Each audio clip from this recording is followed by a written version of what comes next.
Happy Friday, you guys. Any big plans for the weekend? Don't everybody speak at once. Saturday is cleaning day. Those are my big plans. That's it. That's all. Okay, awesome, awesome. You Anybody know else how back in the day, old school, you play the music while you clean the house? Yeah, that's what I'm doing. got awesome, awesome, awesome. Anybody else have any big plans this weekend? I'm heading to Miami. Miami. I have never been to well, I have to get on a cruise, but to get on a ship, but I haven't experienced Miami ever. Oh, really? Wow. I'm not a traveler. I wish I were, but I'm not a traveler, unfortunately. Oh. You scared of the planes or I something? am. I'm a Okay. Southern girl. This Oh, is a Southern issue. okay. Anybody else have any big plans? No, it's not. It's forced upon you. It's okay. You just sit at home like me No, and be boring as you can be. I'm All actually going right. to Miami on Tuesday. You say what? I'm going to Miami on Tuesday for about Miami. 5 days. Yeah, I'm gonna be doing some work out there, doing some live shows and stuff like that out there. So yeah, Gotcha. about to relaunch my YouTube channel on another level. So working. Ah, That's what I'm doing too, Rashawn. I'm out of town doing the same thing this weekend. Yeah. what's up? Congratulations. Well, good luck to you guys, to you both. So let's introduce the panel. We have Lady Di. We have Rashawn Ali. We have Coach K, Mr. Harrison, Mistaken, in the AP. My name is Shan Monet, formerly known as Shantae, and this is a Chic critique. So, you guys, today we are talking about knowing your place. Mm. Because everything revolves around you just knowing your place, okay? Kind of like class, so to speak. And this conversation is not to offend anyone. It's just having honest conversation about something that actually matters. So please don't take offense to this conversation because it's not intended to offend anyone. All right. But before we get there, I have a question. That's the meat and potatoes. I have a question. So, I was perusing in these YouTube, I don't want to call them streets, but these YouTube, what's it called? Is it airway? Is YouTube an airway? Yeah. YouTube Airways Space. A YouTube space. And so I was thinking, like, I always wonder, like, the talking points. And one of the talking points I always hear is when women are asked, rate yourself, including the whole Kevin Samuels thing. And she said, I'm a 7. Why does it bother people so much when people say that they are 10s? Why does that bother people? You know how when a woman says you're 10 and you're like, oh, here she goes. She thinks she's a 10. Like, why does that bother people? Just think of like a cocky ass dude, like just cocky. And you're like, why? Just tone it down some. That's why it's looked at like that. But does it, even if he's cocky, would that, and if that's not a dude that you're even interested in, why would it even matter? It doesn't matter. It's just that's how people look at it. Others don't really like that cocky stuff because then it brings a lot of like issues, and they're just like, deliberately just, being rude to people for no reason because they feel like they're on a high. So everybody should not be on a high. They need to be the same level so we can all respect each other properly. Some people they don't. Oh, go ahead. That's it. Go ahead. Oh, sometimes I think it's because people, it's that, but I think it's also too, if they don't believe in themselves or they don't see themselves in even like a nice light, they're kind of envious, I think, a little bit. Even if that person isn't a 10, they're like, wow, why can't I see myself, favorably? So I think it's a little bit of that subconsciously, but a little bit. Yeah. Guys? I mean, Why wouldn't you look at yourself? Well, unless you really don't have the confidence. I don't view somebody that say that they a 10 cocky. You know, saying that you're a 10 doesn't scream out that you better than someone. I don't think that. You know, I think because arrogance is when you think that you're more important than someone else. But when someone has low self-esteem and they hear someone with confidence saying, "No, I'm a 10," then you know jealousy destroys from within. They like, hold on, wait, you can't say that you're a 10 because I can't say I'm a 10. Right? At the end of the day, I don't feel that way about myself. You know what I mean? At the end of the day, so someone's confidence can make someone's insecurity scream real loud. Mhm. You know? That's the point. Yes, I agree with that. And I think the ones that don't like it may think of it that way. I don't. For me, I don't rate myself. I don't do all that, so I can't even get into why even someone would say they're a 10 because I don't even say no number. Like, But I think it's because people ask them. So what'll happen is you'll get on a panel and people will say, okay, rate yourself 1 to 10. What do you think you are? I don't think people just go around like, well, I'm a 10. Well, some people do on TikTok, but normal people don't just walk around like I'm a 10. I'm a 10, you know. But I've heard people ask that question on different panels. They ask women to rate themselves. And anybody else? I believe it's more about the being. Oops, let me slide this way. Being about being honest with yourself, because I think that while I don't personally care what a person thinks that they are, when that attitude bleeds into who you are, and when you look in the mirror and you see a 3, but you think you a bad B or a dynamite dude. I don't know what the term is for dudes. That kind of will bleed into your expectations of other people. Oh, I'm a 10, even though I'm a 3, and you're a 2. I'm not gonna deal with you, ma'am, sir. Look at yourself. You gotta it's about being honest. Now, me, I'm all about. I look at it from what scale are we looking at this from? mhm. Because if we look at it from the Kevin Samuels. Yes, give me the scale, qualities of a 10. So maybe we need to go there. Tell us what qualities we are looking for. Thank you, Tap, for coming in with that. Let's go ahead. So if we're looking at it from Kevin Samuels' scale, to me, his 8, 9, and 10s in my eyes were 10A, 10B, 10C. Like we're like It was like Kelly Rowland, right? She was one. Yeah, Kelly, Kevin was like a Beyonce. 9, and then Beyonce. No, yeah, Beyonce was an 8, and Rihanna was a 10. Yeah. Yeah, like to me, they're all Fresh face very, out of very, shower. Yeah. very, very beautiful women, and unless I'm in a room with them, they're not obtainable to me. Again, if I get in a room with them, we'll see how it goes. But I'll never be in a room with them. What I see is personally, I've only ever seen 110.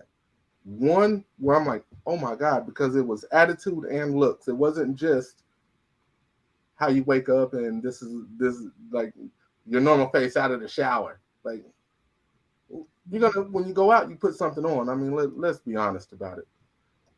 I've only ever seen one. She was super dope, super cool, super awesome, dancing with everybody, and was the flyest female I'd ever seen. I think she's a country singer now, but that's neither here nor there.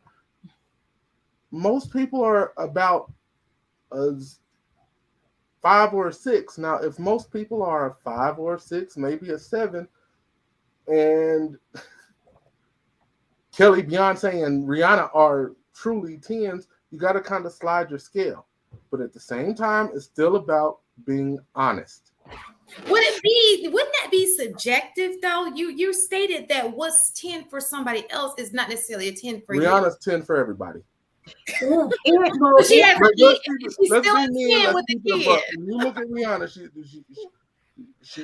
just looking at her, she's bad now. But some people Just don't think looking she's at a 10. Beyonce, just looking at her face, because on the Kevin Samuel scale, it was about face. Mhm. If it's about face, bro, listen, I love Riri, but Riri is not a 10. That's just I don't. Right. And it's all about perspective. I was about to say It's like about your perspective, like the angle you see it from. yeah, I was about to say 'Cause Well, because like when who's a 10? listen, when I'm let me curious. say What do that. you call I a 10? agree with the AP about for me a 10 isn't just pure physical, That right there. right? I agree with that, right? Because somebody who I can see that's like when you see her is pure beauty that you might think that she's a 10 until she start opening her mouth, and then beauty start to she start to digress a little bit. You be like, hold up, now she's starting to look like more of a 7 to me, and when you get used to something, like when you used to the now we just gonna go by what he said, because he said none of us know Rihanna personally, so he went and said Rihanna, and he's talking pure beauty. Like she is a beautiful sister. We're not taking nothing from sis. I'm not saying that I think she's a 9 to me, right? I done seen way badder women. Let's just make this perfectly clear here. Pure beauty. Not only that, I don't get to see Rihanna pure face all the time anyway. I'm talking about women that don't wear makeup. All right. And if I can't judge you when all I see is makeup, right? I can't judge you properly. I like to see how you take care of your skin, how you eat, the whole 9 yards, because that glow will radiate from you. When you got makeup on, it hides a lot of different things, but when I see like, damn, look at her skin, you can see that glow radiant, which you can tell she's happy. She walks with a certain level of confidence with herself, or she carries a certain level of energy with her. All that can add into that, right? And you can see some 10s that might look like, as he says, 6 or 7s, because they not feeling so confident about themselves. They might be going through depression. They might be going through something hard at this point in time. So they're not really radiant as they can be. So it really just all depends. But I do agree. There's certain women that we all know. No, shorty, she is to me, and I'm just fellas. I just want to hear y'all right now. When you look at what's Lenny Kravitz's ex-wife name? Lisa Bonet. Bonet, right? Her and her prime. Is she a 10 or she's below a 10? Let me know. No, she a 10. And at that time, Oh, she was bad, most bro. definitely. See, but see, you brought up a very valid point, and the point is this: again, it's time, place, and space too. That's right. That Because was the point. you can't take something and make it an absolute when really it's something that is always something that's dealt with your mind frame, your frame at that moment. That's right. You know what I'm saying? I Like agree. for instance, you could be doing certain things in your life, and then all of a sudden you find somebody that's compatible and y'all vibing, and it's like, yo, She become more. I got to have her. Yeah. You know what I'm saying? Like Yeah. we got the vibe. We got to make this happen. Yeah. So then, so all those other little attributes, they float away because it's like, yo, we own something. Let's do this, right? That's right. And the looks, That- and see, the looks thing goes both ways. Because just like you said, a beautiful woman can look ugly. Then a woman that don't have all the little, beautiful little features looks gorgeous. If they help and put, especially if they could be helping put money in your bag. I No, let's just be real. You know what I'm saying? Like if that, come But on, I- fellas. So that's a thing. Ain't no such thing as an ugly billionaire, right? If she got what I was going to say is I think for most people don't see themselves as others see them anyway, for the most part. Usually, when we're looking at that scale, whether it's on the lower end or the higher end of the scale, most people don't see themselves as others see them. But one of the things that I have noticed is that typically when someone sees themselves on the lower end of the scale, people typically are like, oh, no, that try to boost them up, right? But when people see themselves highly, there's always this need of humbling them to let them know that they're not, as good as they see themselves. And I think that's the part that I have an issue with. Even if I don't think a person might be a 10 and they see themselves as a 10, how does that 10, them determining that they're a 10, how does that really impact or affect my life in any way? It doesn't, unless I'm insecure about, if I have my own insecurities. Because if I see myself as a 10 and this person see themselves as a 10, we're not going to have any issue. We both seeing each other as, like I could care less because I know I'm a 10. But I think a lot of times it's when a person doesn't see themselves highly and feel intimidated by someone else that sees themselves highly, whether they think that person is at that level or not. And I think for me, that's the biggest issue that I have, is that a lot of times, and I'm not going to say just in the YouTube streets, I would say streets, I see that going on a lot with the men, this need of humbling women. Like, I don't know, it's just this need, like when they see themselves highly or think so, like even if I, let's say, think I deserve as a mate a 10, and I see myself as a 10, but the person who I am attracted to don't see me as a 10 and wouldn't give me the time of day, who is that hurting? It's gonna hurt me, and I'm gonna end up having to humble myself. If every time I'm going after a 10 and no 10s want me, but all of the 4s are attracted to me and want me, there's a level of humbling that's just gonna happen naturally. So let me ask you, for some people, like that might happen for you, mistaken, but some people don't look at it like that. They're like, I'm a 10, I'm gonna get me a 10, even though the 10s don't want them. They still like, I'm gonna get me a 10, and then they still single trying to get 10s and they can't get them. And life happens, and that's my point. It's a natural humbling that will happen. You want a 10, always going after 10s, never get a 10, you're alone, and then at some point you're going to humble yourself and say, all right, oh, that 5 is kind of looking good, because now your circumstances has changed and you want a partner. We've so always, I have a question. Go ahead, AP, then I'm going to go after you, okay? And then Marcus, I'll let you go before me, okay? Go ahead, AP. We've always, as a society, have kind of rated beauty. Like there was a Halle Berry thing, and there was a Megan Good thing. I'm just saying, like we've always talked about beauty. When did it become a bad thing to call something beautiful when it's beautiful? Furthermore, if it's not, why wouldn't we call it out? If you profess to be a Halle Berry and you're not, like, why can't? When is it wrong to say? Like, why is that wrong to say? Nah, boo, look, you look good, but you're not Halle Berry look good. Boo, you look good, but you're not making good look good. Like we've always in our society, and I don't think this is even a black or a white thing. It's just what we've always done. We've always kind of rated beauty, and I don't think that that's bad. Furthermore, the biggest issue that I see is that we see these TikTok videos and these Instagram posts. Like there a video that I saw where a guy was interviewing these 4 people, and he went up to each one of them and said, "Hey, what does this person look like?" Then he goes to the next person and he was like, "Hey, what does this person look like? Where do you rate yourself?" And he was doing it like kind of in a sequential order. And it's like, yo, all you motherfuckers is ugly. Like, what are we talking about? And why is it bad to call them? To me, if I'm in proximity with somebody and I'm like, man, you like, no, you're an ugly motherfucker, I might just say that to you.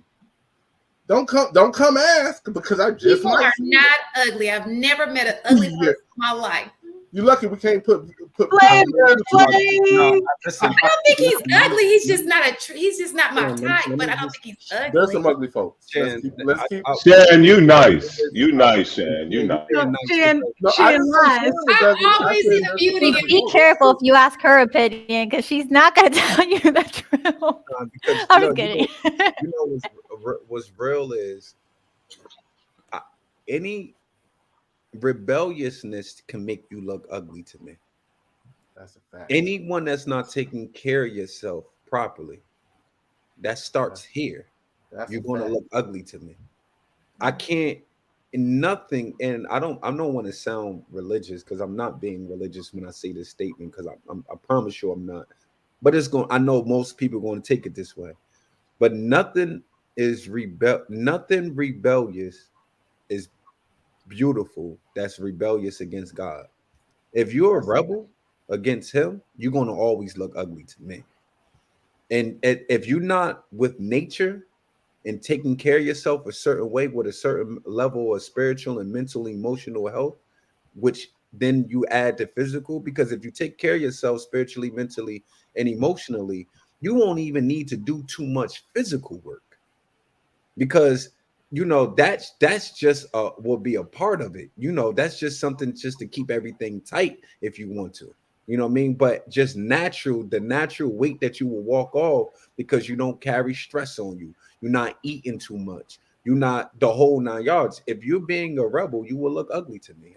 And that's just my personal opinion. Go ahead, Marcus. My fault.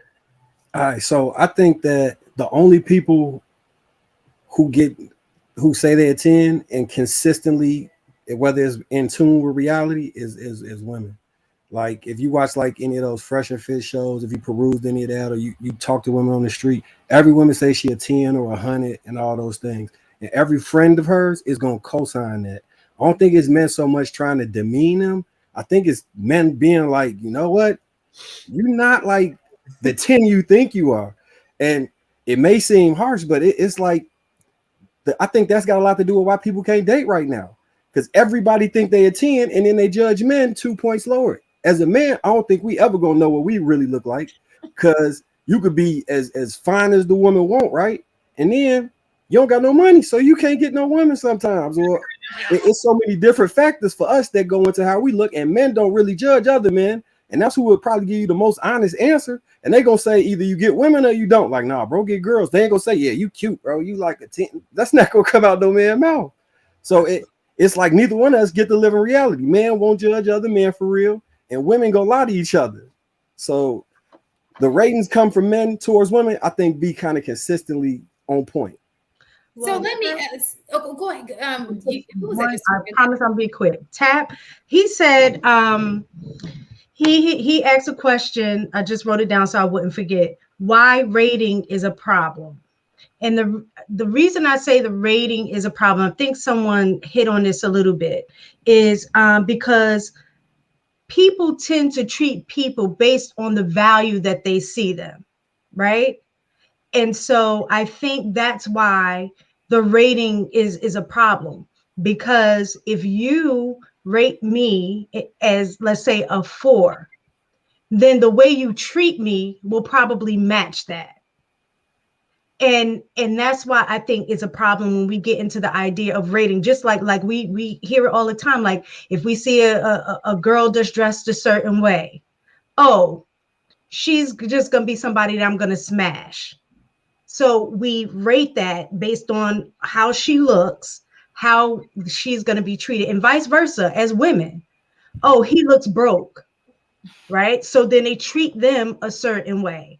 Or if he's somebody with money, they're going to treat him a certain way. So I think that's where the judgment, the value, that part comes into play, is when we begin to rate each other like that, we also treat each other the way that we view them based on that range. You're talking So about so every day walking down the street, like not dating, but just interacting with people. We treat people different according to how we rate them. No, I'm not no, saying just on looks. I'm saying this just the scale. Like when we're talking about scale, we're also talking about value, right? No, Numbers equate to value, right? That's So if one, the value of that one is that person's butt ugly. The 10, we rate that person as perfection. That's the value placement. And so when we're rating each other like that, that gives me I ain't gonna say liberty, because I should treat people nice across the board. But what I'm saying is the way that we see that act out is based on that value level. Do you no. guys agree with that? First, no. First, we're gonna you're going to be treated how you let people treat you. That's the number one thing I think I want to point out. The number two thing is, if we're talking about physical beauty, I'm not going to treat you according to your physical beauty. Like that has I think no, women and men rate. no I think women and men just rate differently. So let him talk about how men rate, and then we can talk about how women rate, because it's just two different standpoints. So like, go ahead. So if, let's say you're a 1, the only thing that's going to happen is that I'm not going to have a conversation with you regarding busting you down. We're not going to talk about dating. Like that's what's being pulled off of the table based on the physical beauty piece. But men will smash a 1 and just not have them around. I've seen dudes have girls that are ugly, what they consider ugly, will still have sex with them behind closed doors and just not. They must have been drunk. Make sure nobody else knows about them. I think they smash 3s. I think 1 is taking it too far. Yeah, I'm just saying. You know what I mean. You got to hit the 3 mark. But Listen. But I mean, and those are dudes that we're talking about, guys that don't really have the discipline to just keep it in their pants. Like let's be real about that. That's right. That's a fact. That's a fact. Isn't that most dudes though? Well, I say hi. No, I listen, mistaken. I definitely agree that it's a lot of men that don't have penis discipline. But when you in that 20% of men who, when you used to getting beautiful women, you're not going to settle for no 3, no 4, no 5. I'm not doing none of that. I you got to take some. The memories got to be worth it for me. For sure. I think I'll that, ask you a question. So it's go ahead. When did you get the penis discipline? Was it always with you, or did you acquire it with age? I acquired it around 25, 20. See, I'm the oldest child. My mom had me when she was 15, so I hung around men that was like 7 years older than me. All my cousins, they all 7 years older cousins. They like 7 years older than me, so I'm like their little brother. So even I always hung around older men. So the OGs used to always tell me, bro, you still trying to nail everything. Like they already programmed me. And from my hood to even as an adult, they was already programming me being selective. Plus my mother always say, listen, you get more out of a woman when you tell her no. That's true. So go ahead, Marcus. So the reason I asked you that is I don't believe nobody really got penis discipline, especially the older men that's saying it. And I'm gonna tell you why. A lot of us seem to have gotten it around the same age. Mm-hmm. I think it's got something to do with the way our biology changed. Because what you would have done at 20, you wouldn't do at 30. And I wouldn't necessarily say that's discipline. I would say your hormones and your testosterone and the things that make you as eager to try and get women have decreased, and it's not the same. Because most men say the same ages when they start being like, you know what, it's got to be this, and this. All these ducks got to hit in line for me to go.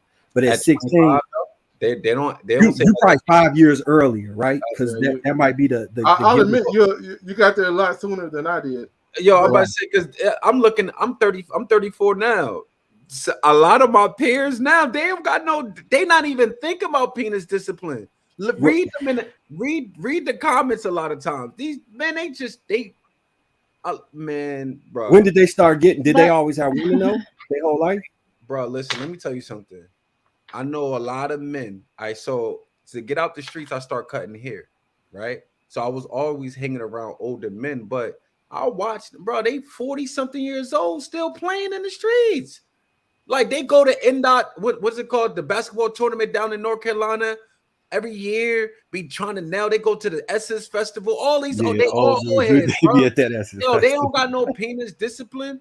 They just got a family and they can't do what they used to do. So at the end of the day, like they got to move differently. But when they got that, when they get they run, they be wilding. Okay, I want to table the. I was gonna say that's gonna take a left turn. Yes, because it's gonna come back up later in the afternoon. Because we need to talk about that. Left turn. Because people losing their jobs over it. CIAA. There's a lot to talk about. No, I wanted to go back to what the age. Somebody said it. I don't know who said it. But one of the things that I may have been Lady Dot. Somebody stated that you start judging people, your romantic partners, that way. So if you think you're a 10, you may think you should date a 10. But my question to you is, you think most people are dating 10s? Nope. If No, you look at but the reality, Nope. are people really dating 10s? no, I don't honestly, at least for a woman, I don't really agree with women rating themselves, because if we're not the ones dating ourselves, let the man say, okay, you are this. And then I don't know, throughout your whole life, how many times have someone said that you are this number? Then that's what you are. I wouldn't say you judge yourself on what you look like, because you're gonna look at yourself and be like, yeah, I look good. And you can look good. I'm not saying it has to be a high number, because 7 is good too, you know. That's not an ugly person. It's just an average person. Look, But if I don't ever want the man, if I ask my man to rate him, which I would never do, but I'm just saying, and he says a 2, that in itself will make me like, oh, that's not No. a. yeah, No. You have Well, to be. he's stupid. Well, he's stupid if he say that to you. He a So I'm just goofy. saying. So Like, why would he Yeah, do he that? chose a That's 2 then. goofy. it's but true, it but at makes the same sense that time, people would at least think highly of themselves. you You can you think understand highly what I'm of saying? yourself as a 4 or a 5. You don't have to be a 10. 10 is like dramatic. And if you feel, and I'm not saying confident. Confidence is different than you saying that you 10. That's a big difference. You could be confident, a confident 5. You don't have to be a confident 10. So as a woman, let a man rate you, and you are what these dudes are saying. You're not what you look at yourself, because you look at yourself. You're not the one dating yourself. You are the one that Yeah, is being dated. You're the one that's going to be asked to be married. You are that it's like the person, market. If right? Exactly the Like, market. energy ain't at 10, I don't want you. well, I that's don't, That's different. something I I don't was That want gonna means no he ain't a say. 10. Yeah, I don't want no woman Because who thinks that she's a 7 or 8 or 9. You need to be. I or don't. If I don't listen. We have to. I just got out of self improvement class, right? Every Friday. Shout out to, if anybody want to ever join the self improvement class, y'all could come through. Right, we have this thing in the nation every Friday, 7:30 to 9. And the problem is, why are we worrying about what someone else think about yourself? because okay, That's a, I was gonna that say is that. that is a big issue. that's what I'm If saying. Like, you're worrying about what someone else think of you, you started Okay, off. You yeah, don't you don't even need to even. You need help. You need some self improvement for real. Why right? And that's why would right I up be my worried alley. if the sisters on here be like, yo, you's a 3? You can never make me believe that I'm a 3.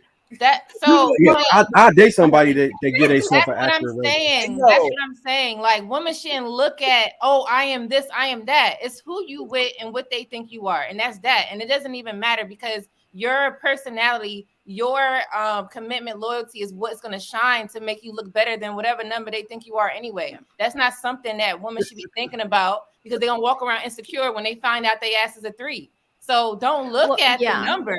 Look at you as a person and what you could bring to the table. Bump the number, and if you confident, then you confident. You a confident as 3, or you confident as 5, or you confident as 10. It don't really matter. It's who you it's with, also and I Let me get mean, in that middle there. it's exactly. Ali, also to be cut. Oh, it's also no, like go ahead. how you think about yourself is going to show, on the outside. So if someone is, let's say, a 7, but they're like always complaining about the way they look, they're trying to hide, on the outside, so they're wearing big baggy stuff, like that's on you. That's how Right. you are thinking about yourself. So it's not only what, the guy, the consumer, your man thinks, but also what you think and how that presents itself.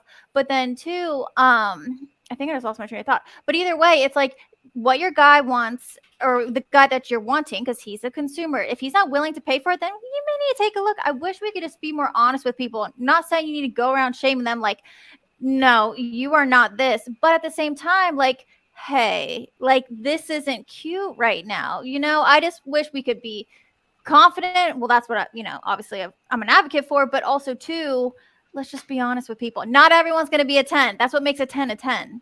or a 9. 10s are But kind of but That- you unrealistic, but but you got to realize that lack of penis control messes with that whole scale that's because you a guys' woman ain't got to conversation. do. But no. But listen, because if a woman's still getting it when she ain't doing none of the stuff that you said, she like I ain't got to do That's on you nothing because guys. somebody else. But do you? No. But it's not because you just talked about the woman and what she needs to think. But you Well, understand you what know I'm what I would saying? say to her? Just because That's guys what are I'm sleeping saying. with you doesn't determine your okay, I'm going to sound cliche, but doesn't determine your value. And I would tell her, don't base your confidence off of guys trying to lay with you either, because morally, I would not condone that. I would not push my clients to do that. You know what I mean? But I totally get what you're saying. I see how Yeah. they could make that mean, well, I am hot because all these guys laying with me, but are you really, you know? Well, I gotcha. Instagram ain't saying Confidence. that. Instagram ain't saying that. Look, Wait, the Facebook, likes, yeah. YouTube, ain't nobody saying that because the people that's hot is the people that's getting hit. Them the hot ones, and that's for real. And then look, So and then when somebody get with them, this wild. But when somebody get with them, and then the word gets around, then somebody else get with them. Not all of a sudden that person that may have been seen as that too by most now goes up the scale because yo, you know what I'm saying? Hey, she So, doing whatever. And I mean, and that's a nuance, I know, but that's a part of it. so I have a question. One, I'm going to let Trill and Ali. We have two Alis. Speak, and then I want to go to because we're talking about looks as it relates to men judging women, but then I want to talk about the qualities that women judge men on. Okay, so go ahead, Trill and Ali. What's the question specifically? Oh I just jumped in the shoot, middle of the Trill. convo. Pardon me, man. Tell what's going on, Tell. What's going on, We B? were just talking about why is this such a big deal if women call themselves a 10? Like, why does that matter so much? Like, so And the much. need to feel to humble them if they think that they are 10 and you don't think that they're really not. That's a loaded Nah, question, Trill. Be careful. yeah, nah, man. That Be that shouldn't be honest. that.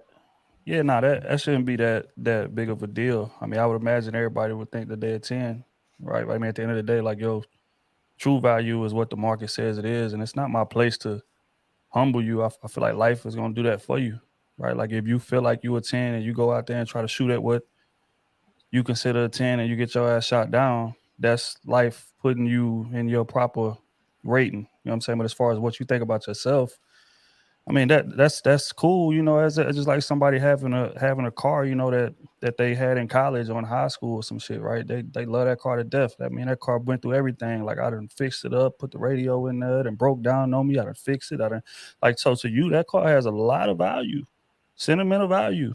Sure, your mind is worth 150,000, but try putting that motherfucker on the market. The blue book value is gonna be slightly different than what that sentimental value is, and I feel like it's the same way when it comes to looks. Like the market is gonna dictate that for you, but you should move with confidence, because a lot of times your confidence can up your market rating. Maybe 1, 2, sometimes 3 points, depending on how certain motherfuckers is just smooth and just labor, just confident in how they move, and you might have looked at him from across the room and been like, well, damn, that motherfucker, yeah, all right. But then you talk to him and be like, nah, that motherfucker is something else. Okay, I didn't really consider this. Like they smooth or whatever. So yeah, confidence should be at an all-time high, but the market is going to dictate your value for you. That's just reality. So I wanted to touch back on what Ali with what he said originally about you don't want nobody that don't think they're a 10. So my thing is I want somebody based in reality. So if you're not a 10 and you just saying you a 10, that's gonna present problems for me in dealing with you because your delusions may spill over into other aspects of the relationship. Like she say, all these girls online that's a 10, they man just bought them a new Birkin bag. I'm a 10. Where's my Birkin bag? No, you're not a 10. If you were a 10, you would have been had the Birkin bag in 10 level results. Somebody like the way this world set up, people see you online, they gonna pay for you. They gonna book it. They gonna fly you out. You're gonna be on a yacht someplace. You're gonna have those type of results. If you go through life pretending like you a 10, You gonna mess the people who are around you up because if they women, they gonna continue to lie and help you with your dysfunction. And if they men, you might get a man that you feel is a 10. This is where the game get perverted. Because we'll sleep with you at 7. You could feel you a 10. You're not gonna get a 10 result, but you'll mess with a dude that's the equivalent of a 10. And now you just know for sure you a 10. And unless you get an honest ranking, you won't really know what's going on. They say it all the time. A man, he might be a 5'6". He end up hitting a 10 on his best night. He at the bar, he finds somebody that's a 10, like, damn, she bad, and she go for him. His automatic belief in himself don't say I only date 10s now. He said I had a good night. But women reverse. They only dating 10s from that day forward. Yeah, Marcus, You know what's when I say interesting? that, Go ahead. I just want to say, Marcus, when I say that, I'm not talking about somebody who being delusional. When I say that, a 10, remember, we started off by saying it ain't just about your looks. It's about how you carry yourself as well. 10s for me, I don't deal with arrogant people. If a shorty is arrogant, I don't rock with them. Someone who believe in themselves, I don't deal with people who aren't women that's not smooth, cool, calm, and collective. I don't deal with loudmouth women. I don't deal with women who want to be in the mix. I don't deal with women who always want a hell of attention. I like when they might get a lot of attention, but they know how to turn down the attention. In other words, and not disrespectful neither. They cool as hell. Where if you push up on shorty, she know how to let you down gently, respectfully, and you be like, you know what, I like her swag. You feel me? This ain't no delusional thing of where somebody is just running around. You're not going to tell me if we arguing about your looks, I don't even want to talk to you. Why am I sitting there getting a conversation about what you think you are? That's not it. If I'm talking to you, obviously I think that you're beautiful enough for me to be able to deal with you on the physicals. I do believe you need something to look at. All of this, it is about what's inside. Okay, y'all can have all of that. I need beauty and brains. Listen, you could call me shallow, call me whatever you want. I need beauty and brains. I need something to look at as well. All right. So that's my point, Marcus. It ain't just, someone running around being delusional. It's a way you carry yourself, because shorty could be a 7, but she carry herself with a certain level of respect to make her a 10 in my eyes at the end of the day. All right. And that's personality with the beauty. Something real quick, something to think about. If someone doesn't think a Birkin bag or a Chanel bag, whatever, they think it's ugly, or they don't think it's worth whatever amount of money, does that change the value of the bag? Because to someone, it's cute as hell and they're going to pay for it. So it's like, how do you want to look at it? I would look at it the same as far as like looks and whatnot. But yeah, that's all I want to say. Go ahead. I'm curious because I personally have never done this particular thing. How many of you guys have actually looked at a girl and been like, oh no, she's a 4. Oh no, she's a 3. My scale looks like this. No, I'm not gonna holler at her. Oh, she all right. Okay, maybe. Okay, yeah, I'm gonna holler at her. Yeah, she all right. Like, do we really ever say, oh no, shorty, she a 6. I can't do that. Do we really do that? Yeah, I have never done it. Yeah, but Me and my it's twin typically did. done like when we are describing her to somebody else. So bro be like, hey bro, I pulled something, you know what I'm saying? I got something new. Or she bad in a motherfucker. I'll be like, okay, well, what's her rating on the scale? She about a 7, but she got some ass on her, you know what I'm saying? Or she like a 9. Right. Hey bro, she That's a straight right. 9, you know what I'm saying? Or Yeah, she, you know what I'm saying, whatever. So that's when we Yeah. give the rating off, you know what I'm saying? We But see, describe that's what Marcus was saying earlier, though, about how we honest about our ratings. That's how men talk, like That's for how real. That's how we communicate. Like if you ain't communicating like that, then you ain't really around real men. Like real brothers talk like that. Like she all right, bruh. Like we can't. This the other thing that happens with men. Y'all got to realize too. Like we want to be able to bring our woman, you know what I'm saying? Like around sometime, or like we want to be seen with them. If we seen with a 3 or a 2, oh, you gonna hear about it. Now it ain't gonna be no object disrespect in front of her, but when you sitting back watching the game, when you at the bar, when you hooping, you don't get it. Both Yeah, barrels, I'm telling you. That's because y'all like I'm to telling joke you. so damn much. Y'all can't leave nobody alone. But but, I but, still, but, It is but, what it but, is. but That's that gonna keep drop your but, rating. no, yeah. look, Yeah, I mean, I'll roast my dogs, but I personally have just never looked at a chicken like either she's smashable or passable. It is not really a lot of or dateable. AP, don't do that. It's not really a AP, lot don't do that. for AP. me. I'm talking about me now. I have honestly never been like, I've said, oh man, that brown ugly. I've done that, but I've never been like, oh man, shit. No, but you seen your man's with something that you be like, bro, you wildin' right Oh now. I wrote no. Oh, We roast okay. each other. That's a whole Oh, different okay. I'm animal. about to say That's a whole different That's animal. what I'm saying, AP. I ain't talking about just acquaintance. I'm talking about your homies. No, So Like AP, your, But what if he's in love with her and she's a good person to him? Like, Oh, we respect. still gonna joke on him That's- still. we gonna But, get you mad. know, joking. it is what it It's is. a man thing. You got to get this word.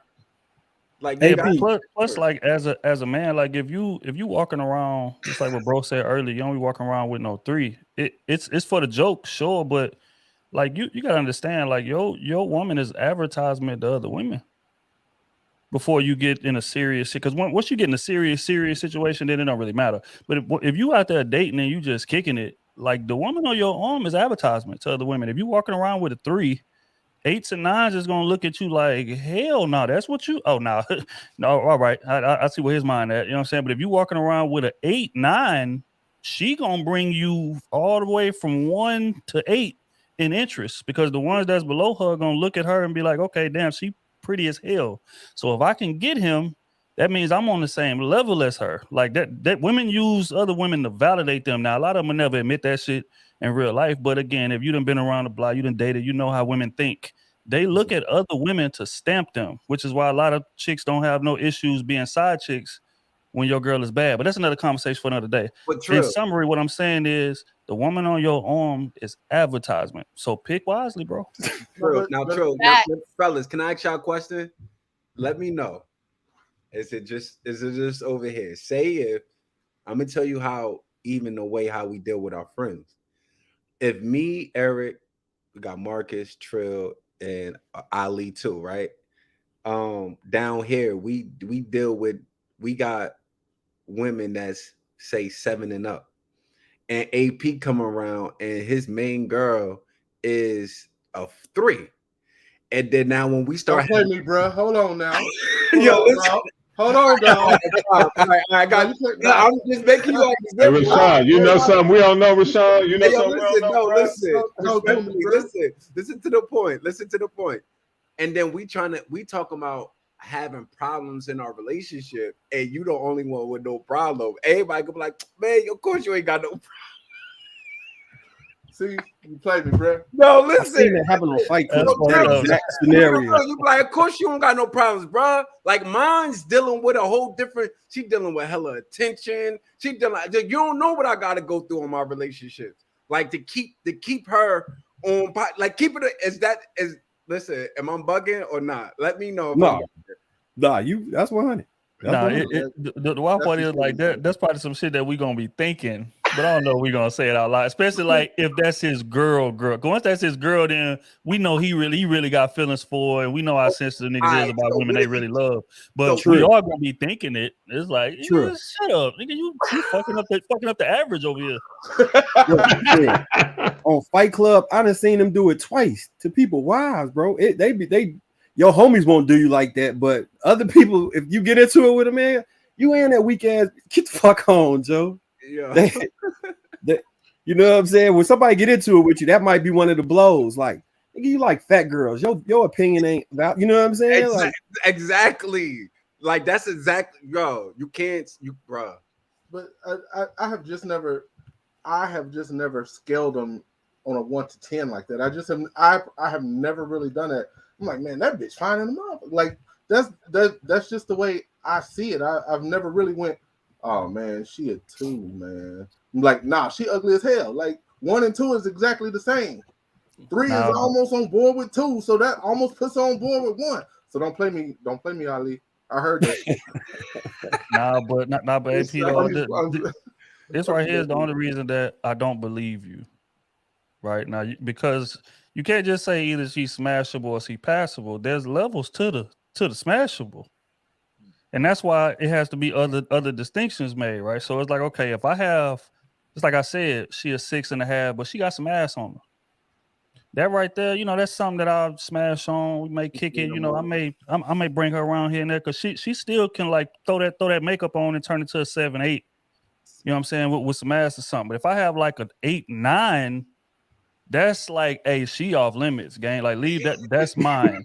You know what I'm saying? You guys are so potential. confusing. We like, got potential to be something. You know what I'm saying? So essentially, what I'm saying is, it's a lot of room between that smash and the 10. It's a lot of women that fall, you know, somewhere along that peg. That's why you can't just make two distinctions. That's not realistic to me. Well, see, That's why I said let the men make those judgments, because that is the real conversation. That's exactly what they're talking about. And it's like, as women, we got to be in that reality, because they the ones looking at us. They the one that's going to say, hey, I want her. So let them do that. Let us just be feminine, be confident. Got to be confident, and just be your own beauty. As simple as that. My only concern with that is that when you allow others to judge you, like you begin to see yourself as others see you. It's very important that you begin to develop a self-identity, self-confidence, all of that beforehand, that you're firm on who you are. Because when you're starting to let other people determine who you are, you begin to act like that, because you don't have a true foundation of yourself. And I think that's what happens a lot with women. I think that's part of our problem, is that not only do we seek validation from each other, but especially we seek validation from the men that we're interested in. And I can see women getting in a whole lot of trouble when you leave that in their hands. So you have to have that foundation on your own first, and then a lot of times you attract what you are. So okay, so you guys, we're gonna wrap this up. Go ahead. I know you have something to say, Lady Di. I'll let you speak, and then we're gonna go to the women. Like, what do you consider a 10? Since 10's like 10s, obviously. What's considered a 10? Go ahead. Well, I could just answer that real quick since I was talking already. So I used to model. I was in the industry. So like for that, I was always being rated in that regard. And I've seen a lot of women that look like me or look better than me or whatever, 9s, 10s, 8, whatever. So for that, I mean, like I said, I don't rate nobody. That's for whoever wants it, whoever wants to put, like I said, I was modeling, whoever wants to put clothes on it. That's up to y'all. What are y'all looking at? I'm just going to say be confident, because no matter how cute you are, that confidence will bring you down regardless. Like if you don't have that, you could be a 10 and you think you're ugly, you're automatically down to a 0, automatically, because you're not going to take care of yourself. You're going to be looking all crazy as hell. You know what I'm saying? So regardless of what the number is, like I said, as women, don't even look at that. Don't say you're a 10. Don't say you're nothing. Just you are you. Wear your name proudly, and that's it. Okay, so would you like to lead us into what women desire? What like if they were to rate men, which I don't know that we do. Do we do that? No, I don't think we do. We go by what we like, but I don't know. I don't go to my girlfriend like, oh, he a 10. Like no, so we don't say like numbers. Like, adjectives. Yeah, he's we're fine. like, you be like, oh, he's fine. So that fine is that range from 8 to 10. I would say fine is that 8 to 10 range for most women. If you be like, yeah, he all right, that means he about 5, 6. Yeah. You know, or compare him to someone else. 7 if he put himself together. So we do rate, but I don't think we actually use numbers. You're right. Y'all like ugly dudes anyway, so. Well, a guy that's not. But he nice though. But like an ugly guy that's he funny. Clean. I got an ugly guy, but yeah, my man, he ain't all that cute, but he real funny. He clean, or he smooth, or he dressed good, or he got that bag. You know how y'all talk. He got that bag. He got that bag though. But he nice to me. I like the way he take me everywhere. We know how y'all talk.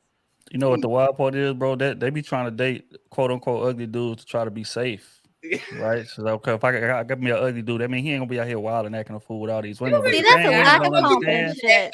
insecurities. The thing that women don't understand is when you cuff that, if you are 8'9" and you cuff that 4 or you cuff that 5, no longer in his mind is he a 4 or 5. So he gonna start moving like an 8 because you bad. I pulled you, so that means I'm in the lead now. I can agree with that. And the truth of the matter is, when they split up, you'd be like, and he had the nerve to cheat with his ugly. I did him a favor. That's true. You made him go. You made him go to the upperclassmen. Like, you feel me? The minute that's what you get for dating someone because they're this. Like, those are great intentions. So, you know. Just like Love Don't Cost a Thing with Nick Cannon. Remember that movie? Yeah.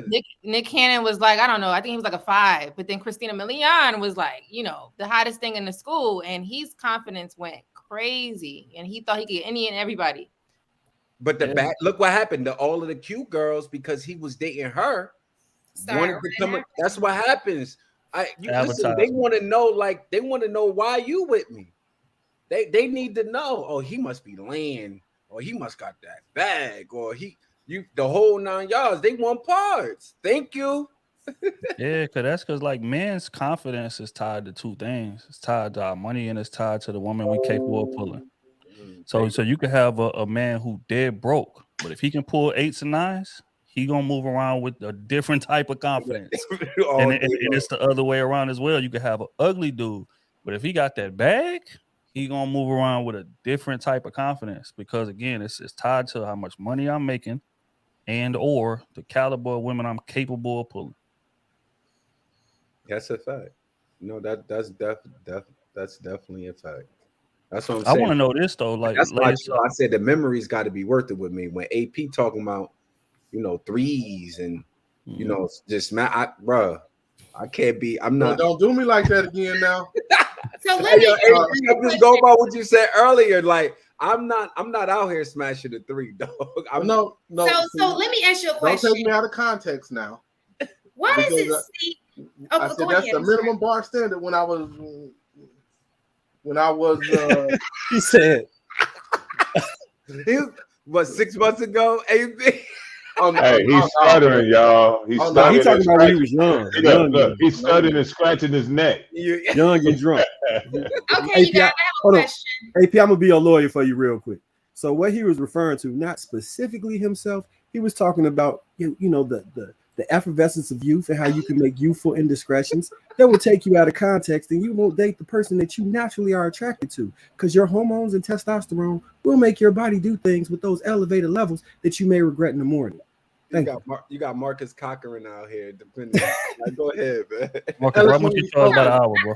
So let me ask you a question to the guys, especially because I hear everything seems to be sexually based. Is there any substance to the way you guys date? Any type of substance? Like, absolutely. Of course. Said it's more to it than the looks. You gotta be. Ali said that. I started off by saying that. I started off by saying that, like, you can see some, like, stop me if I'm wrong, fellas. You see something, she bad physically from the beginning. Then you end up having a conversation with her, and you realize she's an airhead. The beauty starts to go away right in front of you. Like, not that you still might not crack, but you already know how far this is going. Like, you know what? She's really an airhead. I'm like, you know what I'm saying? Like, and she starts to become ugly, and her actions, the more of her actions is unbecoming, the more she starts to look ugly right in your eyes. And then dudes, and the more that you so used to dealing with a caliber of women when it comes to the physical aspect, you know, to you, it's like, this not about nothing. Like, yeah, she might be pretty to y'all, but she ain't really that bad to me. So it's a question, because you just used the word caliber. So when you're saying that word, you mentioned beauty, but what things go into that? What is a top a top tier kind of girl? Well, that's going to differ between now. When we start talking about that, that's going to differ between the guys or whatever they look at, right, or whatever their purpose is. Generally. Well, again, is there a common baseline outside of beauty? Well, I think the vibe is like, so let me just say this. I think her energy, the way she carry herself, is also going to you know, determine what most men, they be like, no, she's a vibe. Shorty, she's cool as hell. Promise you, like she does she's in her feminine energy. Like she just the way how she talk. Like dudes know when you infatuated with a woman, and you the way you describe this woman to your friends. You like, break it down a little bit. Like even that. So if I go to Trill and I say, yo, Trill, listen. Shorty, when he be like, yo, what happened to Shorty that you sent the IG pic over? Bro, last night, I'm gonna tell you genuinely how it would go. Bro, last night, did you crack? Nah, I ain't even cracked last night, bro. But he already, because now he waiting. Because he like, damn, she must be, bro, listen, we had mad fun last night. Like, we was talking. The way, she do such and such, she do this, she worked, I'm just making something up. She worked for the DOD. She's in DC right now. We went out to this little Tell restaurant. us what it is. Like what is it about a girl that like characteristics? He said like the vibe. It's the vibe. Yeah, It's I'm the not saying conversation, there's a right? right or wrong. I just want to know like what because I think it's interesting. Like what is it like what do those things entail? You know what I mean? Like is it the way that she listens? Is it the way that she like really laughs or something or like laughs at herself? I don't know. You know what I mean? Like Look, man, go ahead, Trill. Look, man, it's the aura that she brings. It's the like confidence that she brings. It's the like, can she challenge me? Like, can she make this shit interesting enough for me not to care? That's right. If I smash? Because every man, right? If we shoot the shot or we initiate anything, sex is a top priority. So that's why when bro said like, bro, did you crack? Nah, I ain't even crack, but man, it was so cool. So right there, as the homie, I know, oh yeah, she up there because he ain't tripping on smashing. So that mean that the conversation was exceptionally well. She's in there asking questions and actually listening to him. Like he felt her. Like it feels like home being around her, and I'm just meeting her. You know what I'm saying? Like I feel comfortable enough to express certain things. Let my veil down. I ain't trying to just snipe. I'm trying to like. Damn, I'm interested in listening to what she has to say, and I'm not even interested in listening to 95%. Exactly, exactly. It's just different in terms of the substance, in terms of the aura, and in terms of how I feel, how privileged I feel, especially as a man that get a lot of women. How privileged I feel for her to be giving me her time. It's like, damn, I ain't even tripping on the sex. Oh yeah, she up there. That's what I was about to say. You hit it. The sex. That's really the thing right there. Like when it's not based on that, and you into her for more than that, even though you still want to hit, you still want to hit. Let's not be playing. But then it's like she got you another way. There's other things that you're interested in. There may be a compatibility. We talked about this a long time ago when we first started this conversation. My man Rashad, he said that it's like it's got to be more than that, because anybody could have a fatty and be straight. You know what I'm saying? But everybody that don't always mean that's good for you. You know what I mean? She attracted with her mind, not her behind. Exactly. You hear me? She attracted you with her mind, not her behind. She got me, and I'm about to show it to the gang too. The gang about to love her. Okay, you guys, last thought, and I'm going to move on. We have a video to watch. Anybody else want to add something? Ali was about to say something. So go ahead. Let Ali go. Can y'all hear me? Yes. Sir. Sometimes my mic act up. I want to ask at the on the panel, for just a general question real quick. Do we know what a good woman, can we make an assessment, generalize kind of what a good woman is? Can at all the panel, can we together? Can we assess what a good man is?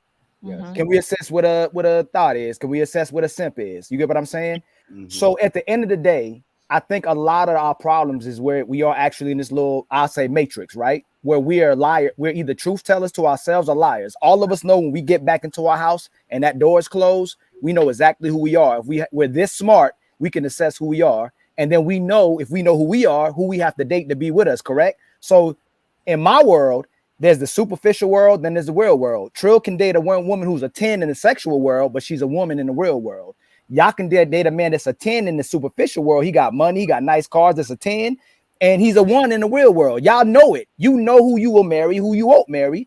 The brothers know who you will marry, who you won't marry. But in the matrix, We have to do what's passive. If men can't find quality women, they're gonna have sex until they find a quality woman. If woman can't find a quality man, they're gonna spend his money, go out on dates, and use that guy till they find a quality guy. So at the end of the day, I think it's more so a reflection of what we adhering to in society. We are all corrupt, essentially, and we do what benefits us based on wanting to have the most attention and most power. So in this world today, the person who cares less has the most power. The more person who cares most has the less power. So until we can all get on a panel in real life, or just real life, because we just on this panel, and truly assess what's real and what's fake, the 1 in 10 conversation don't matter. Because at the end of the day, when we all get behind this door or when we sit next to the person we with, we know whether they're really a 10 or not, and they know whether you a 10 or not. You with somebody because you fake, or you with somebody that's real because you real.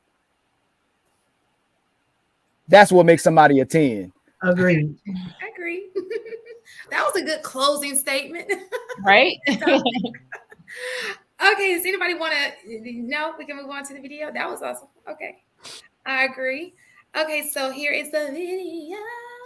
Don't get it twisted. Modern day women definitely want relationships, but you can't scare them with that whole, oh, you're gonna be single forever, as a response to them raising their standards, because they understand things older generations didn't. Like, they know they're gonna get called stuck up sometimes, but that it's also better to be called stuck up than to keep getting attached to men who only drag them backwards. And they don't carry that paranoia of overthinking whenever they lose interest in men who underdeliver on the things that they promise. Like, they don't have that. They're not weighed down by guilt from scaring men away, because they know that those men were probably already scared of accountability, consistency, and commitment. So it's not that they don't want relationships. They're just willing to pay the price of raising their standards, which means sometimes being single a little bit longer, because the cash out is eventually going to be everything that they deserve, which is a whole hell of a lot better than continuing to get scammed into trauma and regret that comes from settling.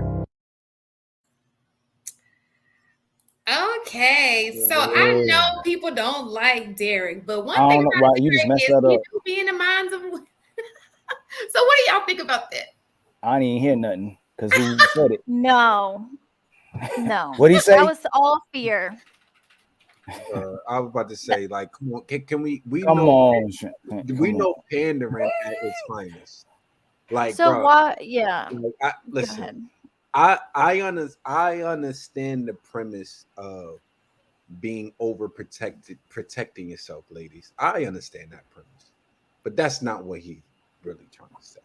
Are we okay? So let's take Derek out the equation. I know I'm saying, but it's all right. So just the message itself, it's a lie. I don't agree with nothing that he said. Okay. Nothing. I don't agree with nothing that he said. So let's go. No, So the reason ladies, why modern women are the way they are, we just had this talk on King Talk, is because they've been already programming our women to think for self and not worry about a family structure. Let's be clear here. We already had this conversation. Right. That's not try to make it seem. Yes, when you hearing them talking about, I don't care about what no man thinks. You should, sis. And Shan, right? Shan. Okay. Yes. Okay. Well, the three ladies sitting at the top and the young lady at the bottom.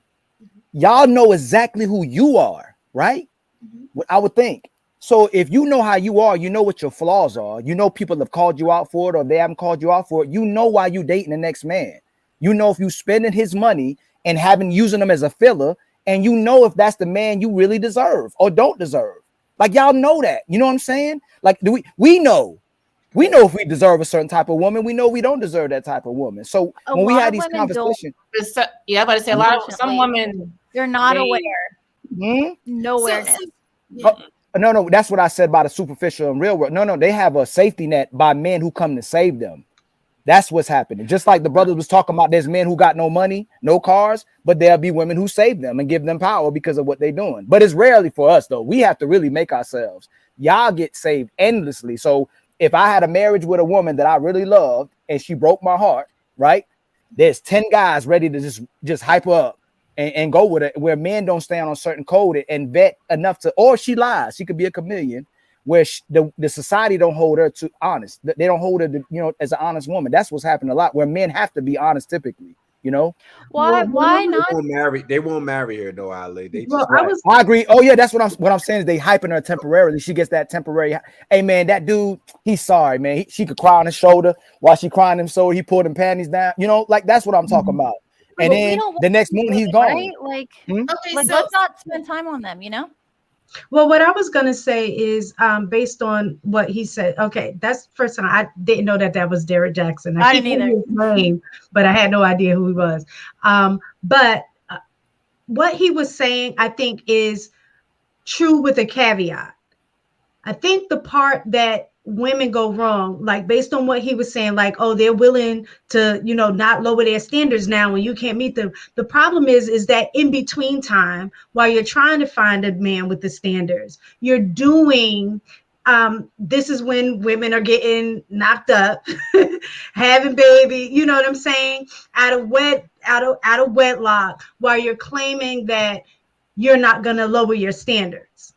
Women lower their standards all the time. Then to think that you're going to be doing like all of that behavior in between while you're waiting for the mate that matches you, that to me is the delusional part that I think a lot of women fall into, is that you don't want to lower your standards. You got your standards here. You're saying it's very hard to find a match for the standards that you have. So you're dealing with busters in the meantime, and still think that you're going to find somebody with your standards after you've gathered more bodies, got kids. And so the fact that point, that's the part that I don't understand. They put themselves on a. That's why I say it's a lie. That's the reason why I say it's actually a lie. See, it's one thing if women was held up as a wall saying, I'm not opening my legs until I find a man that I want to spend the rest of my life with. If these women was doing that collectively, then I would believe that and say, damn, they ain't playing. But it's a lie. They are opening their legs. They are becoming baby mothers. Some of them saying, listen, they just want children. We just was talking about this on either Thursday or at King Talk, that no, they are open up their legs. Some of them just want babies just so they won't feel lonely at home, or they can boss somebody around. Like it's a lie. They're not saying that. Most women, to be fair, a lot of women don't think about 20 years from now. They think about now. That's it. While men has to always have that vision to think 20 years from now, our women, this is why we need each other, because it's balance. You have to worry about eating today as well. I do agree, but you got to plan in the future. So these women saying that, you know what, I'm going to go ahead and chase the bag, but they're not thinking about how they're going to be 20 years from now and how it's going to come back to haunt them. You need to have your family in your life straight as a woman by a certain age. Yeah. That's another time. That age, I'll tell y'all that at another time.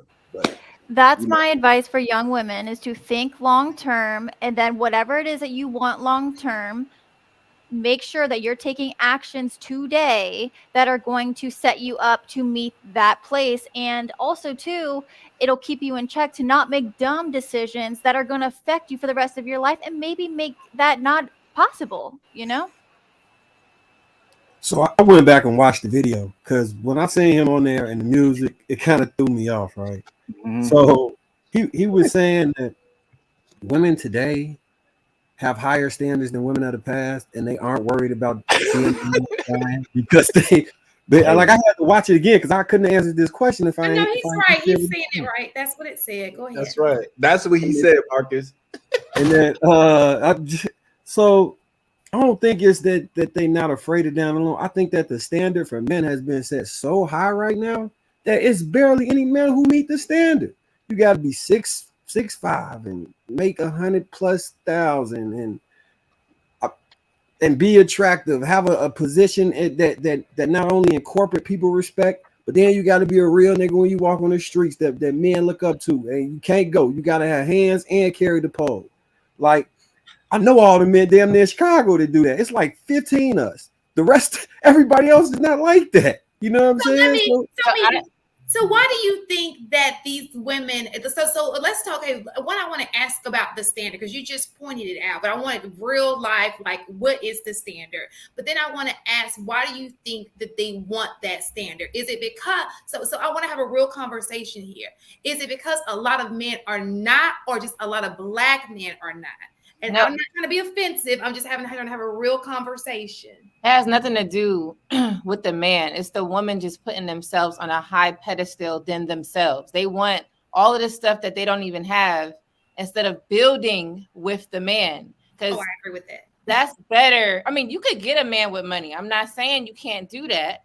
But it's always better to get a man you could grow with, because if you're there from the bottom and you still there at the top, that's loyalty, and men want to see that loyalty. They're not going to trust you as much if you came when I got this money. Like, they're going to be like, shit, you probably going to leave. And then that's why you sharing. But if you I don't want to cut you off because I wanted to go in order. I do want to talk about the qualities first, because then I want to talk about the part that you're stating. Like, what is the standard? So then we can discuss the standard. Okay. So we can talk about the unrealistic parts of the standard. They don't want to put no work in, Shan. They don't want to put the work in. They lazy. They think that they do not. Let's be clear. Wait, are we talking about the women or the men? When we're talking about standard, I'm not sure which one are we referring to. Right now we're talking about.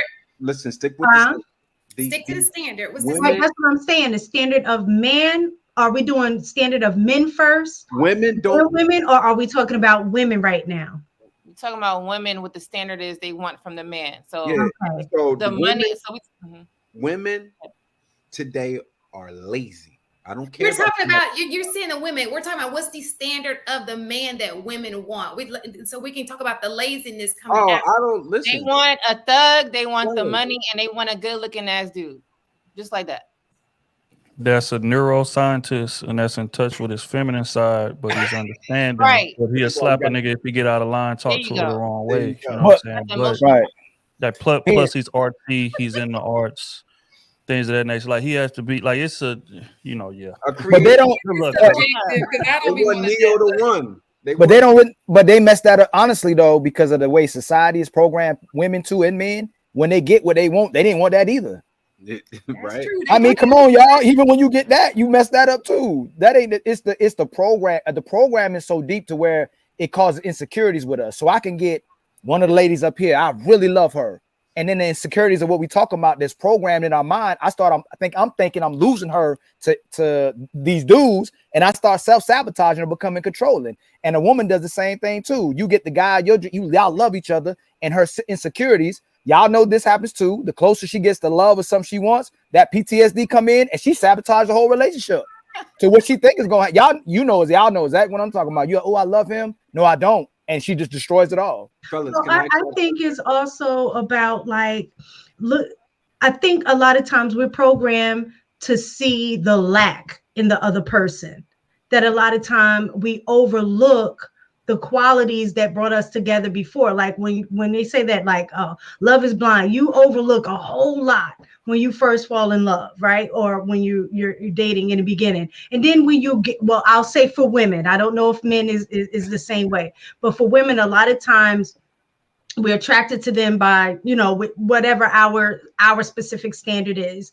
And then after being a while in a relationship, those same things that we thought that we liked at first, sometimes that gets on our nerves. Then I think too, we pinpoint the things that are lacking in that person.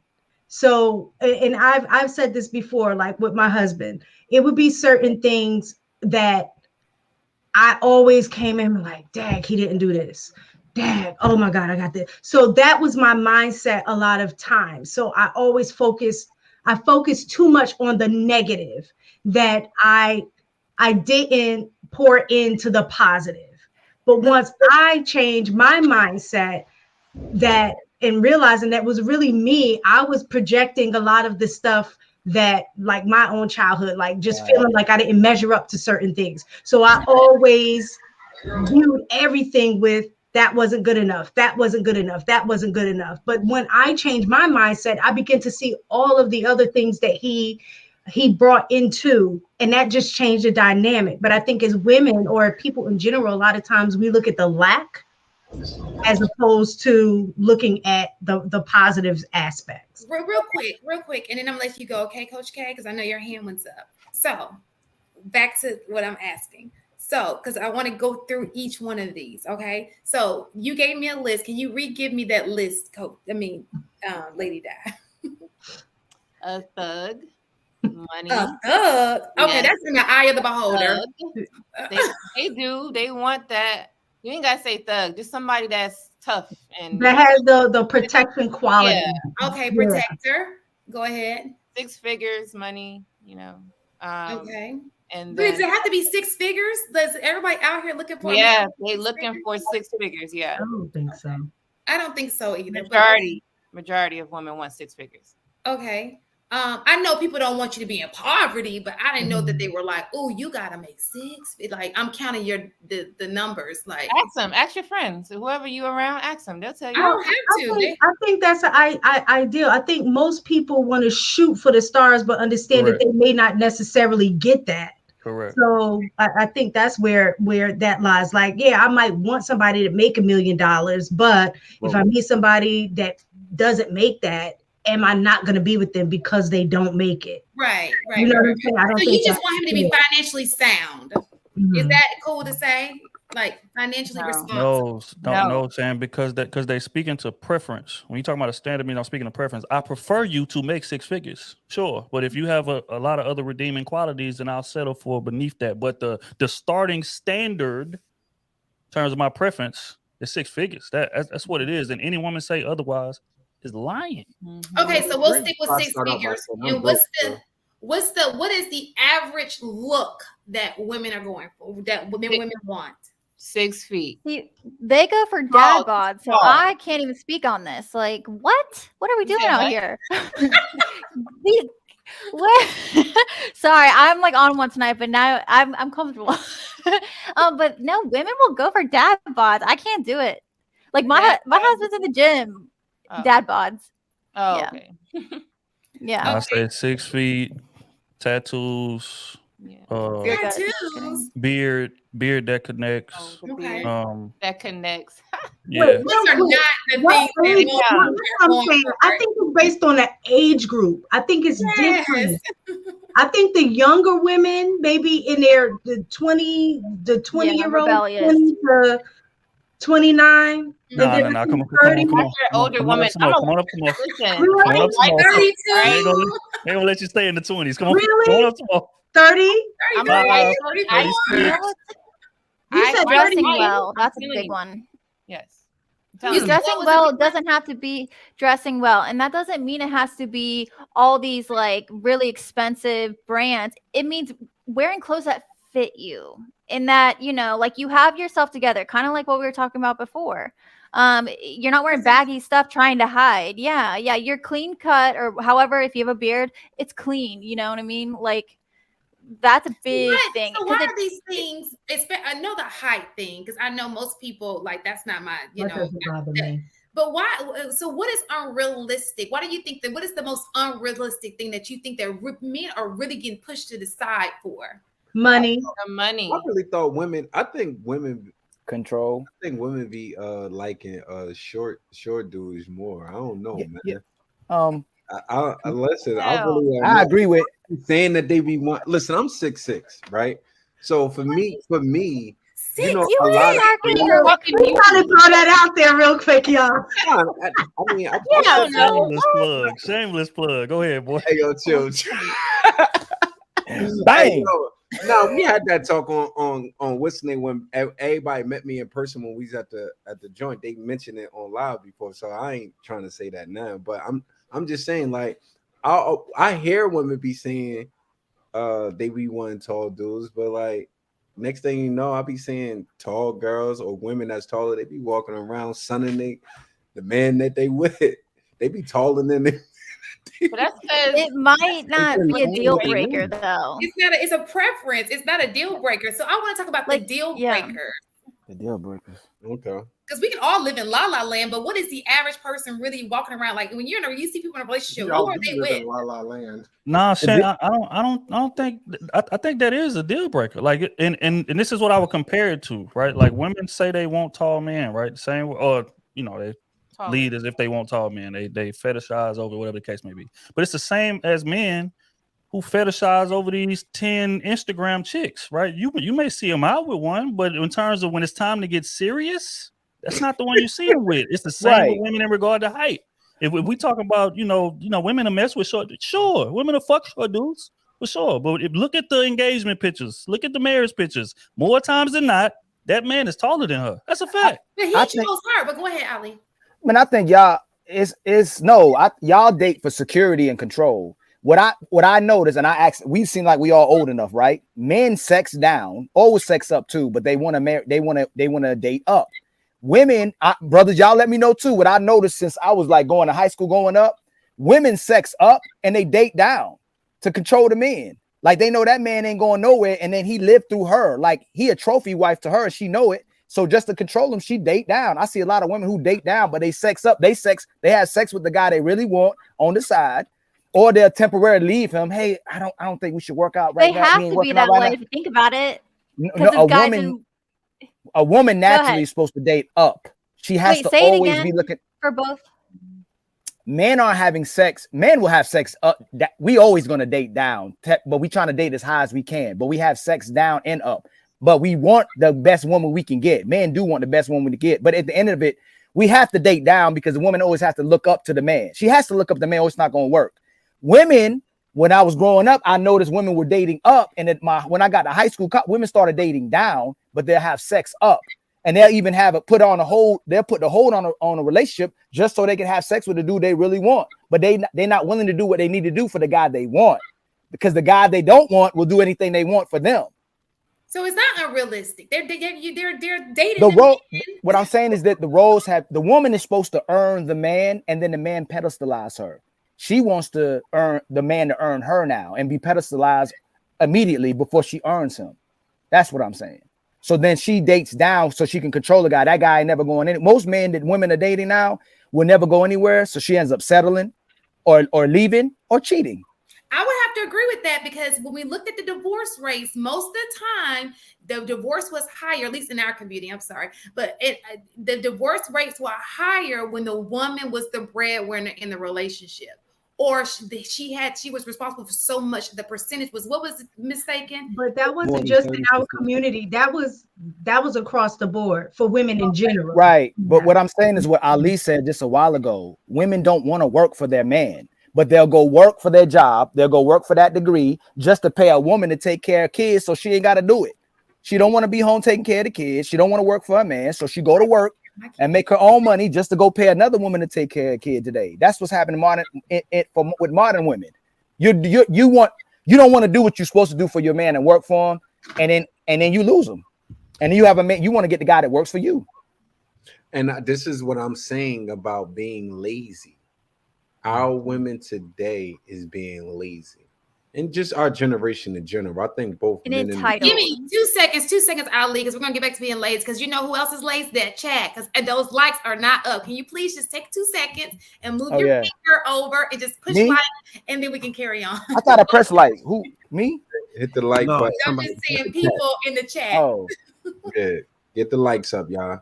Right. But I was saying, people, our generation just being lazy, and women are being lazy. Let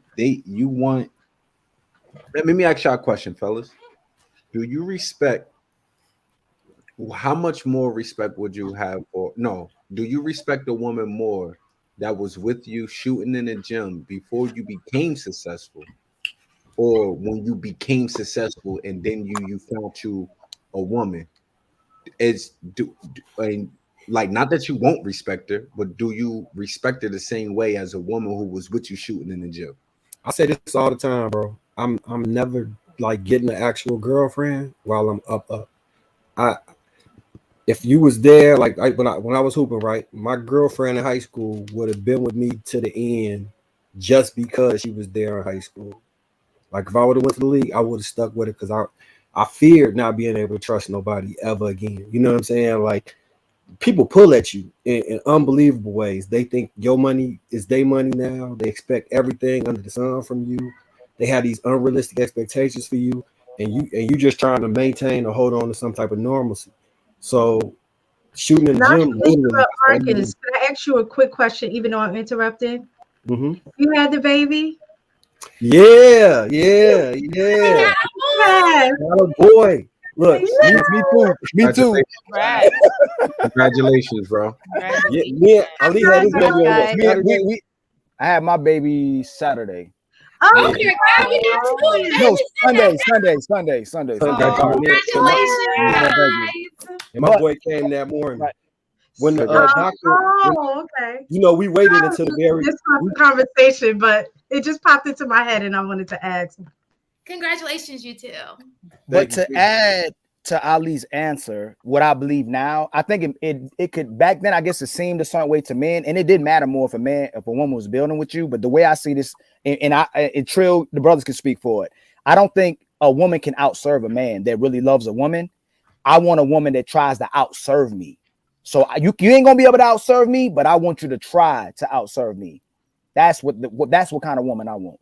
Okay. Yeah, I agree because when we fighting to outdo each other, it's just gonna build something beautiful. Because again, we both feel privileged to be there. I think that's because what the main because issue we is. instinctually, men are instinctually. If you do me one thing for me, and I know it's from the heart, I'm gonna do 5 for you.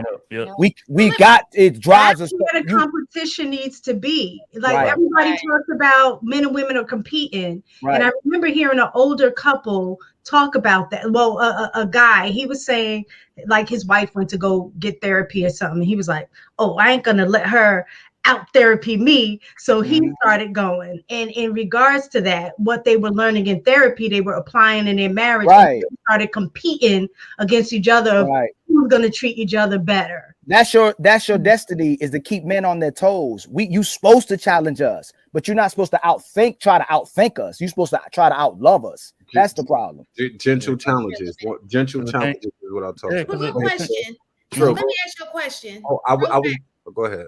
Okay, real fast, because it's something that you mentioned, and it's also something that Marcus mentioned. And it was like, you want the woman who builds with you, but we so often see that not be the case. Where we so often, because I mean, look, Kanye made a whole song about it. You know, not to say he went to for a while, because it could be another female. It's like he feels like he's gotten up there now, he deserves another female.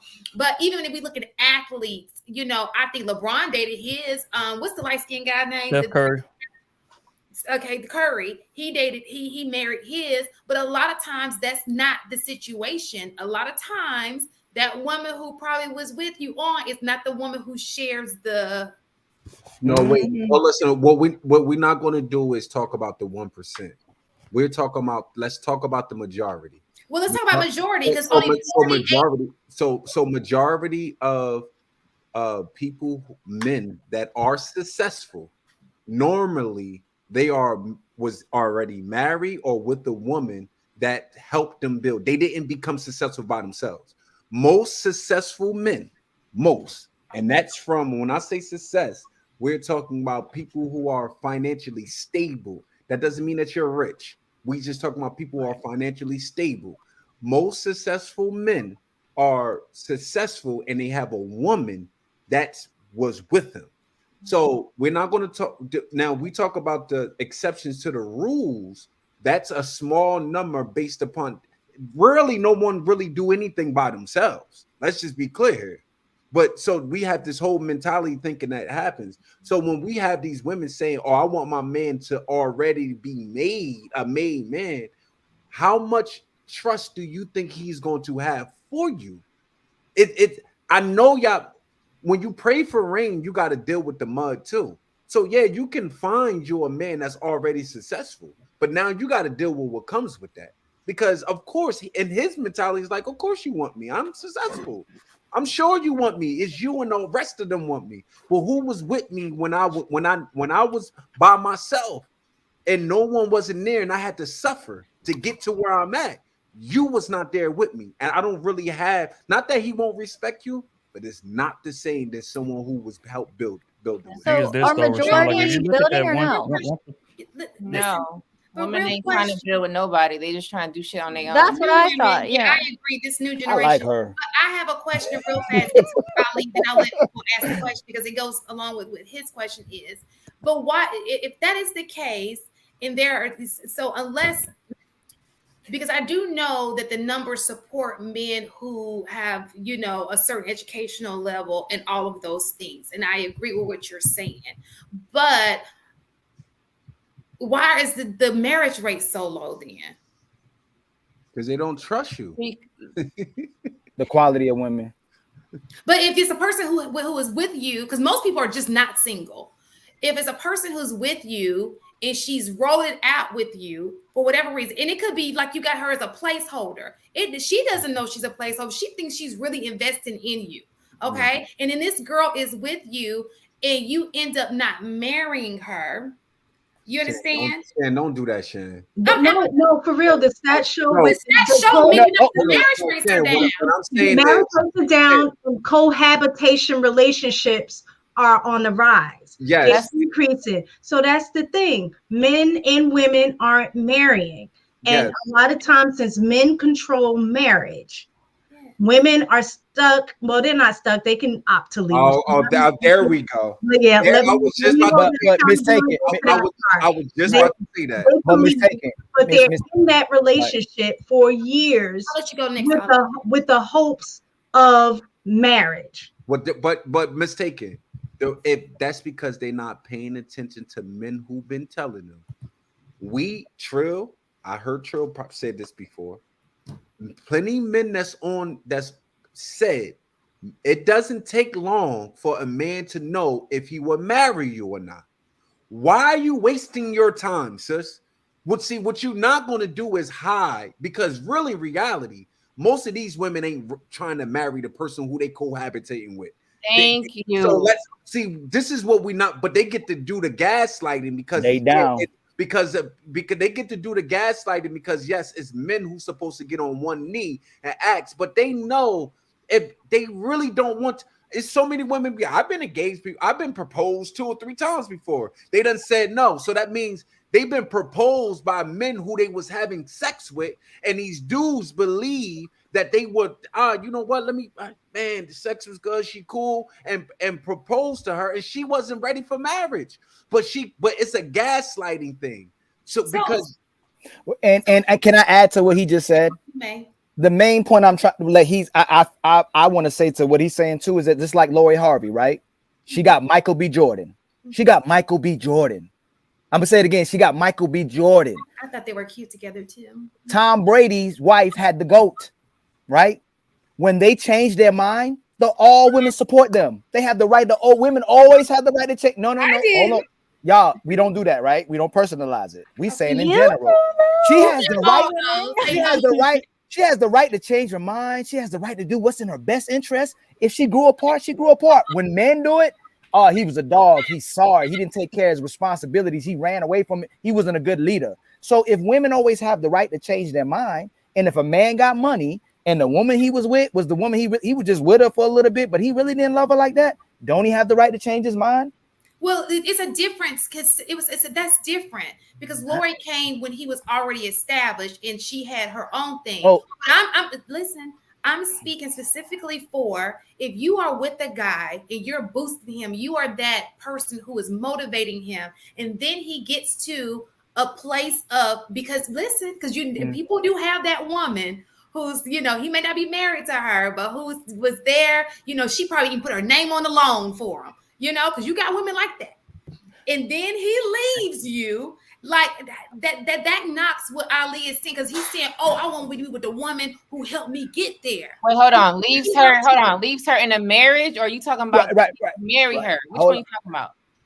What are you talking about? Are you saying leave her in a marriage, or are you talking about leave her like he won't marry her? What is technically? I think both, because even if he stays in a marriage, but now he made it and have access to the women that he really want.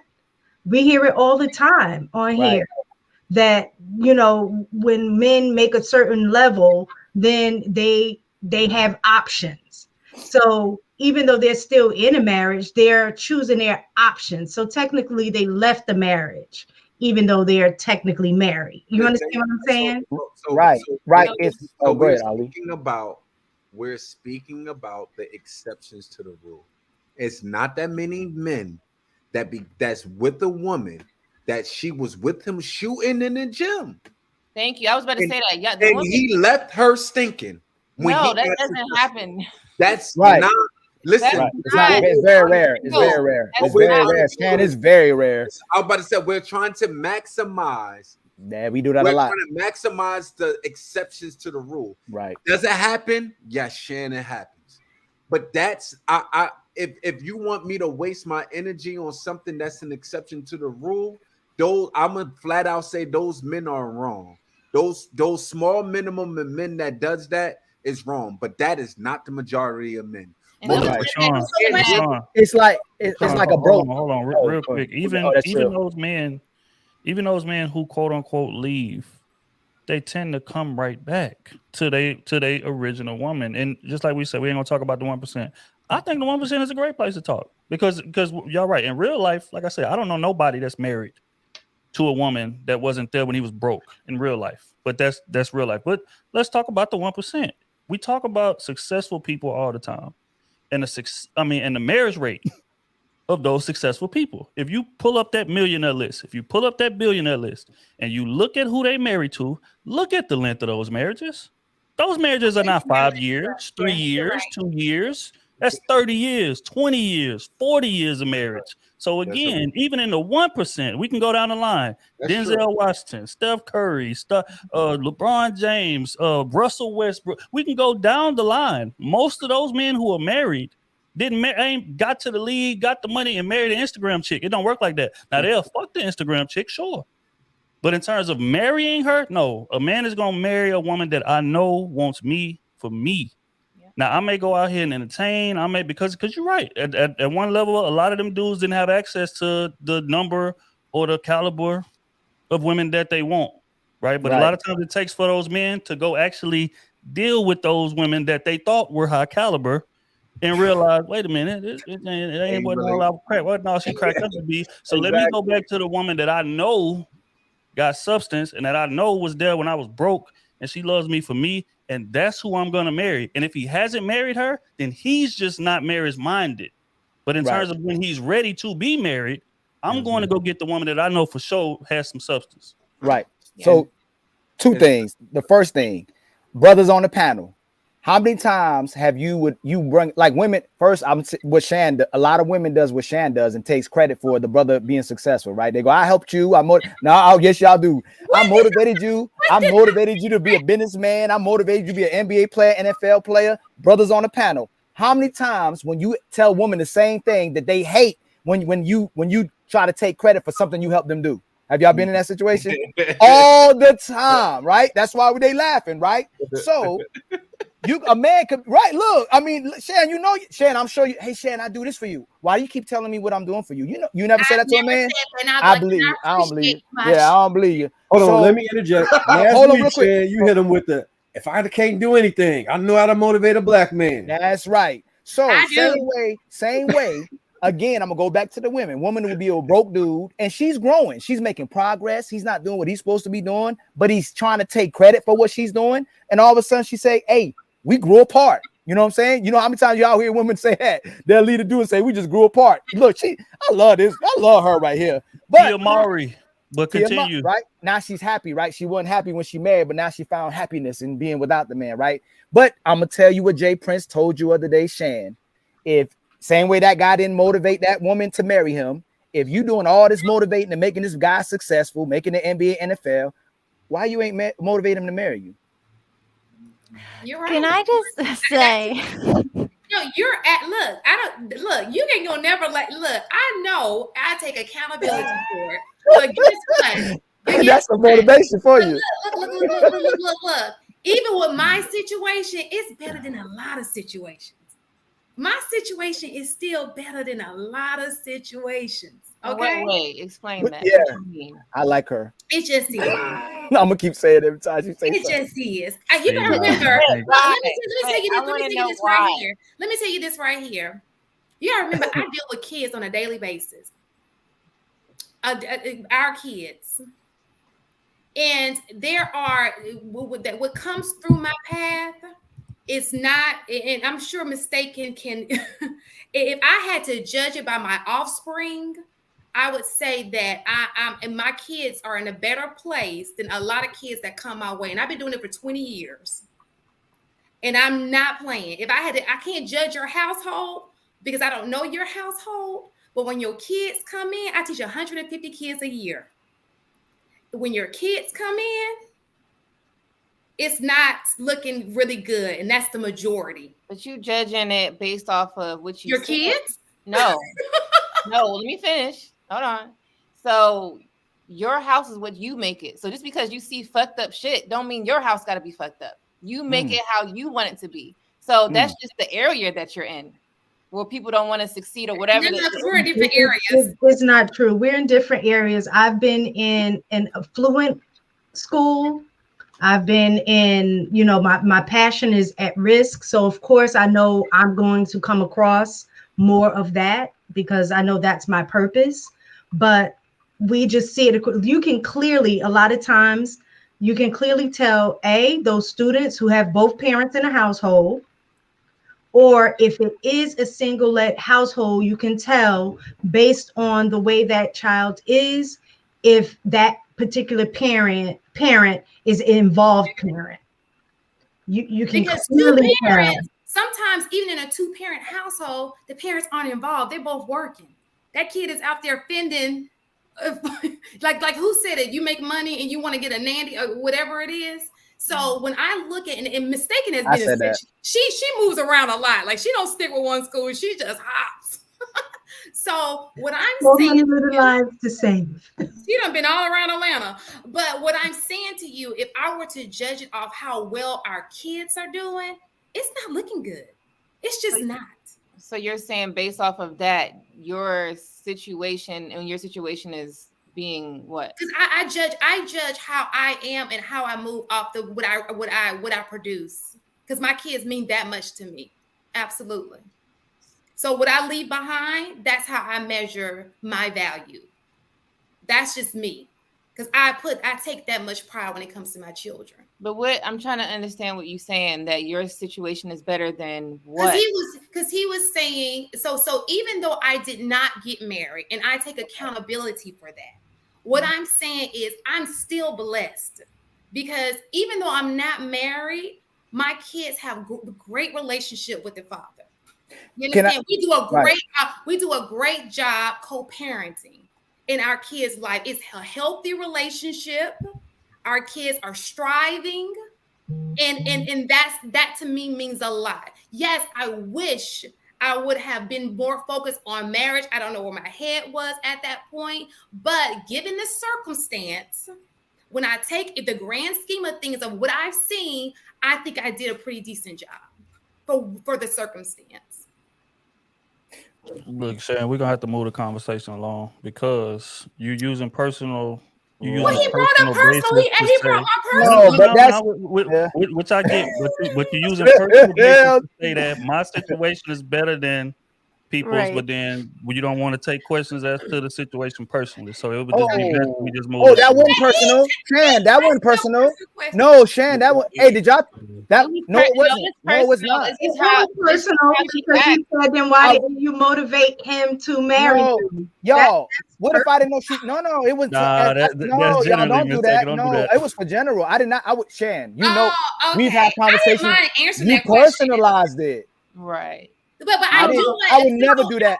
But I didn't think I wasn't trying. What y'all call it, sisterhood? It was just that he said it be sisterhood. In the last show, no, you said in the last show. I can't remember the name of the dude. You said that he already asked you the last show.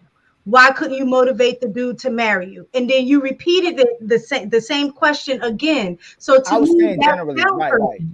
Okay, but hold on. How often, honestly? Okay. Oh, go. Oh, let's separate it, right? How often do a man goes, oh man, I'm still blessed because I divorced my wife? How often do y'all hear a man say that? He'll Honestly, get killed for saying that. he'll get killed, right? And number two, it could be equivalent to saying, hey man, I'm broke, I'm a deadbeat, I'm failing in life, but I'm still blessed. It's like saying something like that. But men ain't. Well, no, I said I was blessed by how my kids, like, that's a blessing to me, how my kids turn out. I don't say that me not getting married is a blessing. I said I take full accountability. I wish it were wrong. I said the part that I'm blessed about is how that we were able to, even given the circumstance, we were able to co-parent in a way that was still beneficial to our children. Will you have been more blessed married? Oh, absolutely. So what I'm saying is it's like if Trill got out of a relationship and he said, well, I'm still in NBA, I'm blessed. It's deflection from addressing the fact, like, it's okay. Like, this is what we mean by the women saying they tens. We have to take full accountability of that. It's a failure. We failed. So that the next time we get married, you understand what I'm saying? Like, we have to acknowledge, but there's no reason. Like, you might be a phenomenal mother. You might be an amazing mother. I don't know. But you may be. But that's two separate situations. Why? Same thing Tia Mowry did.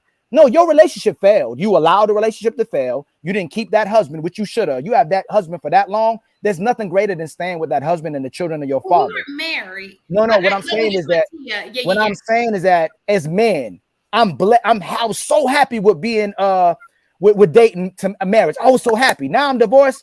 I'm happy. Then I divorced her. This is success. I'm graduated, and this is happiness now.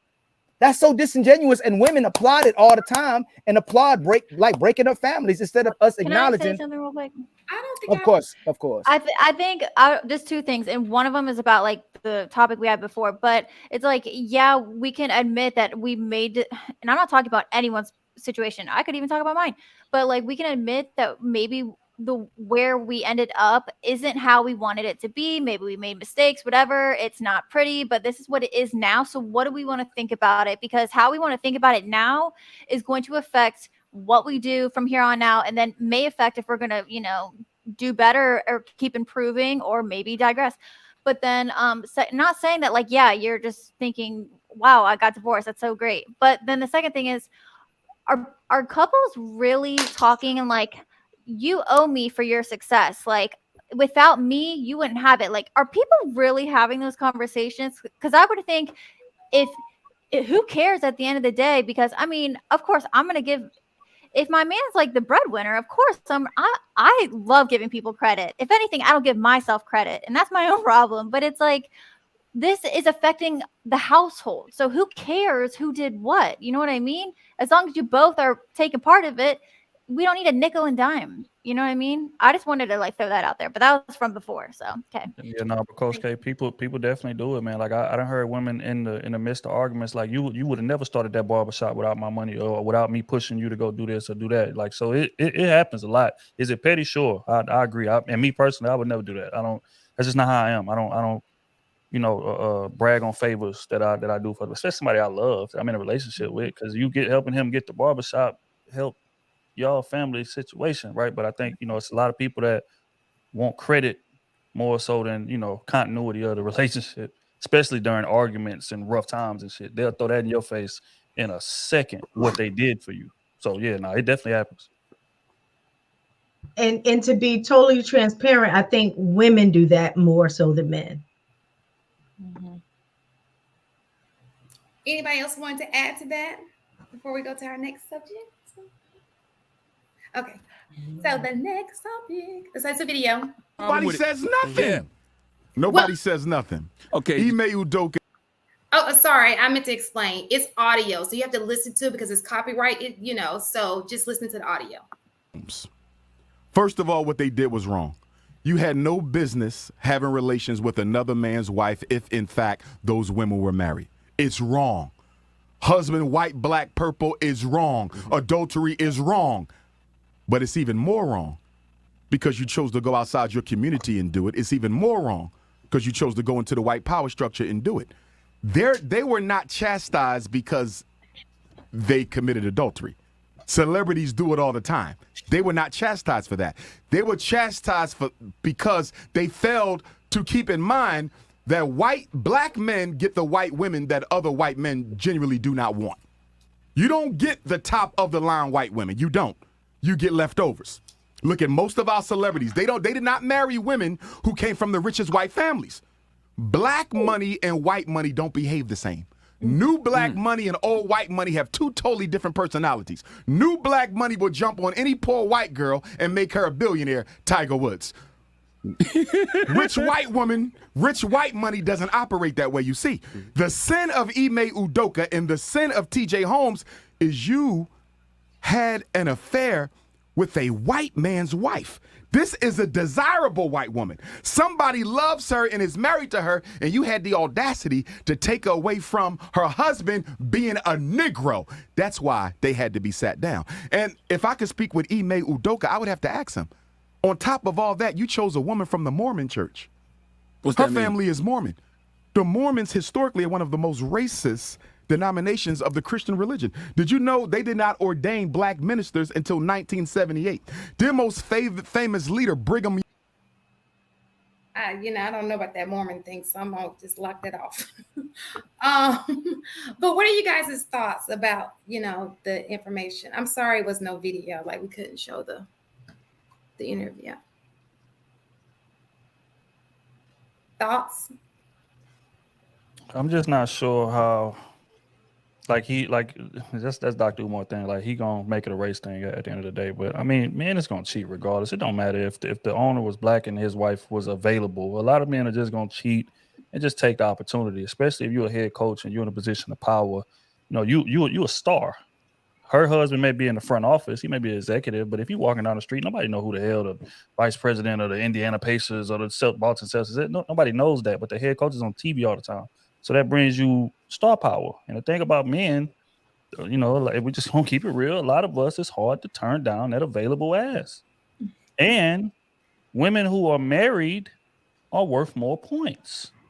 As in terms of our ego, in terms of stroking our ego. If her man is damn near a millionaire, billionaire, and I can have his woman on her knees doing whatever I want her to do, that strokes our ego in a different fashion. Whether or not we have a girl or not, I think it's more of an ego thing. But he tried to make it a race thing, and it's just like, I don't know. He lost me with that. That's all I'm saying.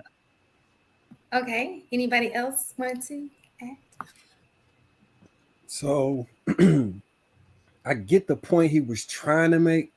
I don't think he connected that well to race though. And I normally be super conscious of that stuff. I think all offices have politics, right? And as minute as the thing could be, with you and another coworker get into it over a work assignment, if they cool it with the heads of the department or the CEOs or whatever, they can go with an agenda, and you just don't fit the company culture and the company policy correctly.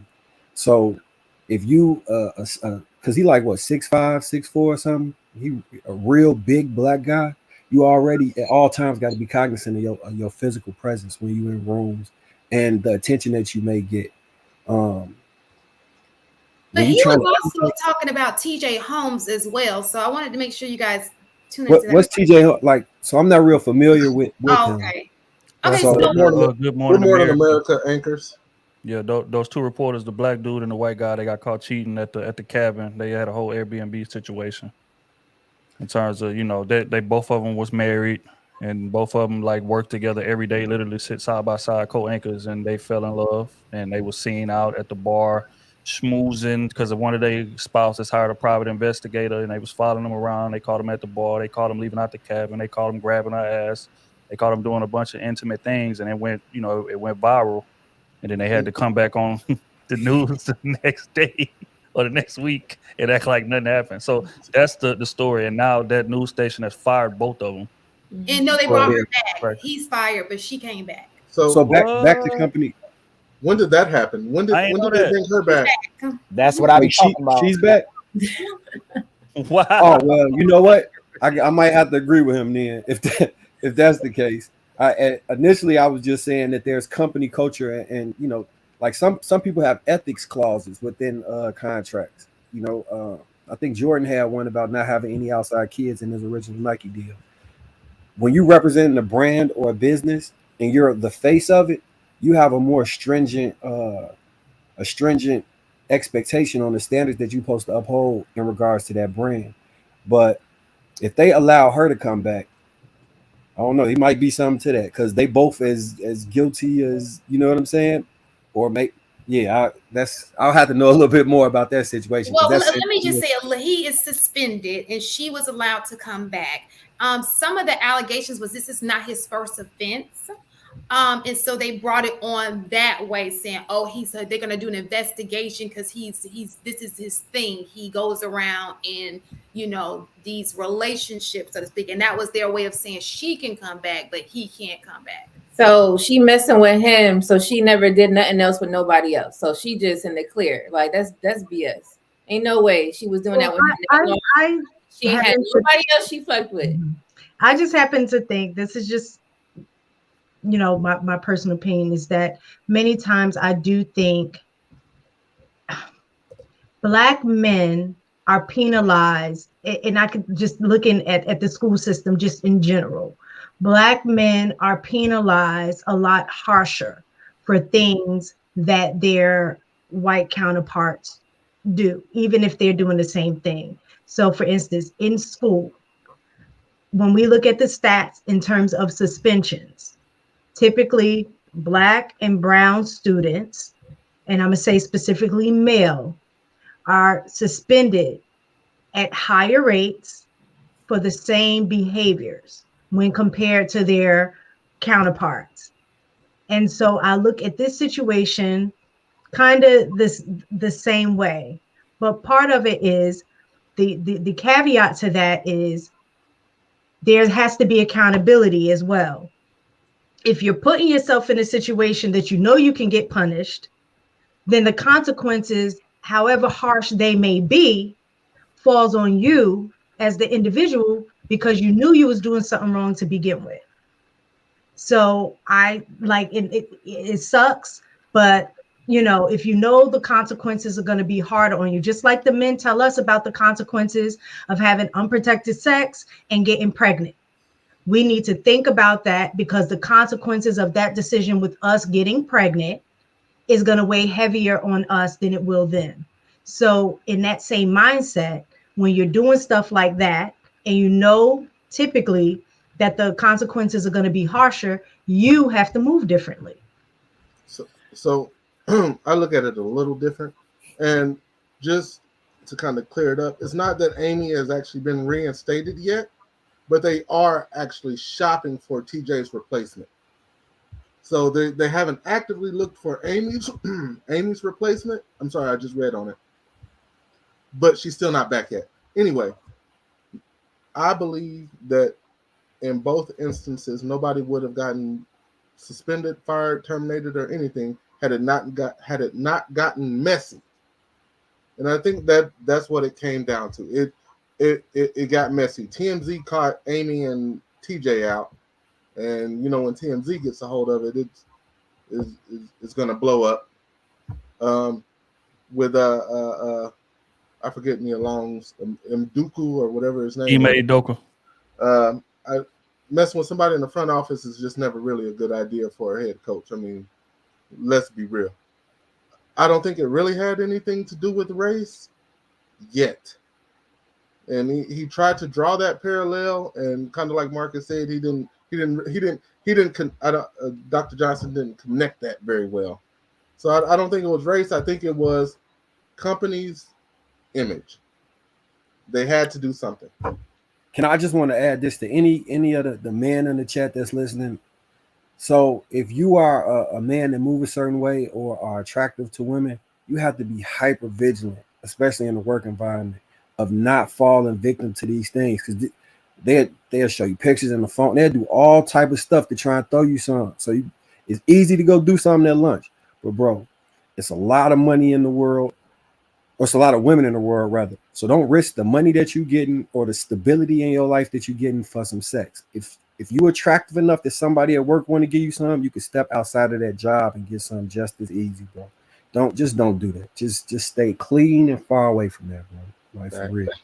Yeah, those is golden rules, man. You stay away from women at the job. You stay away from women where you live. You stay away from women that your livelihood is tied to. Because when shit go left, these type of things happen. Now, Ime Udoka gonna struggle to find a new job because now you got that history, that track record. You got to remember these front offices is the one that do the hiring. So we're not bringing you in here and you got a history of just running through niggas wives all throughout the organization. What do you know? And this was a championship level coach. I mean, they got their ass whooped by Steph Curry. Shout out to my dog. But they did go to the championship. You know what I'm saying? And they cut his ass without hesitation because of that. So again, what Mark is saying is real, bro. When you got that type of stature, you got to be extra diligent. And sure, men are gonna make mistakes and you know all of that's fine. But if you're gonna do it, it need to be done the right way. NDAs, second, third man communications, different things like that. Like you gotta remember like who you are, you know what I'm saying, and what your stature is and what's on the line. You can't move like you the same broke Ime Udoka that you was in the neighborhood no more. But it's never the right way to do the wrong thing. Like that's it kind of is though. Right there. It's not a right way to do the wrong thing. If you're married, you shouldn't be moving no kind of way other than with your wife. But he shouldn't is a funny word. Like people shouldn't have sex outside of wedlock. People shouldn't have kids without wedding rings. People shouldn't. Like it's a lot of things people shouldn't do. Basketball coach. Right, like it's a lot of things people shouldn't do. We can run a mile long list down. But I'm saying is no, but you're saying but once they do, you need to move according to protect your bag. With women, no, what I'm saying is you're saying do it the right way. They should get NDAs. They got to move different. But what I'm trying to say is they shouldn't be. Yeah, they have to move different. The difference should be moving their behinds out the way so they don't get caught up. Not get NDAs so I can do what I'm not supposed to do. That's all I'm saying. It's not a right way to do the wrong thing. If it's the wrong thing, you shouldn't do it. Mistaken. Let me piggyback on Trill point. He like what he's saying is, yeah, we know what we should not do. Everybody is clear on the rules, but it's gonna be some things, some indiscretions that occur. So if you is out here doing this, the difference between wearing a condom and not wearing a condom is the same type of irresponsibility. Like it's wrong, but it becomes wronger when you put people at risk of STD and you get a new baby out of here. So it's a right way to do the wrong thing, even though it's still the wrong thing. That's what we really saying. You're trying to say there's levels to the madness, so just be ready for that. So speaking of levels, real fast. First, does anybody else want to add to that? I was gonna go kind of left a little bit, but you're not. Okay. Okay. Do you think the way the rules are set up is to make it harder for successful and great men, and men who don't do anything can do whatever they want to do? Nobody care about it. They have more to lose. And I'm asking that too because let's say all the brothers, let's say Marcus, Trill, me, Modern Renaissance, AP, we lived in a polygamous society, right? If a woman did that, would it really matter to the men? Would it really matter to the woman? All these laws and regulations keep hurting men and put men in positions where they're going to keep doing something that's wrong. Where if we're in polygamy or monogamy, women, it's not really affecting the women because they can always find another man. You understand what I'm saying? Like if I have multiple women and my woman go off key, I don't care. When we in monogamy, when you get a man to be hope one woman don't go off. I know you're doing your hair like that, but that's why men end up being violent because of monogamy, and they end up deleting themselves because of monogamy, because he's putting everything in one woman, where when he was dating multiple women, he didn't care if a woman did certain things. And Marcus took my good girl have it, and we might trade off. Like in the different nature, the way society is set up is making men more volatile, is putting men in position to always be wrong, and it's hurting men, honestly. So this my take on that. If a man wants to be with multiple women, then let him do it. It just need to be honest to everybody. That's all. So that's all I'm saying. Y'all do what y'all do. You maybe get have a conversation with his wife. You said what? Maybe have a conversation with his wife. Like, well, no, it's too late. He married. Or not get married and just live your life cohabitating like y'all are doing now. Or just keep lying to make women happy and yourself unhappy. Or just tell the truth. Somebody that's fine with that part of the lies truth. make the world go round. What men? So what my understanding, my observation. No, I'm telling you, I'm just telling the truth of what happens in the world. That's all, family. I don't believe someone should lie either, but men lie to make the world go round. If you tell the truth, you misogynistic, a narcissist, and you hate women. Men cannot tell the truth, man. That's a fact. And women don't want to hear it. Women may not want to hear it, but they appreciate it. So they can use it against the guy. There's a difference. Women may not want to hear it, but they appreciate it because it allows them to have leverage. Them, no, not well, it could, but what I'm saying in general, it allows them to make that decision because your honesty at that point, once you're honest, it takes account off of you and puts it on that person. So the other person choose to stay in that position or not. But one thing they can say is they can't ever say that they didn't know. So why doesn't a woman tell every man her body count? That's huh? Leverage. No, listen. I can say is I can't answer that because my husband knows. I didn't lie about that. He knows to him. Yeah, absolutely. They talk about everything. It's weird. No, I'm the same. Me and my husband, there's no lying at all. I mean, I don't do that. There's women who do it because they got high ass body count. So that's why they. If mine want to know, I'll tell them. And I will say that. We can talk about it honestly. I think. Salute to y'all three and the other three women to do that. But the reality is that most women again claim to want transparency, claim to want full disclosure, right? But then when you ask certain questions, it gets a bit uncomfortable, right? And they get a bit, judgmental in terms of why you're asking. So when bro say lies make the world go round, that's real shit. And it's not lying to be malicious. Yep, they go lying because if we told the truth, that shit'll shake your world. But I don't agree with the women either. I don't think that is it lying or lying so you can maintain what you want to keep. No. Like how we say you want your cake and eat it too. I don't think the lie is benefiting necessarily the woman. Typically, when people lie, they're trying to benefit themselves. No, I would definitely say that they're benefiting themselves. Like if I tell her the truth, then she may not want to be with me. But I like her because she does X, Y, and Z. I want to keep her in this position. So I got to lie to her so I can maintain this situation. No, it's because we don't want to hurt you. Correct. There you go. That's why. It's not. That's why. It's not about us because it's always about. It's always about you. It's always about you. We would love to unveil it. Most men in lives is a whole lie. It's his whole lie. Am I the only one? No. Am I this big? Oh, go ahead. We don't want it. Go ahead. Yeah, you don't. I'm sorry, but we'll ask for the truth.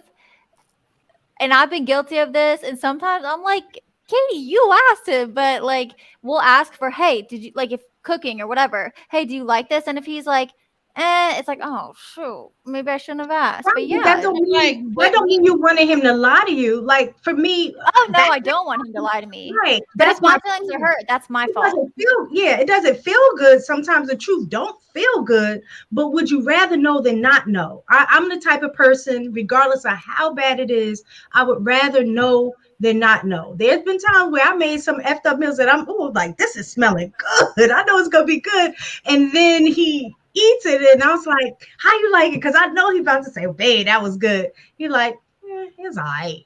I'm like, you don't know okay. And my feelings, of course, is hurt because I'm like, dang, I did, but it's not gonna make me be like, well, I'm not cooking no more. Like it's not going to be a situation where I just know next time I'm not gonna make that. Or I ask him, well, what should I do? What is it? Some seasoning or whatever, so I can make it better. But I would prefer the honesty, the truth, whether how harsh it is or not. And I'll say I got that from him.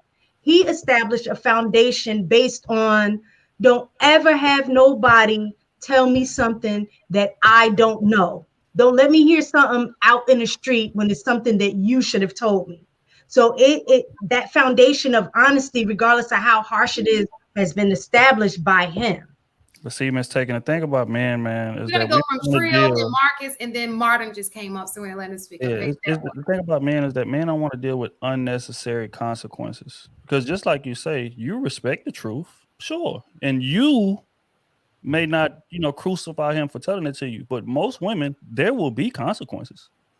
whether it's cold shoulder, whether it's you ain't getting no sex, whether it's, oh, why don't you get your mama to cook for you, with unnecessary arguments. Like, there's gonna be consequences for telling the truth. And as a man, a lot of times we just don't feel like dealing with that, especially if you're not going nowhere. And it's the same thing with cheating. What bro AP said is facts. He's not telling you to like protect yourself, because to be honest, if you find out, like most women is gonna stay anyway, right? But he's telling you to protect you, because at the end of the day, like it's gonna be consequences for that. And he know that girl probably didn't even really mean shit to him. So now I'm telling you this, and that's about to fuck up our union. And now you're gonna be treating me this way and bringing this shit up for years and 5-6 years down the line. So if I can avoid all of that, I'm gonna avoid that. Right. But again, wait. But for us to sit up here and say that telling the truth, and then we could take it away from cheating. We could just bring it back to just rudimentary shit, cooking, dressing, whatever. Weight, another big one. We can't sit up. I'm not gonna sit up here and let y'all say that telling the truth in those aspects are gonna come with no consequences. That is a lie. Okay, so the Marcus was next. Let Marcus go, please. Let's go with it, because I want to make sure we get there. So I got a unique perspective on this, because before me and my wife got together, I was engaged once before, right? And I was a serial cheater, and I got told on by multiple women, right? And when I tried to stop and just make it, you know what I'm saying, or tried to attempt monogamy in whatever way I could, she always was throwing it back in my face, because in her mind, I was a liar and a cheater, because the whole time while I was doing what I was doing, I was using like lies of omission to get away with it, right? And when I finally just admitted everything that she had on me, she was like, okay, right. We tried to work on it for a while, and she told me, she was like, I can forgive the cheating, but I can't forget a line, because I can't trust you. There's no trust in this relationship. And with it being no trust, there was really no point in moving forward, because even if I'm not cheating, because she don't trust nothing I say, she can't trust I'm not cheating. And she ain't trying to put her health and none of that in my hands, because I'm not a trustworthy individual. Moving forward from there, I was like, man, I'm just gonna put all my cards on the table and see what happens. You know what I'm saying? If I lose somebody else that I love, it won't be because of me lying. And that shit has been the perfect. I ain't got to pretend, front, do none of that shit. It is what it is. You create a space and you talk about it. And as long as, you know what I'm saying, y'all got rules and parameters for how you engage in telling the truth, because you can't just be blunt and go in and say something in a way that's trying to be hurtful. But when you want to create a conversation in the truth, you have to create a space where you can say what you need to say, and it doesn't come off hurtful, even if you got to step away and come back to that conversation. And it's just a different type of relationship. And I remember being on the other side, like, man, shit, I got a lot to protect her, or a lot of keep what I got. Just when I felt like I had to lie. It's a whole nother, it's mind blowing how different it is. It's mind blowing how different the connection be. It's mind blowing how different your honesty and just being able to be yourself is. Because whether most men want to admit it or not, it's a man that's who they are in front of their homies. It's a man who you are in front of your wife. It's a man who you are in front. Like, I don't have to delineate. I can have a conversation with my homie the same way as my girl was in the car. She wasn't, because she know who I am. Like, it's no pump faking with. If I thought shorty that you had last night was bad and you asked me and I'm answering, it's no, she not catching no attitude, because she know, like, yeah, that he a man. That's how he feel. You know what I'm saying? It's just a way different feeling on this other side. I would advise anybody, if you can get onto the other side, bro, it's better over here. Thank you for sharing that, Marcus. Martin, hi, Martin. Thank you for joining us. Is there anything that you would like to add to the conversation? Yeah, that was some good points there. By the way, good evening to you all tonight. Good convo going on here. I would say to this is that I think that when it comes down to it, honesty definitely is going to be the key right there, you know. And so I'm a little different, and I know it may seem like I'm like, oh, this guy is 21 years married and he's so nice. No. My wife would be like, okay, it was some crazy stuff that we went through, because as far as me saying things and not wanting to say it because of her feelings, I would be in the wrong, because that means I lied in my vows. Then I said, I promised to be true. I promised to do all these things. And now when I'm actually being hit with those things, I'm not going to do it because I'm scared of what might happen or how she might respond to it. So what I'm saying therefore is that I think a lot of times is that this is something that's super important when it comes to marriage and relationship, is that these are the things that we need to be actually encouraging our young men and women that are going to get married, that these are the things that come with it. You need to be told, hey, when you get married, if you do something X, Y, and Z, you got to be ready for how he's going to respond to that. You got to be ready for him to tell you the truth, and vice versa. Hey, brother, if she come with this, don't lie, just be truthful. But I'm not going to sit there and actually be like, if I say that, it might hurt her feelings. No, that's not my job. My job is not to sit there and not want to hold the truth from her because I'm scared of what her feelings might be. No, I'm just going to tell her the truth, period. So what I'm saying therefore is that I'm going to give you an example of something that happened with me. I'm not a huge sweeter at all. And my wife, she comes from a family. Her mom is a professional baker, and my wife picked up that niche. So my wife would bake something, and she would always say, here, taste this. And I go, I don't want to taste it. Okay. Then she would go, here, taste this. So I was getting ready to go off to school one day, and she wanted me to taste something. I did the same thing. No, I'm ready to go. I don't want to taste that. I'm good. So I left a book, and I went back in the house, and I'm hearing this sniffling. I'm like, what is that? I'm hearing it. I'm like, what in the world is going on? I go in there. I'm like, what's wrong? She's shaking her head. Nothing. What's wrong with you? Did something happen with your mom? Your dad? What? I've been asking you to taste my thing. You didn't want to taste it. I'm like, oh, man. So then here it is all this time. That could have been a huge issue, but the only reason why it is because I never told her I'm just not a big sweet eater. I don't really like sweets. You know what I'm saying? And at the same time, what would have happened? What feelings would she have harvested towards me? What kind of person did he never want to cook none I eat? What is he cooking something else, some other woman eat? I'm just saying these are the thoughts that when we talked about, these are thoughts that actually was going through her head. Well, then if he's not eating mine, then who food is he eating, or who sweets is he eating? Not even knowing that it just came simply down to the fact that I'm just not a big sweet eater. So here we are, crazy, down the road. We will do that too. But here it is. I'd be 1,000 pounds. But I'm saying, what I'm saying therefore is that I'm serious, man. These are some things that even the people that we counsel right now, that something that small, minute might seem so like, dude, that's petty. But just think if that would have went on for so long, it'd have been this thing in the back of your head that who food is that? Okay, what woman is feeding them sweets? Well, what sweets are you eating? I mean, that could have just been something that just could have been messed up and been some type of cancer that could have grown within our marriage had it not been addressed. So that's my thing right there. Always address it. Always be honest, because to be real, and I'm just so honest when I say this, they'll get over it. They will. If you really true to your husband, you really true to your wife, you should be able to honestly talk about it. If it hurts for a little bit, you will eventually get over it. And like Marcus said, come back to that space where you can actually just talk about it. But not only that, that was great, what you said, Modern. But not only that, women have to make it available for the man to be honest. A lot of women, they just like, you can't tell me that. You made me feel this way. You made me feel that way. And of course, he ain't gonna tell you a damn thing. You gotta be able to handle what he's saying. So throughout the entire relationship into the marriage, it will be fair game. Like he could tell you anything, and you're like, okay, and then y'all talk about it respectfully. So it's just making the space safe, because when you get together, that's how it needs to be, a safe space. It shouldn't be like we arguing and I gotta lie and I gotta do this. That's not safe. That's not even a real relationship. That's fake. Well, creating a safe space don't mean without consequence or without feelings. And it sounds like from what I'm hearing, and I might be wrong, but what it sounds like is I'm not going to say because I fear the consequence of the truth, or I'm not going to say because the feelings, I don't want to hurt this person's feelings. So if you've done something that you know is going to create friction, then that doesn't mean don't say it. You deal with the friction, you deal with it head on. Like you can't expect the safe space to be, oh, I can tell this person whatever I want without the fear of it being a consequence, or without the fear that the person is not going to have any emotion.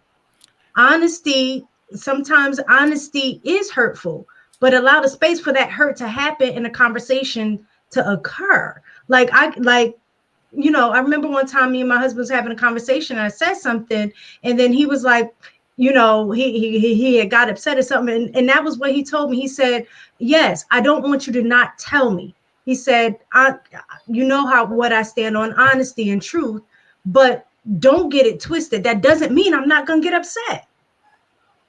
Right. You know, that comes with the territory. And I think another thing too is that I want to throw this in there as well. As y'all know, I mean, me being in medicine and everything, y'all know that they show that in marriages, most women outlive the husband by 5 years. I don't know if y'all heard that. And they always say, like, within a relationship, if you have a long-term relationship or if you have a long marriage, usually the women outlive the men by 5 years. And come down to it, the reason why it is when they did the studies and research is because of that very reason. Men will hold things in. Well, see, the thing is this: when you harvest in certain feelings or emotions and all that stuff like that, it literally has a physiological effect on your internal organs. It literally does. It's proven that it has an effect on it. So a lot of things is that men will hold things in because, like, I'm not what I'm saying is I'm not saying that men need to be emotional. I'm not talking about that tapping into your feminine side nonsense. I'm not talking about that.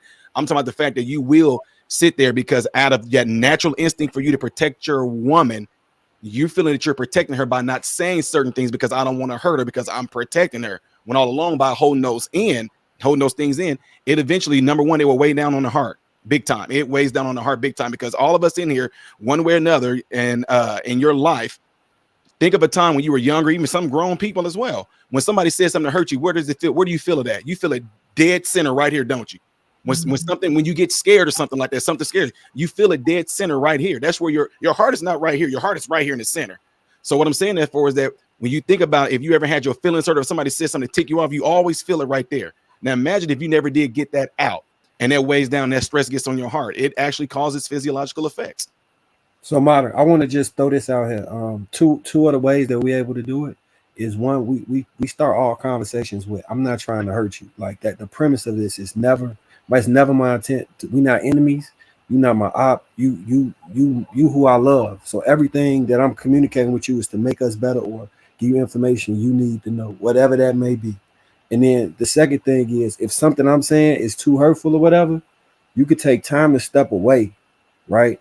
And just process it and deal with it. So you don't feel like I'm bombarding you with something. And then when you're ready, we can come back to it. I'm not going to ignore it, move like I'm not going to be like, oh, well, she walked away, so I heard it too much, or, she was too upset. We can't continue to talk about it. No, you can step away and gather yourself because sometimes you do need space to process something. So you can, because she'll tell me like, I'm kind of being a girl right now, so give me a second. I'm like, no, cool, babe, I got you. And then she'll be like, okay, the logic is kicked back in. And then we can talk and we get through.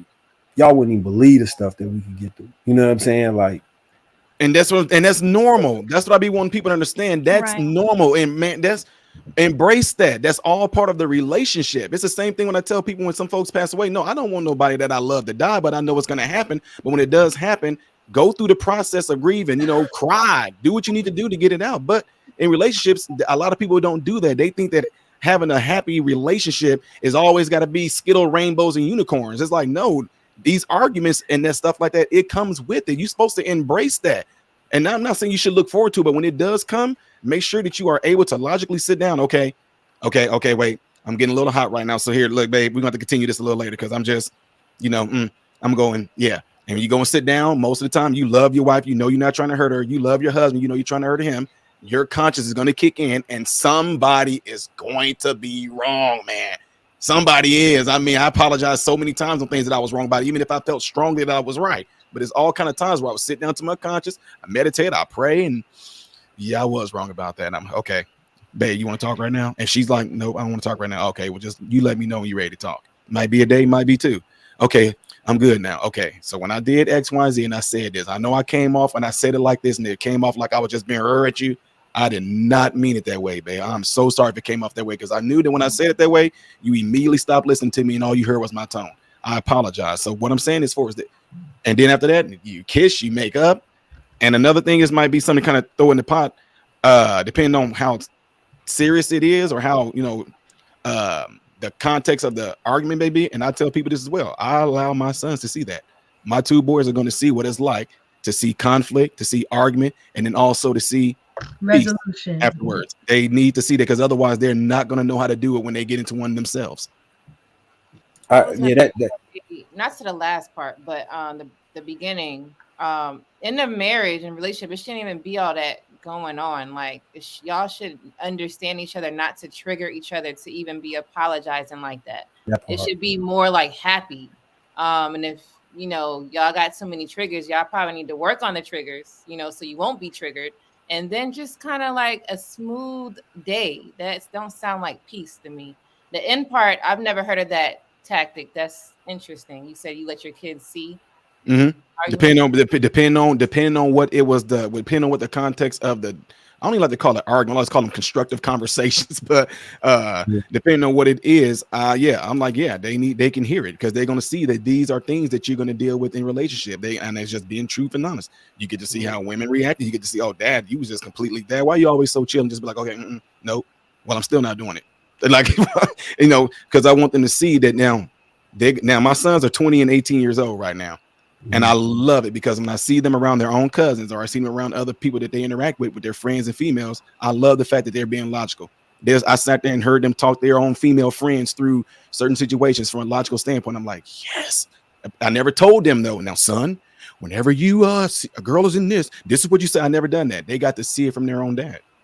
You know, you're only 26. Okay, we're gonna start summing this up. Is anybody else want to add on to that?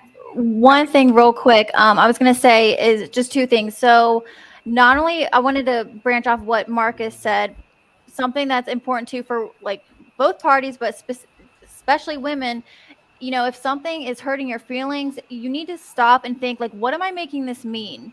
And then you're going to get to a point where that stuff's not going to hurt your feelings anymore. Cause you know, like, do I really think he's trying to hurt me with this? No.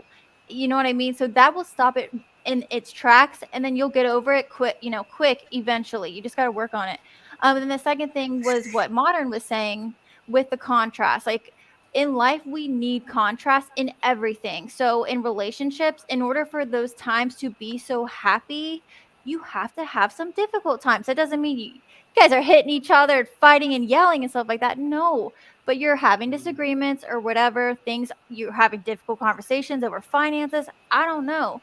But those bad times are what make the good times possible. We need both. And when you're unhappy, nothing's wrong. You're a normal human being. We need both. So just wanted to say that. That's it. Thanks, you guys. All right. So anybody else real fast? Okay. So our next question is, how important is class in your decision as it relates to choosing a mate? Because what I hear, because I think that, because I hear the 100,000, like I want a guy in 100,000 range. When what I hear people say that in the YouTube street, but I do know that there are women who want men in a certain class, maybe their class or above. Maybe there's not a number, but I've heard what they're basically saying is, I want somebody in the same class as me or above. Have you guys heard this? How important is that when you're dating? For me, it's not necessarily about class. It's more about you're likely not in the same spaces that I'm in, depending on your class. For example, you're likely, some of the things I see in these spaces is, from the women anyway, they're likely not in the high class restaurant, cigar lounges, and things like that I am in. So I'm not going to run across those type of people unless it's through some random encounter at a gas station, right? So it's more about proximity, I think, than necessarily about class for me. So it's not that important, but then again, you're not in my spaces either.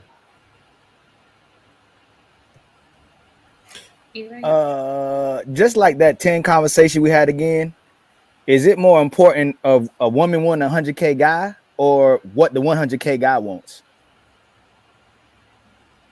You know?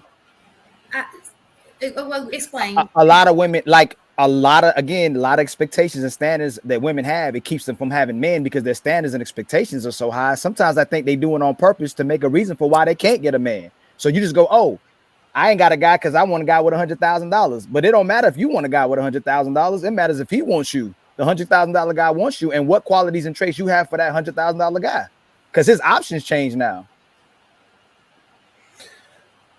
Okay, so for me, I think I got kind of a different perspective on this, because no matter what level I elevated to, because I'm from Chicago, so I'm from, like, you know what I'm saying, I'm from the neighborhoods that sometimes be vilified, you know what I'm saying, on the news or whatever.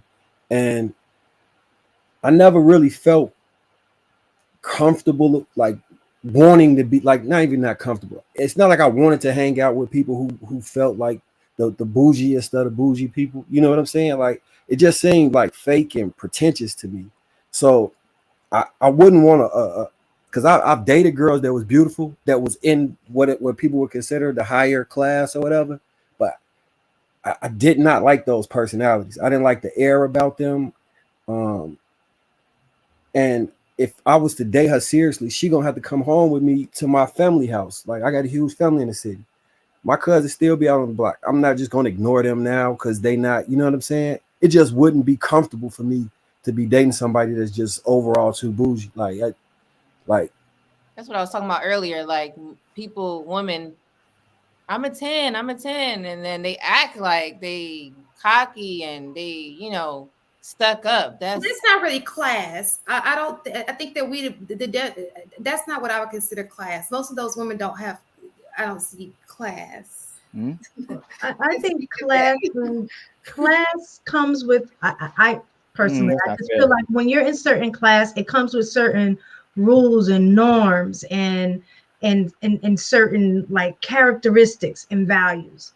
And I think when you are dating, it has to be about compatibility. And so when you're in certain classes and when you're in a certain class and it comes with those certain rules and norms, is going to be a little difficult to be on the same page with certain things. And so kind of like what Marcus was saying, like if somebody's too bougie, I'm just not really going to be able to relate to them in the same way that I would with somebody who is kind of like where I'm from and experience the things that I've experienced. So I do think you can learn. I definitely think that you can learn because you have people who have gone from rags to riches. But again, once they do that, they're around a whole different group of people where they're now learning those norms and values and character. But I do think it matters. I don't know so much if we call it class or if it's the values and characteristics that you would need. It's like being stuck up or being down to earth. You know what I mean? I don't think that all people with class are necessarily stuck up, though. Oh, for sure. Yeah, that's how I would like to, because some people with a ton of money are like the nicest people. Like you would never think they don't buy like the nicest clothes, whatever, or you'll have the opposite. I think it just depends. But like growing up, I didn't come from a lot, even though people always think I do, but it's like, whatever. I don't know, put together, I guess. But it's like, but I always felt uncomfortable being around, because I went to a private school, being around the kids that came from a lot. But that was what I was making it mean about me and my family. Now looking back, I'm like, who cares? It's just like, but I think the higher, like the upper class, because are we talking about like upper class, like socioeconomic? Yes, that's what I want to clarify. Okay. I didn't know if we was talking about a personality or a socioeconomic status. Social economic class. So basically, there are several classes. You have an upper class. We're not necessarily talking about upper class. You have above average. You have average. You have different levels. And I don't want us to be like in the extreme of things. You know what I'm saying? Right. Realistically speaking, the norm. I would say with that, and then I'll pass it to you. Social economic. That's this. Yeah, values can go along with that. That's what I thought. That's what I thought. So, the last thing I'll say is, unless you're talking about like the upper class, I really don't think it matters. And it again goes back to, I think Marcus said, your values and who you are as a person. That's it. So let me give you an example, if I may. Oh, did you want to speak, Ali? You can go ahead. Yeah. Did you just say most people that are in high class or middle class No. I didn't want to talk about high class. I wanted to talk about where most people are. Okay, so I'd like to ask the brothers a question real quick. Trill, AP, Marcus, Modern Renaissance. If you establish, I would hope brothers. We say brothers should be established, correct? Be able to take care of themselves, right? Would you, if you truly love a woman and she's, let's say, I'll be God made, right? We'll just say she just is an amazing woman. Would it matter how much money she makes? No. Okay, most men would say, Trill the exception. I don't think it matters, right? She's got to be open, though. Right. She got to be able to serve you, right? And work for you, right? A good woman, right? No, when I say open, she's got to be open to to new things in life. Like, for example, I'm taking my chick to see the Nutcracker next Friday. Right. Like, you got to be open to certain things like that. Okay, right? so what I'm saying is that most men probably would date women from different classes, right? Can we say that at least? Y'all, most of us said we would date a woman with no money, but then we would also date women from any class, correct? If you talk to the average woman, if she makes even 100K or 50K, she still wants the 100K guy. But the funny thing is, most men will date primarily all women as long as they have a certain quality about her. Most guys that make 100K will not date certain women, but women who make 50K will only go for the 100K guy and will X out so many guys. She can meet the man of her dreams and she'll X that guy out. But when you say we talk about class, you got it right after me. When you talk about class, you're good. If the average man makes $50,000, so if you're bringing at least 30,000 or more to the table, why are you still asking about what he's like? How he has to make 100K? You can't provide for a family $80,000 to $100,000. But that's in her class, though, right? No, I'm asking you, if two people are going to get married, this man's making $50,000. Let's say a woman at least making 30, right? The average woman honestly is making almost $50,000 as well too. So you put two incomes together, it's almost $100,000. She says she's looking for a 100K earner, but most women will X out a man, and I really think it's because she can't get. Most times they can't find a certain type of man. They do it deliberately to already X out the man. Why are women still Xing out their dream man because he makes 50K when they both make 100K if they both make almost 50,000? If I guess this is coming from one of the people that, like I told y'all, we do some counseling, and so that means we got a little bit of connection with some lawyers here. And one of my lawyers, I'm not gonna say his name, he don't want me to say his name, but on his conclusions, he's been doing it for 40 years.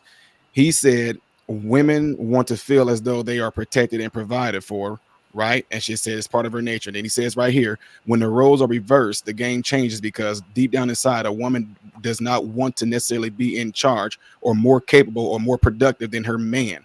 So to what Ali is saying, I get it. Most of men will be like, oh yeah, I'm not about class.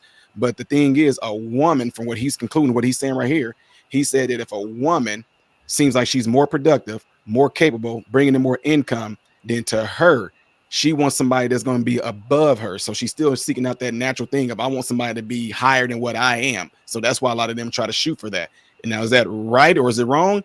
It all depends on that individual woman. But again, I do understand that point, because most of us men be like, no, if I'm doing my thing, 50K or whatever like that, if the woman has class, whatever like that, I'm cool with whoever she is. Modern Renaissance. What's the elephant in the room? Typically, if you have a career-driven woman who may make that much as well too, she's compromised her womanhood completely, and that 100K man don't want that 100K woman. This is like the basics of hypergamy, but real quick, would we all agree that class though is like more than just what the guy's making? Because even if a guy is making, if he's from like, I don't know, the boonies or whatever, where his family doesn't have much, some women might care about that. I don't, but I'm just saying, like, so we got to I think class is bigger than just absolutely salary. That's all I want to say. And I would say the opposite. For example, we when we grew up, if you grew up in the 80s, a lot of Black people especially, you didn't have parents who were making it like that, but they instilled values. Some of us got values instilled in us. You didn't walk out the house looking any kind of way. You cared about how you looked. There were certain values that were instilled in you that put you, your mentalities, I would say it has a lot to do with mentality as well when it comes to your class. You understand? So giving a good example is, I understand that you don't mind a woman with money, but would you mind a woman who walking around with a bonnet on her head, low class? Would that bother you? Yeah. Or twerking on the streets with a G-string and she thinks that's okay, or her kids twerking with her in a TikTok video, low class? So Shan, I'm gonna give you like two examples. So I dated this girl who her father was like the VP for a large insurance company, right? They had this big, like, that shit was crazy. They had a beach damn near in the back of their house. So you walked out, it was sand on the inside, an indoor pool with sand that looked like a beach that led into the pool. It was like craziness, right? She was the coolest chick around, right? I had no problem dating her. She would have been, because she was from like corporate, 3 generations of them having money. super cool. But I also dated another girl from that same neighborhood who she was modeling for Ford, and I couldn't stand her personality and all the people that she hung around. Like I broke up with her because of her friends. The problem with the girl that father was the VP for ING, her friends were like the other girl. It seemed like she was an oddity in that world. And those women, both of them beautiful women. One of them, she had a modeling contract with Ford from New York before Instagram was big. I don't know if y'all ever heard of that company, but Ford used to, you use a model, so you know what I'm talking about. Beautiful girl. I could not stand her personality or her friends. And it seemed like that was kind of the air that a lot of them had that was from over there. It was like extreme. You seen that show Baldwin Hills or something? They kind of acted like them. You know what I'm saying? But worse, more amped up. And I want to go to J&J Fish sometimes. I want to, you know what I'm saying? I don't want to have to go to a 5-star restaurant every night. I don't want to have to. She used to say this word that used to blow me. Where are the hot spots? I used to hate when she said that. The tone that she had. I told that girl she made my stomach bleed because I. It's because they trying to. So what they doing is they trying to practice and learn the high class stuff because they want that high class man. That's kind of what that is. So they trying to stay up there to get that, and then they trying to be in that limelight to get that because they can't build with one. They rather just get it already made. So see, I get that, but then okay, I'm sorry. Go ahead. Because real fast, because I really want to get, because Trill is on the opposite spectrum, so I want to get his idea with why he said the opposite. Because we heard this side, I want to hear the opposite side. It's a relatability thing. You know, I think you know, like most men, just like they said, they don't really trip on how much they woman making, but also most men, a lot of men in this space, pardon me, feel like they should groom their woman. You know what I'm saying? Like I need to be teaching her. I need to raise her up and groom her into the woman that I want to be. See, me, I don't have interest in doing that type of thing. I need to look over at my woman and be inspired for me to keep going, right? And a lot of what inspires me is my woman out there crushing shit. You know what I'm saying? So that's not saying that she has to make the exact same amount of money that I do, but she has to be close because she has to understand why I'm making the decisions that I'm making, why I need to save, why, hey, babe, we need to take this and invest it. Why, you know what I'm saying? But if you have somebody that don't come from any money and then I got money, she going to be a lot more reckless than somebody who had to work for their shit, and two, that's used to having it. Right. So again, there's nothing against her. Now, and again, I also think it depends on like what stage of life you're in, right? Because when I was younger, like I said, man, we from Port Arthur, Texas, man, land of the trail. Rest in peace, Pimp C.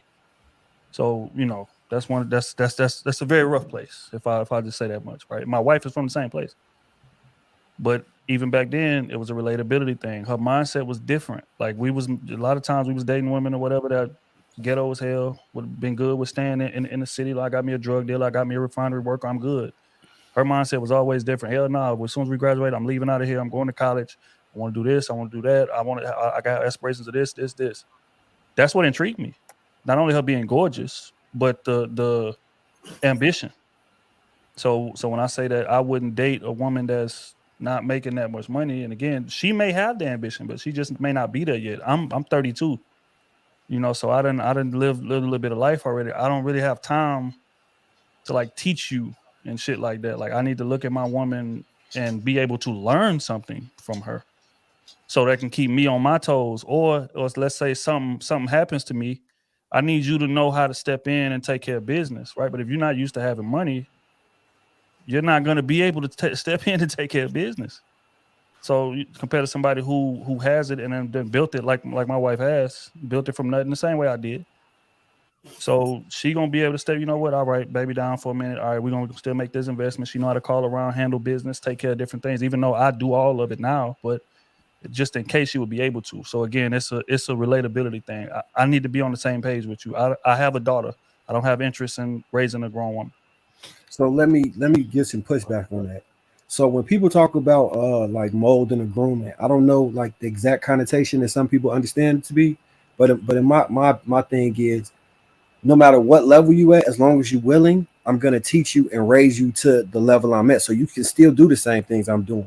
It's not so much I want to make sure you're beneath me. It's I like things done a certain way. And if you're gonna be with me, this is how I want them done.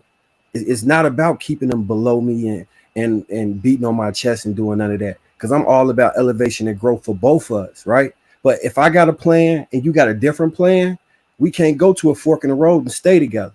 I'm trying to keep my family together and my relationship together. So it works easier when I don't have somebody that's going to try and supersede that and interject. We don't fight specifically for that reason because we in alignment. It's not, all right, you disagree, I disagree, then we can come to some type of agreement. Most times we in agreement because we have a similar thought pattern, because to that molding thing, she grew up with me as I grew up too. And she understands every step of the way. Like, okay, this is why he made this decision. Like at one point she got a job as a VP for mortgage loans, right?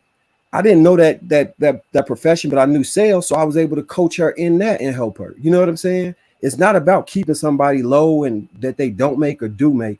It's about not hitting a fork in the road and separating, if that makes sense to you. She's in a okay. So let me ask you a question. It's a two-part question for all the guys on the panel. Okay, so because I hear a lot which you stated, because I'm thinking but that's a pretty high role that you just stated that she had. But when it comes to two things, Marcus just mentioned he's able to elevate her to his level. Do you think women can do the same when it's the opposite? That's one, which is probably the reason why most women don't want to be in that situation. And then two, if you date a chick if we're talking about in the mentality makes a difference, you want like minds. Is it reasonable for a man? Do you think a man who is upper level, he's worked all this time, you think he has anything in common with a person who has to work at McDonald's? Two-part question. So first, I don't think that, because hypergamy does exist. Women don't naturally say they want men that are smaller than them, not as smart as them. You know what I'm saying? They don't want to sit in a position of authority and look down on you or raise you to that level. Because at some point, she's gonna feel like she was your mother or whatever. It'd be weird if we called our girlfriend's mother, but it's fine if they call us daddy, right? It's because they look up to the person above them. That, you know what I'm saying? Just think about it. It sounds a little crazy, but just think about that whole thing. You know what I'm saying? Be like, "What's up, ma?" Yeah, that's fair. All right, so I'll retract that one little spot. But and then what was the second part of it? Or mommy. Yeah. That's kind of all right. What's the second part of that? I'm not calling nobody mommy that I not no. Look, I have a hat that says that. I want to hear all guys from this point, but the second part of the question. Does the person who's working at McDonald's actually, are you even compatible? You know, because we always hear the guy getting cleaned at the divorce, and it's because she makes so much less than you. And then when you go to get a divorce, you get murdered in divorce court because that's what they look at, you know? So at the end of the day, when that happens, could it be the compatibility is off? It looks good because she's beautiful, but if there's a disconnect because you guys are just so different, you're from different worlds. Because I'm just gonna put it out there, you working at McDonald's as a grown person, like that's a certain mentality. I mean, anybody who works at McDonald's, I'm so sorry that I had to say. Dang. Does that make the women unqualified too? We talking about she's speaking about women. Oh, we speaking about women. So okay, go ahead, Mom. My second answer to that is, one of the things that I look for, like, is somebody that's willing. So like willing to learn, willing to grow, willing to work with me. As long as you willing, then I can get you to, like, going to McDonald's don't necessarily mean you're not intelligent. It might mean you didn't have a network and knew how to get jobs in other fields. You know what I'm saying? Not in this time. Look, if you as a teacher, I'm gonna tell you, if she worked at McDonald's, it was says a lot about her as well. It depends on the age too. The man, if she's 18, 19, sure. Right. No, still no. I'm joking. Yeah, brothers, do y'all feel like the average man would marry the average woman if they compatible? Sisters, do y'all think the average woman would marry the average man if they're compatible? Come, you just said y'all don't want the average man. The reason I say that is because most people fall in the average range. No, I but don't know most what that is.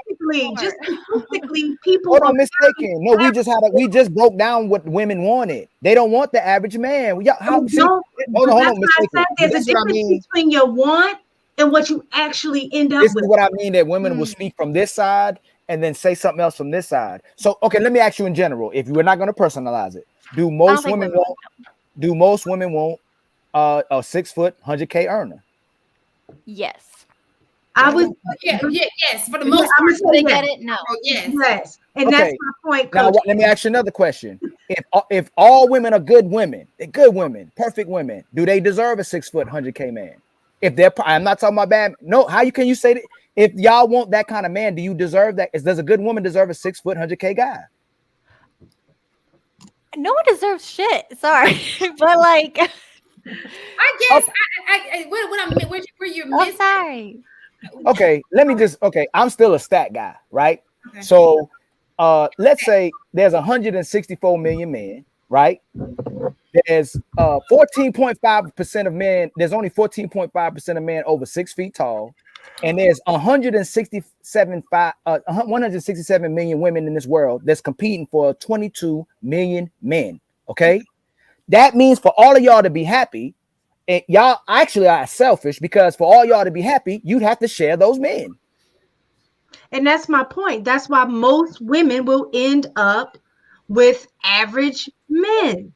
Do you think that most women are No, most women will not settle for no, the relationships aren't working because most women are not going to work for the average man. They want the average man to work for them. That's why a woman goes, he's not on my page. He needs to be on my page. But if it's the guy she wants, she may try to get on his page. But again, like the previous when we started, we admitted that even if the man is doing everything the woman wants, even if it's the man she wants, she still finds a way to mess that up too.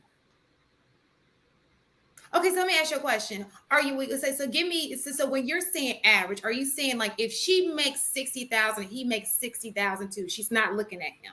The average man makes 50, the average woman makes 48, 49. Okay, so let's go to the 48, 49. Let's go down to that range. So you're saying those women are not trying to date those men. Shan, do you want a man that makes 50,000? I don't make that. That's I'm 6 figures together. Like people are crazy. Like women are crazy. I'm with you, Coach K. I'm sorry. Asking, do majority of women want a man that makes $50,000? Oh, majority? Yeah. What? I don't know. No, they don't. You ask me. Y'all know the answer to that. Y'all, we're on these panels. We're all y'all. The thing I'm being honest. Most men or women want better, just in general. A man would want a 10 woman. A woman would want a 10 man. A woman would want a man that's making 6 figures, right? Everybody has their ideal, right? But at the end of the day, in real life, because you had spoke to that before, the ideal situation in a real life situation, everybody has an ideal. But the reality is most people end up with something that's less than what their ideal was. So that's why I say that within their average. But if we take married men out of the equation, let's take all the married brothers out of the equation, and people, right? They know those men and women are married. We're trying to figure out why the people who aren't married are becoming married, correct? Mm-hmm. What's the common factor in that? Is it that the men want more or the women want more? Well, some women are dating pookies, according to y'all, right? The pookie, because it's men in jail with women, and they ain't. There's not that many. There's not that many pookies. That's a small percentage too. It's 50% of over 50. Yeah, it's not that many pookies. And I just told you, average man makes 50,000. So the average man is like winning with that. They're free and available, and women don't want them, and they don't have. Oh, and the average man, over 50% of the population of black. I'll say black men too. I know, Coach Craig. I know you don't like jumping into conversations because you said it. I know. I'm with you. Don't have kids or are unmarried. 16% of black men are making 80% of the babies. Now think about that too. So the women are having sex with the same men typically. There's not high class men having all those babies though, right? That's what we're telling. Remember, I told you in the beginning that women are dating down, so they think they can control that man because they don't want to be on the top man's page. But you can never control a man. So the man who broke gonna cheat, and the man who got money gonna cheat too. The difference between is the man who can and the man who can't. So pick one that will serve. That's gonna serve you and a good man. and let him cheat in peace. I'm joking, kinda, but I'm not. But kinda. Let him cheat in peace, man. Ooh, okay, wow. I know modern Renaissance. I know. No. I'm not talking about to what you said, Ali. I'm not talking about to what you said. Women, if they really care about the community and all women being successful, they have to share men, man. That's just the truth. Not. Absolutely. Wow. Nah. Since you said you was that guy, we had said this before, and I got crucified, and I don't care. I'm gonna say it again. I think men a lot of times try to scare women into, oh, you're gonna end up by yourself. You're not gonna end up with a man, to excuse their behavior, to say you just need to settle for the fact that men are gonna cheat. Hold on, there's not enough men. So when I had read, stats, it was saying, yeah, in America, there are more men. I mean, there are more women than men, but it's like a 98 to 100 kind of percentage. But worldwide, there are more men than women. So the truth of the matter is that if you can't find what you want in one place, you just go outside of your zone. That's Do another cheater. Okay, let's take it. Just real quick, Marcus, and you take it over. Just two questions. Are men by nature polygamous or monogamous? I think people by nature are flesh oriented, period. I know y'all try to make this this polygamy thing only about men. Women would break the record if women mistaken. See, this is what I mean when men and women try to sit down and have real conversations. If y'all were just like us, y'all would hold the world record for sex. Nothing like you. Y'all nothing like us. It can't even be close to us. Talk about how many bodies women have. So obviously, if women were, let's say, monogamous, they wouldn't have a bunch of bodies. Just if you're a serial relationship person. Okay. So the last thing I want to say, Marcus, you got it. Whether you are single, because you can't do nothing. I'm telling you this. This is why I'm telling you, women try to control things you cannot control. It's out of your hands. If he gonna cheat, he gonna cheat. If he gonna be faithful, he gonna be faithful. If he gonna make money, he gonna make money. Y'all are trying. I mean, say y'all personalize it. Most women are trying to control men. But whether you single, dating, in a relationship, or married, you're sharing a man, or have the potential to share one in your whole life. Women know that when they get, even if they get married, that one guy is not just going to have sex with them majority of times for the rest of their life. And it's who can do it.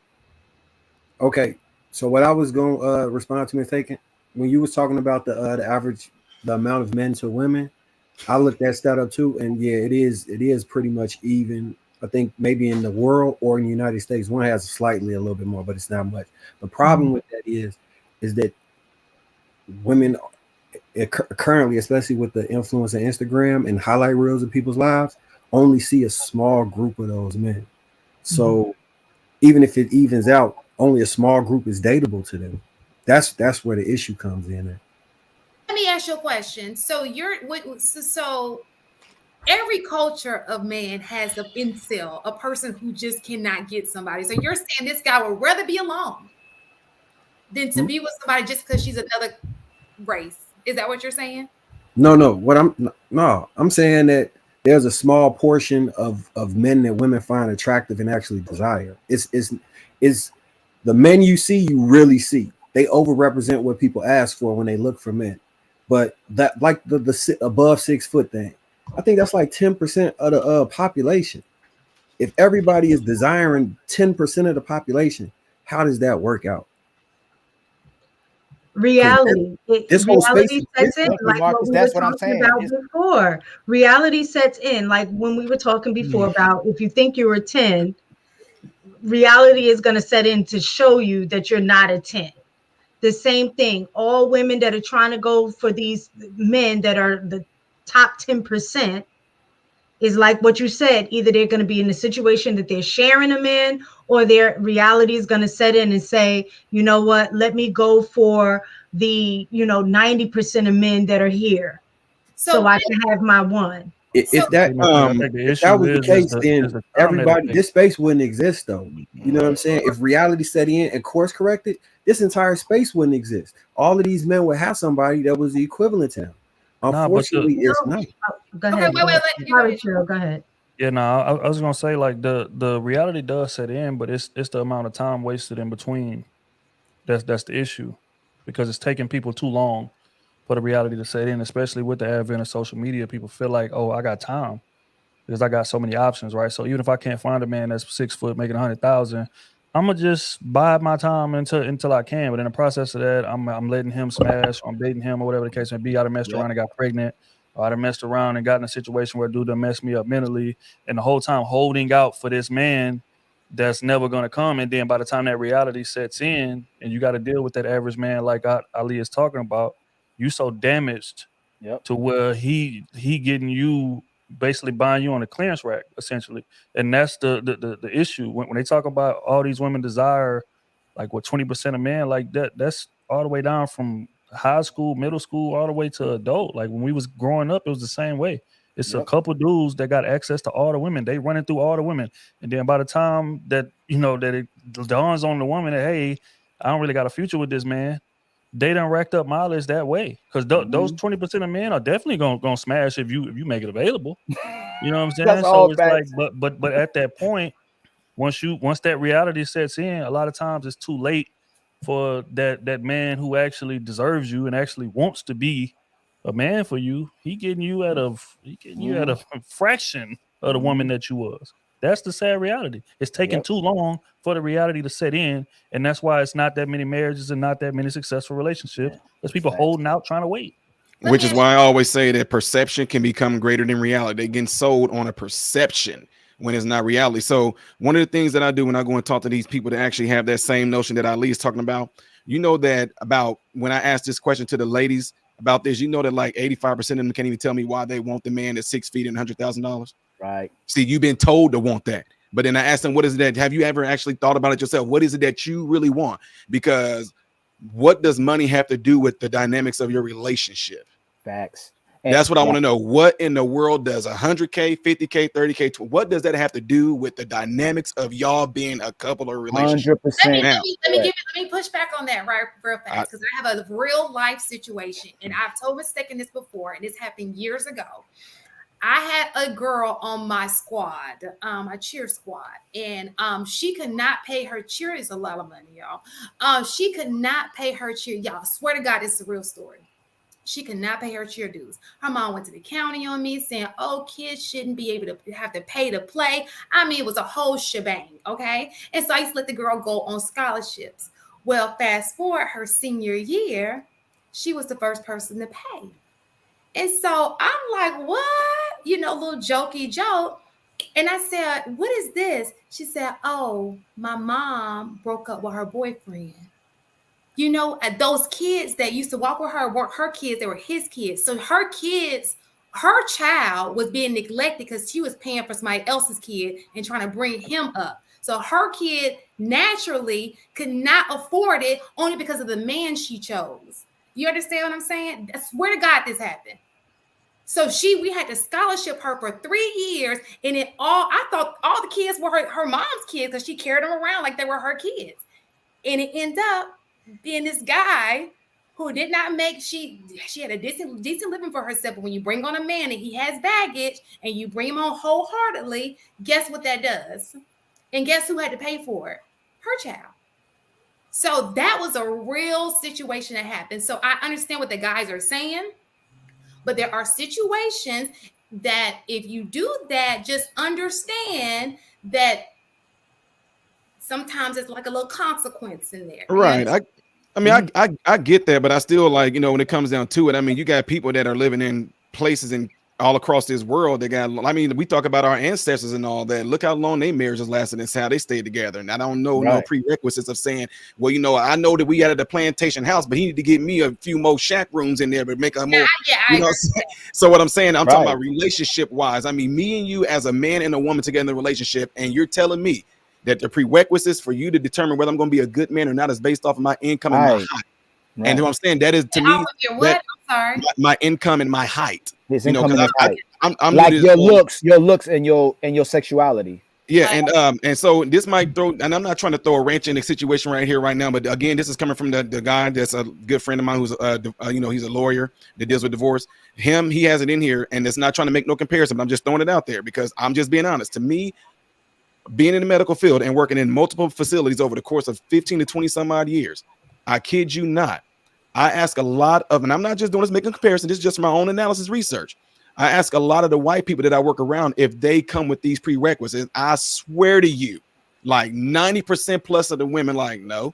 I'm like, did you get told by your family, or do y'all get told by the other white people that if you're looking for a man, he better have this much money, he better have this? And they're like, no. So then I go and I ask our community and things like that. And it's like, well, yeah, because he better. And I'm like, I just want to know where it came from. So anyway, what he gave me right here, it shows that he says roughly 50. And this is the ones that he dealt with in Illinois. He's in the Chicago region. He's been doing it 40 years. He said over 55% of black women said it's very important for their spouse or their husband to have a certain amount of income to make, versus only 20% of white women said that was important. Right. So then right here it said he said 55+% of black women said that financial stability is the most important precondition for a mate or a marriage, versus only 25% of white women said it is. So then when you look at it, you see, and I don't know, we got way more white people than we do black people, but all I'm saying, if the foundation of somebody getting ready to get into a relationship is all financially based and all based off of a height, but then yet you got them being married more than we are, because y'all said this on here before as well. It shows that, and this is pertaining to black women right here, that more black women are divorcing black men than there are black women marrying black men. Okay. And then I just want to know if the foundation that they were building that on was only based off of finances and based off his height, then what made it fall? Because he still, I mean, as a man progressed in their marriage and all that, he was getting raises, getting bonuses, the money was there. So how did the relationship fall? So let me ask you a question. So when you're talking about white people, we don't understand. Most of this comment is very correct. Most white women meet their spouses in college. That means he's on a plan. Okay, we don't have that many. The numbers are not. It's like 7 to 1 when it comes to black men in college. Okay, so with that being said, they have the up, so they can see his plan. Okay, he's making moves towards that plan. I'm gonna grab onto him. So no, it's not income, because obviously he doesn't have any, but they can see him moving towards his plan to be something, and then it can maneuver that way. And then they marry earlier than we do. So when you giving it all this time, and then you're like 30, 32, 33, 34, 34-year-old, you think a 34-year-old is gonna want to marry, if she's moved along. You understand what I'm saying? It's just different situations. Right. I get it. Like I said, but context is important too, because when you're throwing that stat around in terms of like how desired money is, you got to factor in the background of these people, right? White people typically, well, I can't really speak, but they're not nearly as impoverished as black people from a percentage perspective, right? So if I'm coming from dire circumstances, hell yeah, money is going to be the number one priority on my list, compared to if I'm coming from money, I'm kind of used to it, or not even maybe coming from a lot of money, but we may be above average, or we may be middle class. We ain't living in the projects. We ain't eight to a crib with just our mama in the house, like aspiring for riches and things of that nature. Like we decent, we good. So money's going to be less of a priority for somebody with that type of background in comparison to ours. So that information and that context has to be added. Can I say real quick, I will say that I like thinking about this. The people that I know from high school that I know that are already married or whatever, the ones that came from a wealthier family definitely got married. But the ones who, like, I recently married, but it's not so much. So I think it is also like a class thing too, a wealth thing. But anyway. That's it. I think our community been infected with hyper materialism because we compensating for superficial. Because like Kanye had the song, what did he say? I can't even go to the grocery store without my shirt and chain or something. I can't remember the lyrics right now. But when you come from a situation where you feel like you're less than or you're poorer than other people, you waiting for that moment where you get your chance to stunt, right? But That's not what families are supposed to be based off of. And because of that, we're not creating families. We're creating hyper materialistic. I hate to use that word, narcissist, but it's kind of coming off like that. And the path that this leads to at the end of the day is mutually assured self-destruction. Because if we don't get together and we don't create families, we won't exist. This shit is crazy. It's really crazy. A new Benz is not better than a new child. Like, but yet we're being pushed to, you know what I'm saying? But yet we're being pushed to actually not have these families. You know what I'm saying? Yes. We're being pushed to, hey, it's so amazing to me that I hear this all the time. Hey, if you make a certain amount of money, hey, bringing children into this world is expensive. It's like, wow, they are literally scaring you into not reproducing. You know what I'm saying? But then, like you mentioned, that's the conversation for next week. You should join. I got you. So, okay, so again, when it comes to us dating, right, and getting two people together, right, brothers. Again, I'm gonna go back to the brothers. Would we agree that the brothers, when we're looking for women, we'll look over a 10, and we just hope we get a good woman. If she a 10 and a good woman, it's a bonus. Will we agree to that? Like, we just want a good woman, and if she's a 10, that's amazing, right? But women hope they get the 10% and hope they can settle with a good guy if they don't get that 10%. It's what their hope for that 10% is keeping them from having relationships with men that are good men. I think. I got you. Okay. Now I was gonna say, to what we were talking about earlier when I was talking about the foundation, though, and I get it because I mean, and I'm not gonna get too personal on things, but let's just say this: at a very young age, at least 10 years old, around Chicago, me and my brothers, and we found ourselves going around town picking cans and turning it in for money. That's how messed up it was, because he didn't have a father at all. Then he got to a point to where we really didn't have our mother. She pretty much was like, if y'all go to school, that's on y'all. If y'all don't, that's on y'all. And I was 10 years old when I was told this. So we would now you talking about coming from some humble background, that was ridiculous. To me, there is no worse feeling. If you never starved, there is no worse feeling in the world.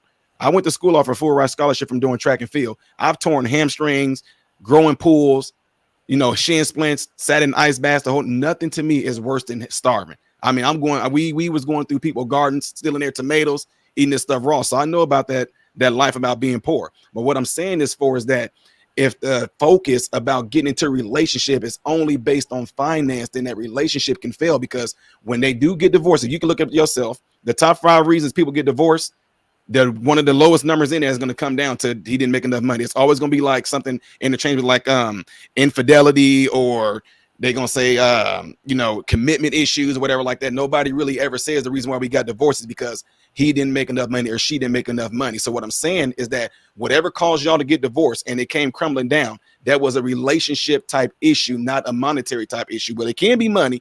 But when it comes down to it, the relationship to me is the strongest thing. And that's why I always say, to me, and this is arguable. Okay. If you are able to marry somebody and you guys are building together, those are some of the longest, strongest lasting relationships out there. Yep. So and question. I want to ask you a question, Modern.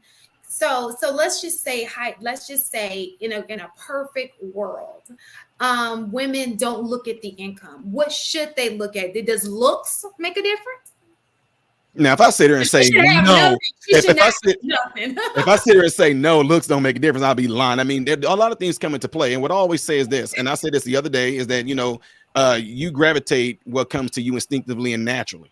If these things were not, like I'm just saying, if we took all of us on this panel right now, if we went over to Africa amongst those tribes where there is no such thing as money or anything like that, they just got to deal with cattle and all this, then what's going to attract you to that? Well, how are you going to get a man? How are you going to keep him?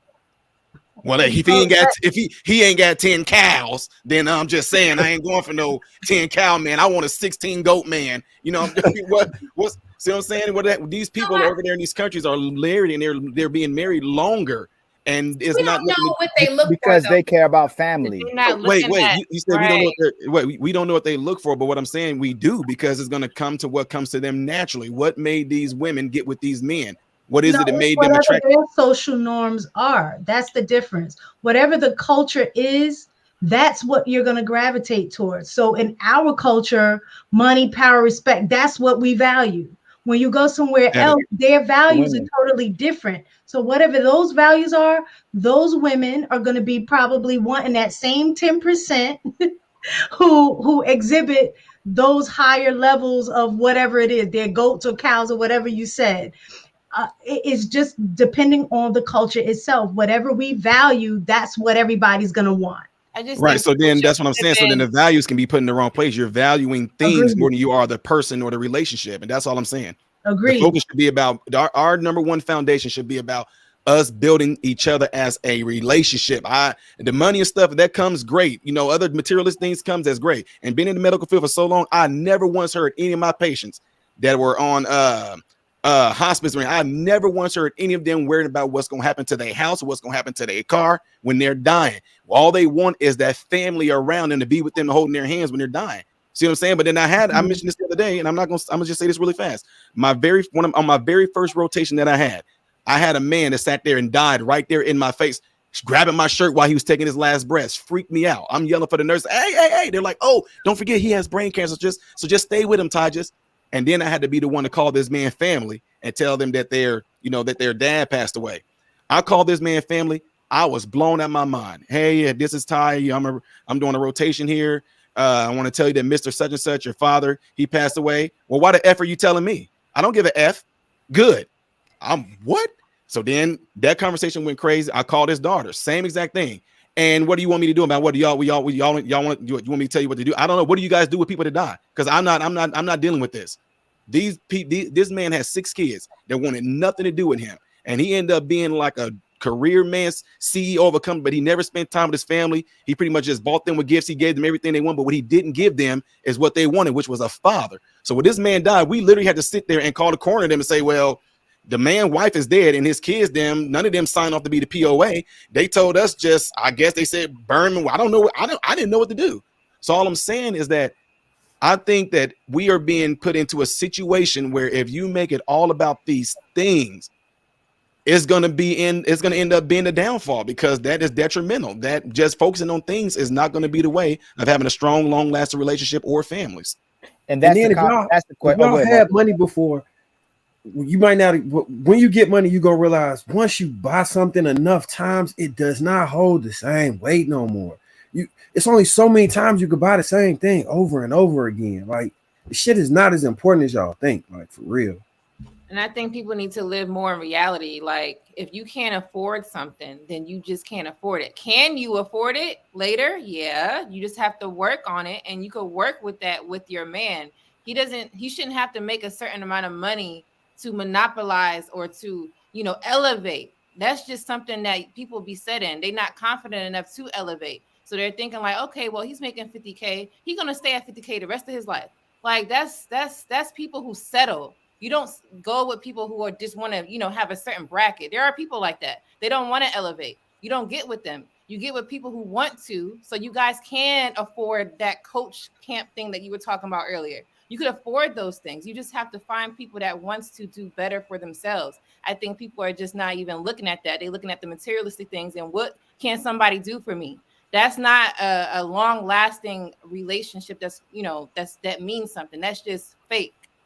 So let me ask you another question, just to add a layer to this.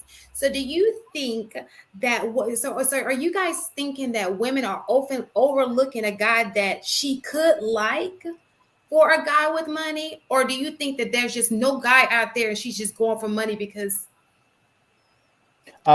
yes.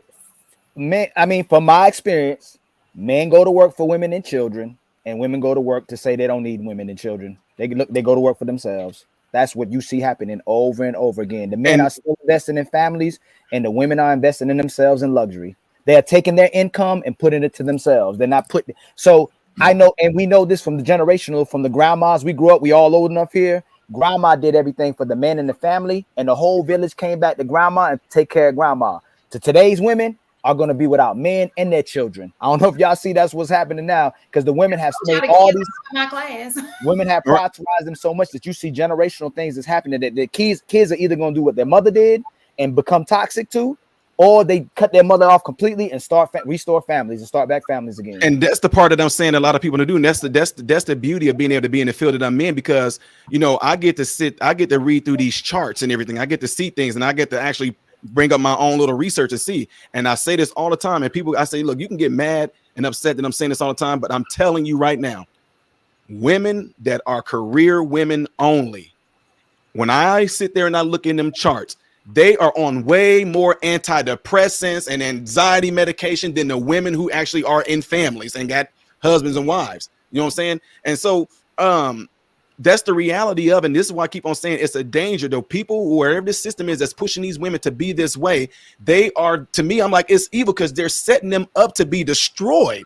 You're gonna be destroyed. You can sit there all day long and say, girl, you have your friends all supporting you. So what can happen to you psychologically is this: you can get a positive feedback loop for doing a negative thing and thinking that it's right because you get so much praise and so much encouragement for doing that. But in the end, it's going to cause you to be destroyed and you're going to fail. So a woman is all about their career. Oh, I got this job. I got this. I better find a man that's going to be just as equal and da-da-da-da-da. And then you got the friends rooting them on. Girl, yeah, you got your Ivy League education. Why would you get with a man? He ain't making it. You're going to look up. You're going to be 40-some years old and you're going to be looking for a man that's possibly the same age as you are within that bracket, making the same amount of money. But the difference is that man is not looking for you. He's looking for somebody that's going to be younger because if he say, look, I got myself set, I got my money set, I got the home set, I'm looking for a woman that's getting ready to give me 2, 3, 4, 5 kids. And you're the same age as me and you can ready to go through premenopause. So you're not going to be able to give me that. You might be able to give me 1 child or possibly 2, and that might be high risk. So why would I risk that?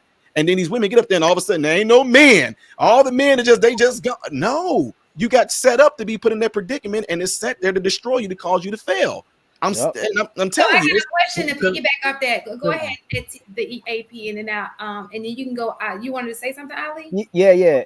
How many women are investing in self-love, self-help books, go to therapy to still talk about self instead of building relationships with people and knowing how to love someone else? When you seen all these women divorced and say now they're happy again, everything is just for them. So if you loving the men, you loving the children, you loving the family, that's giving back to you because y'all are already the epitome of love. You are naturally loved without having to do anything. So if you're naturally loved without having to do anything, your purpose here is to love, motivate, be caretakers, and nurture and inspire all of us. So then we come to you. But you have to grow up in a loving and nurturing environment in order to know how. In order to know how to do those things. And if you're not, then you do need to invest in yourself to learn. So that's, if you see the numbers have been increasing even for Black men, which I'm great that Black men are doing this too, are going to therapy, are trying to learn in order to do better. But to say that to love somebody else without loving yourself, you could never love that person to the degree that you're referring to if you don't even know how to love yourself. You just don't. Can I say real quick, you don't want to look at yourself as, I mean, my faith comes in with this. You don't want to look at yourself as a God, like that you're self-sufficient if you look at scripture and what it says. But at the same time, I think that like women or everyone in general needs to know how to manage their own thoughts and feelings before they can truly be present with someone else. Otherwise, they're going to be acting irrational and just destructive. That's how I was. And I would say I know myself better for sure than I did, before, but I'm not saying self-help just for the heck of it. Like you do need to graduate at some point. Absolutely. But it's not like self-love, like go take a bubble bath. Like, no, it's not like that. No, but how old does a man, if a man is getting to 30, 40 years old, right? Still unestablished, he's still not established. Let's say he's still a deadbeat, still not qualified for any woman, still not being able to take care of himself. How far do we let women go to where they still haven't learned how to master how to love someone else? So if the man has to be, Coach Craig, I think that's what you're saying too, right? Yeah, because I coach teens and young adults because I want them to get this ahead of time so that all of their relationships thrive with their family, their husbands, everyone in general. Right. So, but men are going to other men. They're going to patriarchs. They're connecting with. I connect with Modern Renaissance, AP. We go to other brothers for us if we falling off a little bit, and society's holding men accountable and responsible for their actions. We're calling people out. Women are going through society without anybody calling them out. So no, hold on. I'm talking about society, not personal. Women are always protected.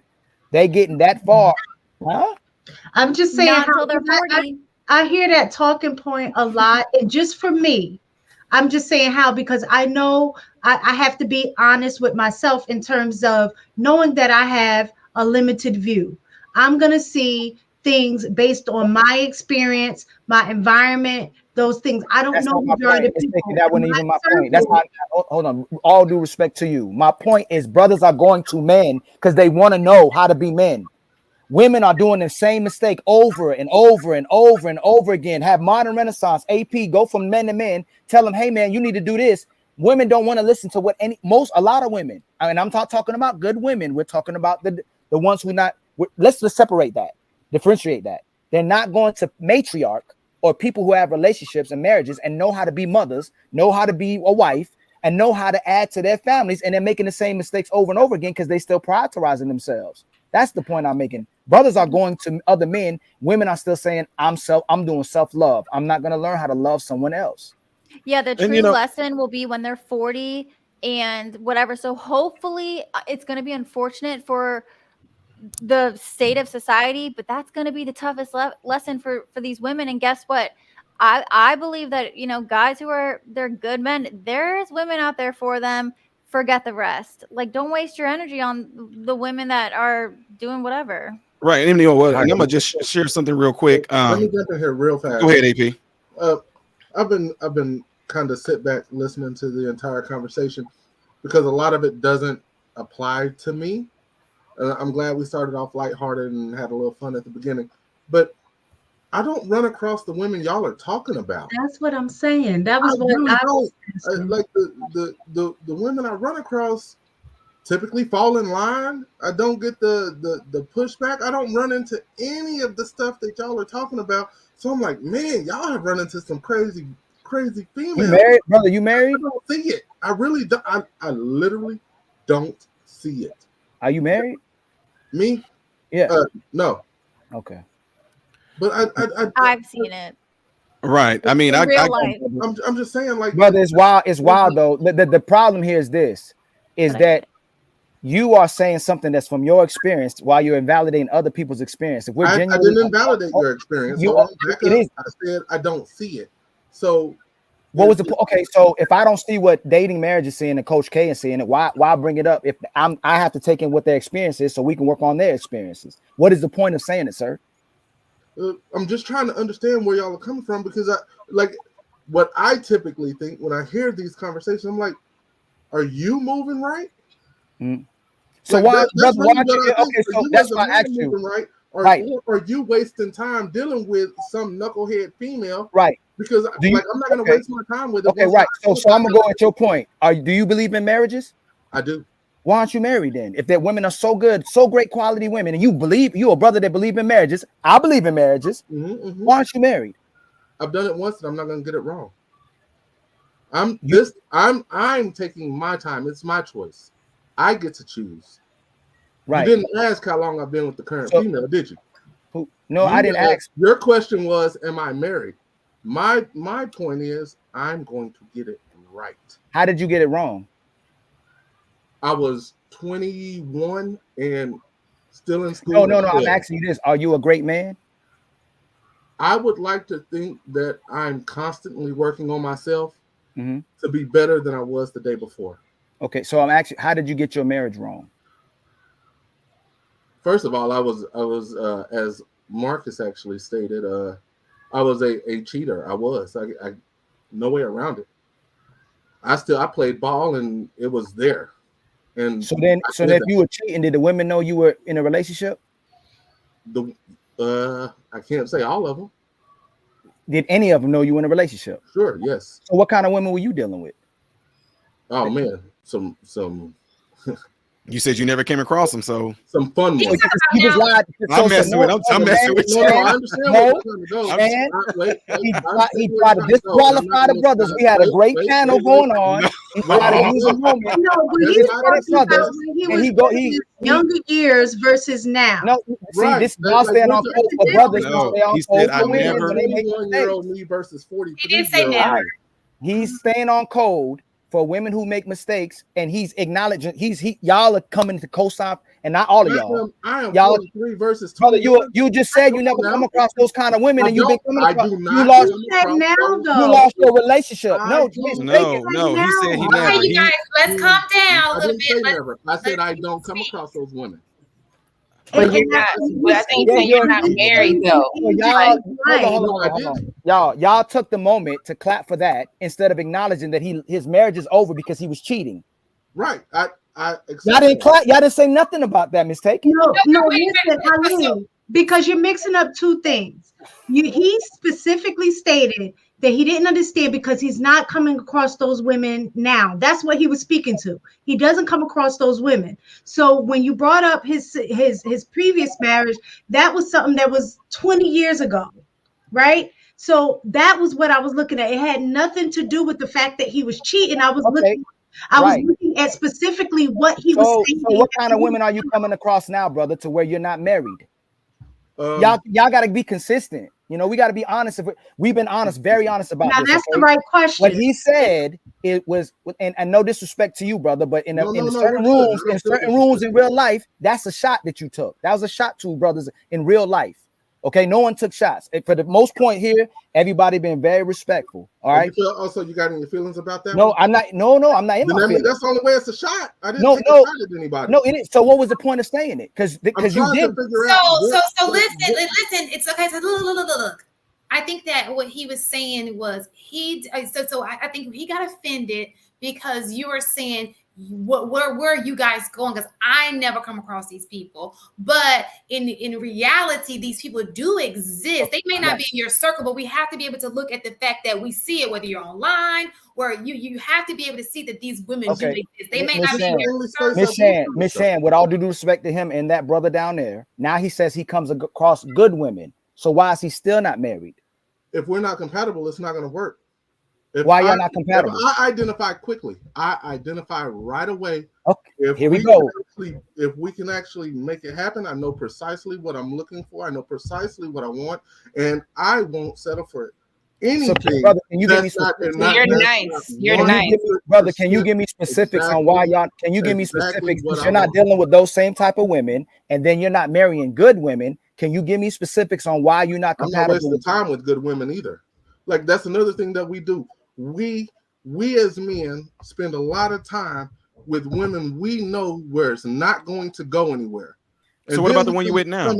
But wait a minute. And no, can you give me spaces? No, wait a minute. Then we come in these spaces and talk about the raggedy women that most likely were broken by me. And if we're gonna keep it 100, second shot. That was a shot. Yep. And I know. We come in here and we bitch about women that are broken by men for the most part. Mm-hmm.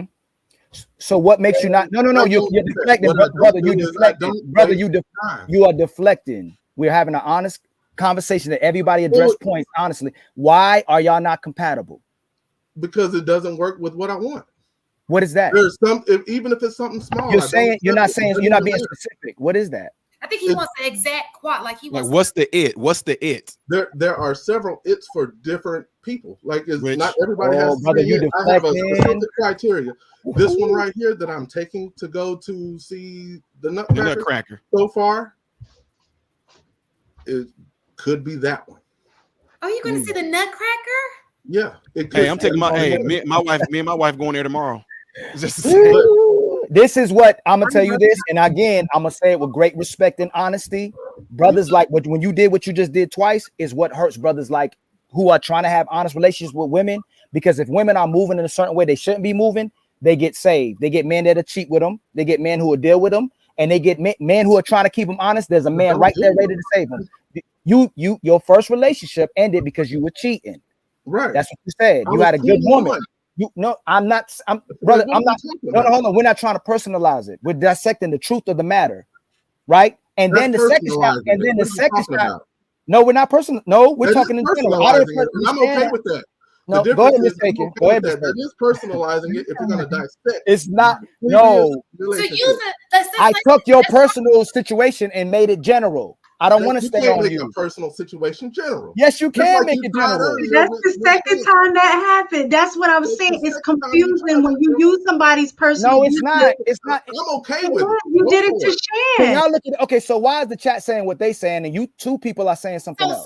No, what I'm saying is when you ask somebody personal. No, hold on, Ali. Listen, just give me a moment and really listen. Don't listen to come back at me. Just listen what I'm saying. if you ask somebody about their personal experiences, right, and then you're making a point with their personal experience, right, you're going to take it personal. That's no, all I'm saying. you can So choose to it's take like, it personal. okay. Yes, you could, because I say I'm want to make sure I respect. We're talking about the truth. We're dissecting the truth. In the second statement he made, when he said it boastfully, I took another shot. You dudes are moving a certain type of way. But he's referring to himself in the first way he was moving. And now in the second way, I still haven't got no specifics from the brother. He just said this one might be the one. He's not saying what is the specifics to be. Miss Shan, we can't say. See, then this is what happens when the brother comes to save women's bad decisions. Then the women come save the brothers who saving their bad decisions. Men don't have that. That's what saving bad decisions. I'm just talking, following the flow of the conversation. If I had asked you a personal question, like we were just talking about, let me ask you this: are you married? Who? You? No. Okay. Now I assumed that you were. I'm sorry. I assumed that you were. You just talking about you had a baby, and we were saying. So if I asked you a personal question, like, are you married? Oh, you just had a baby out of wedlock. Well, most men have, babies out of wedlock and blah, blah, blah, blah. You're going to take that personal. No, I won't. My brother Marcus is right there. I know him on a personal level. We talk about truth. We dissect it. When my younger self, like he said, I made it took it personal back then, but we dissect. You can burn that's why my personal life is on here. I want you to dissect. I want to be challenged. I want to be criticized. I need to be criticized. That's what makes great people. All of us need to be criticized and allowed to bring our lives onto this, and we dissect what's going on. So I'm not trying to go at my brother like that. But when my brother said those two things, there was no need. And I'm saying great. I'll respect you outside of this platform, brother. It's not trying to throw shots. It's taking. I'm not feeling disrespected. Right. It's taking what happened and make it an observation and saying what's happening. There's a lot of brothers out there that are moving in a good way, where other brothers, if the woman doesn't want to be on that man's page, she could quickly leave that brother and deal with you or me if I ever did it. I'm gonna use me too, so it don't just be personal. There's ways that relationships are happening because people are moving in certain ways where they're helping each other cheat. So women will say, in general, I'm not going to personalize women. Women will say men are be dogs and cheating. Who are they being dogs and cheating with? Women are helping men be dogs and cheating. I agree with that. Right? So then we can't go right away and say, oh, the man of this 2 times taking a shot. When we're not talking about pookies again, we're talking about good brothers and good women trying to solidify relationships and why it's not working. And when we come to the core of it, men are happy with men love women. They can love an average woman. Women want more. They do. Let me ask you a question. So since you don't mind sharing, I just nosy. So why won't you? So are you going to marry your baby moms? No. Why? Because of her behaviors. Okay, I give you an example. Okay. Y'all, how many times do women see how she not? Let's start this before we go this. You know how women love for men to tell the truth? I want you to be honest. You see, when we get the attempting to telling the truth, women take emotions, they'll take our truth, they'll laugh at it, they'll try to emasculate the man, and they'll use it against the man. That's what happens. So I'm telling you what by her actions. Her actions. I didn't say your actions. I'm going off Miss Taker's actions of what happens when brothers tell the truth. It wasn't about. Not only that. Hold on, let me finish. Let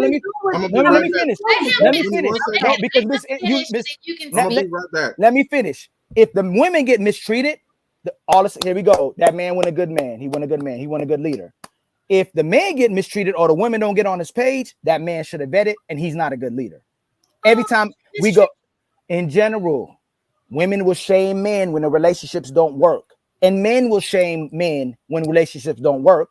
And then there's another man ready to help those women that made bad mistakes or men who made bad mistakes. And we don't be consistent about what's really happening when relationships don't work.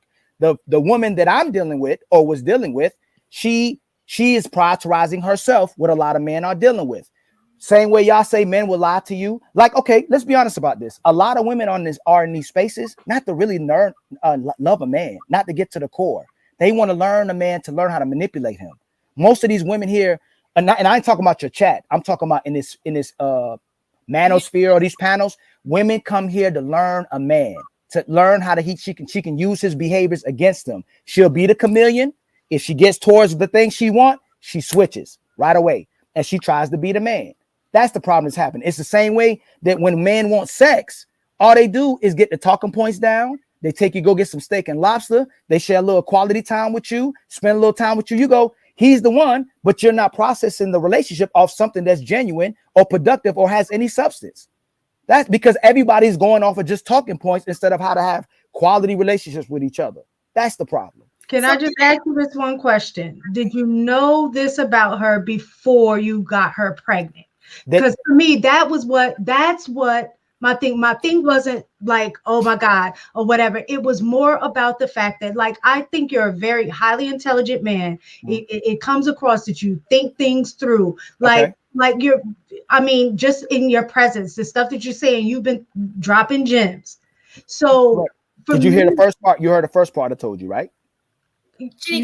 Where women learn they learn your program, they learn how to get on your program, right? Mm-hmm. But let's take that away too. What woman should, if you're women, y'all are two mothers, right? Mothers, mm-hmm. What would you advise? Now, remember, we're living in a no shame in women society, okay? What kind of woman, what type of woman should a young man, when he grows up to, what kind of woman should he deal with? Because I'm asking you that question because if brothers shame the women and aren't understanding with women and trying to mold women and to get women to be on to us to probably be on our page, and if she makes progress, should a man quit on her and shame her because he's not on his page, or should men work with women who are working too? Mm-hmm. I'm not sure if I understand your question exactly, but this is what you tell me if I'm wrong. You're asking me, what should I tell my kids, or if I had a son, what type of woman he should be looking for? Okay, let's just be direct. Let's just be direct. Okay. I know Marcus. I know Modern Renaissance. You say you know me, right? I can't be a bad man if I try to be a bad man, right? I'm just saying a good man is going to be a good man. He can't be a bad man if he tried to. But a bad man can pretend to be a good man, right? True. A good woman can't be bad if she tried to. She's always going to be a good woman, right? Mm-hmm. But she can pretend to be a good woman, correct?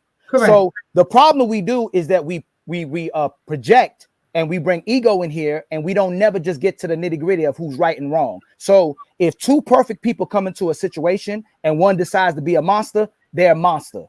If two imperfect people come into a situation and we're going to invest in perfection, the person who makes a mistake is still a monster. You understand what I'm saying? So when two people come to a situation, we can vet as much as we want to. But if it seems like two people are trying to make a concrete decision and one goes off of that, we have to acknowledge who's wrong. Instead of always, we say don't. Oh, who muted you? I don't know. We say don't victim shame women. So when we talk about women, we always put women on a pedestal. So when we talk about men, let's not bring pookies in here. Let's bring in the fact that there's men out there that's ready to lead and do what's in the best interest of women. And there's some women that can pretend to be women or are not ready to be on a man's page, even if they say they are. They can always change. And that's why I brought in just celebrities we look at, the Lori Harveys and the Tom Bradys. I use them because they're the epitome of what you think a woman wants. And those women change their mind and say, I can do better. And what's funny is Lori Harvey now dates another guy. Tom Brady wife 2 weeks later started dating a masseuse. I mean, a jiu-jitsu guy. But if Tom Brady, if it was the other way, and he had a masseuse that was rubbing him down, and he started dating that woman after their marriage, all of society would tear him up and say he was a dog the whole time.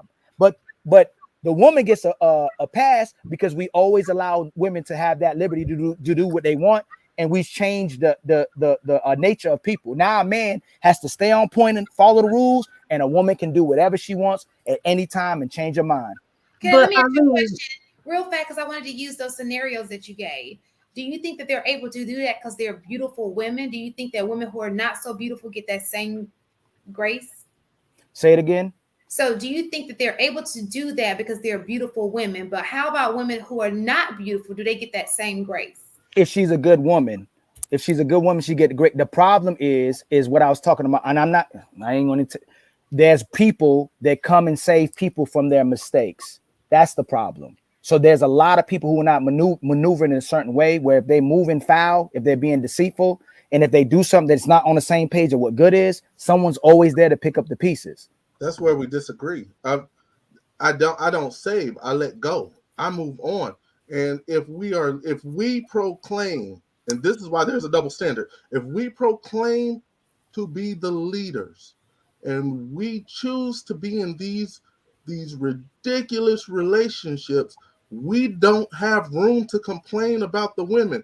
If we just left the women as Hink does say at the restaurant and just kept moving, we would filter out through all the BS. Quit wasting. Like I'm a fan of quit wasting time, yours and hers. Don't break them. Once you identify that they're not that person, because we know, and all the men I think will agree, we know early on if they're not going to be that person, let them go right away when you know it. Why drag it out? What's the point? What do you gain? Nothing but lost time.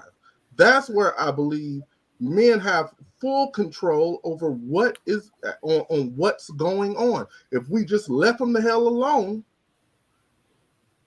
we wouldn't. This is you did it, brother. You did it again, brother. You did it again. This has nothing to do with. That's how I actually feel. We just need to. I feel like restaurant. I agree with you. We're not talking. I'm coming right back. I'm coming right back. So again, I'm not talking about those experiences. I'm talking about two people doing what they say they're supposed to be doing, and somebody changes their mind, or someone just goes monster. We're not talking. So you saying she changed her mind on the relationship? No, just not. I'm talking about in general when I say that. What I'm saying in my situationship, either you good or you not good, but you can show that you are good when you want to, or show that you're making progress, but you never was about good. My only concern, and I know we're generalizing, but and my pastor says when you point a finger, you pointing three back at yourself. So I'm a first start by taking accountability myself about my situation, because I got pregnant before I got married. Okay. I did it out of order. My question, I guess, or concern is that I heard everything that you're saying. The concern for me is your situation reflects a lot of situations in our community where the relationship don't work, but yet a kid was produced out of that situation. And now that kid is another statistic in a household with a unmarried couple. Okay, so you want to know how that happened? That's what you want to know? Sure, if you want to share. Okay, so mistaken. Hey, mistaken. You say that you feel like I'm a highly intelligent guy, right? Correct. What do you think I'll do if me and you? Oh, I can't use you married. If me and a woman were going to be intimate, what kind of conversation you would have? You think I would have with her? For birth control. Not just birth control. What else? What do women like talk about? Rights, right? Mm-hmm. If I don't want to, if anything happened, so a man and woman supposed to protect each other from themselves, right? Right. You would agree that the primary thing a woman's supposed to do is make sure she either marries the father or on the same page of the man she wants to have the kid with, and that mate is the most important thing to a child. But she doesn't control marriage, though. Hold on, Shane, you gonna let me finish? No. If you hold on. If you want to bring a baby into this world, I'm gonna ask again: is who you have a baby with the most important thing in this world? Yes, it should be. Okay, so a lot of women are having babies with men they call garbage after they have the baby with them, but he wasn't garbage before they had the baby with him. That's true. So one, if you're having a baby out of wedlock, does it a lot of times mean she's trying to force marriage? That's true. That they do. Number two, if you're gonna have a baby with a man, does that mean you got to be on his page? Yes, you should be. Mm-hmm, you should be. Because mamas don't negotiate with children, and mamas lead their children, correct? And if you're spiritual, it's God answers, man answer to God, women answer to man, the children answer to women, right? Mm-hmm. So if me and you had a conversation, it's gonna go, hey, if anything like this happened, do we want kids? Do I have the right to say I don't want a child? And is that right? Is that on the table? Are you going to take birth control? No. Would you take a plan B? Yes. If something even went farther than that, do I have the option to not be a father? And if you don't want to be on my page, should you want to be a mother? Do you understand what I'm saying? Mm-hmm. Oh, you guys had a conversation? Oh, I have a conversation with every woman I have. Well, then I guess if hold on, let me finish. Let's go deeper. Hey, that's happened with a lot of women. They put men and the women get in certain places. Our intention is not to have babies when we have sex. Otherwise, married people would have babies all over the place. Correct? They are, but right. Yeah, right. That's the saving point for women. When she gets pregnant, she has that as leverage to use it with a guy. Because if a woman says she don't want a baby, and a man says he wants a baby, y'all say my body, my choice. Y'all no longer the victim, and nobody can. In general, please, now we're in agreement.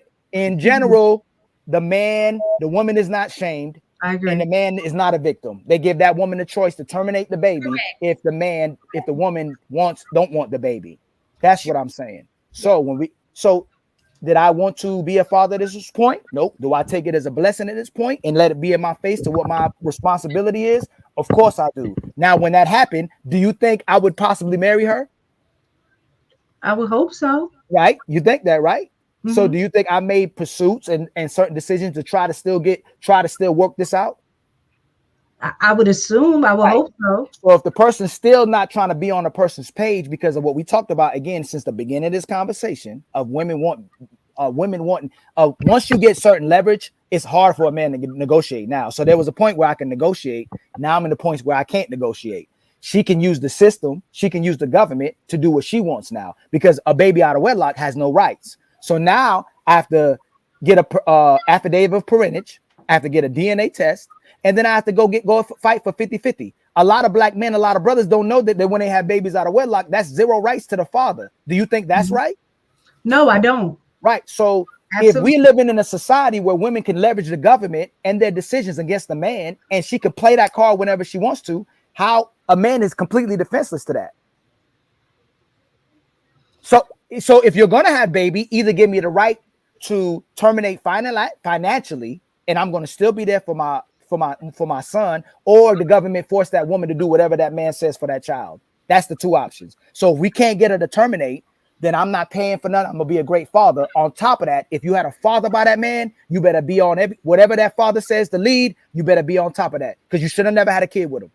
I guess the concern is, and I think a lot of people probably in this situation is like from what you described, is that if she was not on your page, y'all had the conversation. If there was any hesitancy, and I'm not sure if it was or not, but if there was any hesitancy, then why? I guess it's about the accountability part. Is if there was any hesitancy and you knew for a fact that you wasn't ready to be a father or have a kid right now, why didn't you take ownership and making sure that you protected yourself? How old am I? I have no idea. I'm asking you how old am I? You're a grown man. I know that much. I'm 38. How many kids do I have? I know at least one. Okay, and if you can respectfully again do math, does it mean like I was very responsible for 38 years? I would assume so. So again, we'll flip it back again to women. Women are perfect. She make the mistake. Let me finish. I didn't finish. Mistaken because no matter what, we're gonna still come back to the guy. Let's say the woman is perfect, and she's with a guy for 5 years or 3. I'm gonna say 3 years. I'm gonna give you mine. 3 years. And the guy changes, right? Is that the man's fault or the woman's fault? If the guy changes, he's the fault because he's the one who changed. So why are we still like this is what's happening? This is about 30 minutes now, almost 20 minutes. We're still trying to put accountability on me when I take my responsibility in regards to Ali, I'm talking to you because you're here. If she was here, I would be asking her questions too. So it's not like No, I just mistaken. I just broke it down for if me and you. Okay, hold on, Shan. I'm gonna use Shan. You're not married right now, so I'm gonna use you. Okay. Should we protect each other from each other? So this is how I go about it. This is how I go about it. I think that, and this is why I always preach on this thing. And the reason why I do that is because I'm talking to young men. We've already made our bed. We got to lie in it. But when we're talking to people in the future who may end up in this situation, I like to tell them, if you in your heart, you know you're not ready for a child, nobody's responsible for you except for you. You don't even trust this woman with your wallet, but you trust her with your sperm. Because it's a choice that you want. You don't want you. Listen, you don't want children. Okay. Listen to what I'm saying. You don't want children, so you have to say, okay, I don't trust this woman, because you can't. You just said women manipulate. So I cannot allow myself to be manipulated by this woman, because you can't trust anybody, especially if she's not your wife. So I have to protect myself. And I'm going to say also for the women, if you know, you should not be reliant on abortion, because I'm not an abortion fan, okay? That should not be your scapegoat. If you know you're in a relationship and you don't want a child, you should be protecting yourself. I'm going to say it on both ends. If you know, I don't get, you shouldn't, when I tell younger people, don't ever put your destiny in somebody else's hand, especially if it's somebody that you're not even married to. And that's what I have learned. And that's what I will always preach to people who are younger than me, who have not gotten themselves in that situation, but who could possibly get themselves in that situation. I would say, like, to that too, is that, look, and I'm talking about, this is on both sides. This is on the men and the woman side. And y'all might think this is so stupid, so mediocre, so childish, but that lullaby is true. And if you follow that, you wouldn't be having these issues. None of us would. First came love, then came marriage, then came you with the baby carriage. I agree 100%. But everybody having sex, whether they married or not married. No, right. We gotta stop doing this, because adults are having sex. It is our nature to have sex, whether you married, in a relationship, or married, or whatever you do. I understand your right? premise. Okay. So again, I bet you this: if you told women that the father gets full custody and a woman has to pay child support, 99% of women ain't gonna have that baby. They ain't gonna put themselves in a position, even if they suppose you might be pregnant, they're gonna go take a plan B. Women are doing it to trap men. So what you're telling brothers, though, while we having discussions, is basically not to trust women then, because she always gonna put you in a position to where you can't trust her. Because what I asked you, Shan, is that if two people are dealing with each other, aren't we supposed to protect each other and trust each other and come together and make an agreement? Which is sometimes marriage, yeah. No, I'm asking. No. Can you control these spaces to manipulate? You had a manipulator on your hands. Keep going. All right. With that being, listen. With that being said, if you knew this is a woman that you weren't trying to ride with, in as far as marriage, because men control marriage, women control birth. Okay, so knowing that you did not you didn't see a future with this young lady, who said that? Okay, so I never said. That's what I'm saying, Miss Shan. So listen to what I'm saying though. Look at what I'm saying, right? Look at what I'm saying. Even if you know that you wanted to have kids after marriage, whatever it may be, you could have trusted this woman, even if it's just like as simple as in the marriage, then the baby carriage. Okay. With that being said, whoever does not want because obviously she wanted the kid because she had the kid. Okay. So whoever does not want the kid needs to be responsible for protecting themselves. You'll never go wrong with that. That's a good one. No. Are men. So you're telling me that a woman shouldn't be protect. If I'm supposed to protect you your whole life and die for you, you telling me that a woman? Are you actually telling me right now as a you want to be a wife in the future? Correct. Correct. Is a woman supposed to protect a man? I think that from certain decisions. I'm saying is a woman supposed to? I know it's a man's job to protect, but what I'm saying to you physically, but is it a woman's job to protect that man psychologically, spiritually? Absolutely. Yes, correct. Okay, so if we made a decision, if I say I want sex and I can't grape, does that mean if a man say he don't want a child, he doesn't want a child? And it's someone you love and care for and support. Is how can a man trust a woman again after that? There's a lot of things that I don't know. Because what you're saying, let me just because I'm gonna forget because I got ADD because I want to break it down and I want you to get that part. But what you just said was your wishes overrode her wishes because obviously she wanted to have a kid. No, not obviously. No, she said she didn't want to have a kid. Well, she had one. No, that's my point. Look what you're doing. Look, but it's not funny. But what I'm saying to you is that's what I'm. No. But if I said she didn't want to have sex, but I took it, would that be funny? But then look. No, I'm actually this is a genuine conversation, Shan. Shan, you know I talk to you respect. Look what we doing. You see this? Two good-hearted people, right? No, is it funny? No. This is real life that's happening to men with babies. What's worse is it destroys the baby's life, it destroys the woman's life, and it's destroyed the man's life, and she continue to make that decision with the next person. So what I'm at, but if you protect yourself, hold on. No, this is what I was saying though. In all due respect, in terms of taking accountability, when we engage in things that are supposed to be for marriage, and we engage in that without being married, we know that we risk the chances of having those same outcomes. And then you can't get mad when you no longer have control. So then a woman should never put herself in a position. Control. Yes, that's true. No, that's not true. No, listen, all of the control that a man has is prior to getting the woman pregnant. So she has all of the power after she gets pregnant. So I agree with you. You're going to be a grown person. Most of us end up having sex before we got married, keeping it real. I just told you I got knocked up before I even got married. So I'm speaking from my own experience as well. But I knew engaging in unprotected sex could ultimately lead to me getting pregnant, even though I thought I couldn't get pregnant. Can getting in the car lead to a wreck? Absolutely. But what do? You put your seatbelt on to minimize the risk. But can a wreck still happen that has nothing to do with you? Yes, it could. So if watch. If you love a man, hold on, you deal with a man I'm gonna do it again. You dealing with a man for 3 years, right? Mm-hmm. You're intimate with that man. You've been in positions where you're intimate with him. But on this occasion, when you said no, he said, nah, you ain't gonna hold out on me, and he does what he does. Did you put yourself in a position for that to happen? You going to an extreme. No, it's not. No, it's not. Y'all create. No. The problem is in society. The problem in society is that we make arguments we'll go to the end of the earth to make arguments for women to defend them, but we don't do the same thing for brothers. We don't put the women in positions to go, this woman is moving. The behavior, just like you shouldn't defend. I'm taking accountability for myself. Even though I thought I could not get pregnant, I was told that, once I'm ready to have a baby, I'm probably going to have to, get treatments and stuff like that because I have PCOS, right? So I thought I couldn't get pregnant.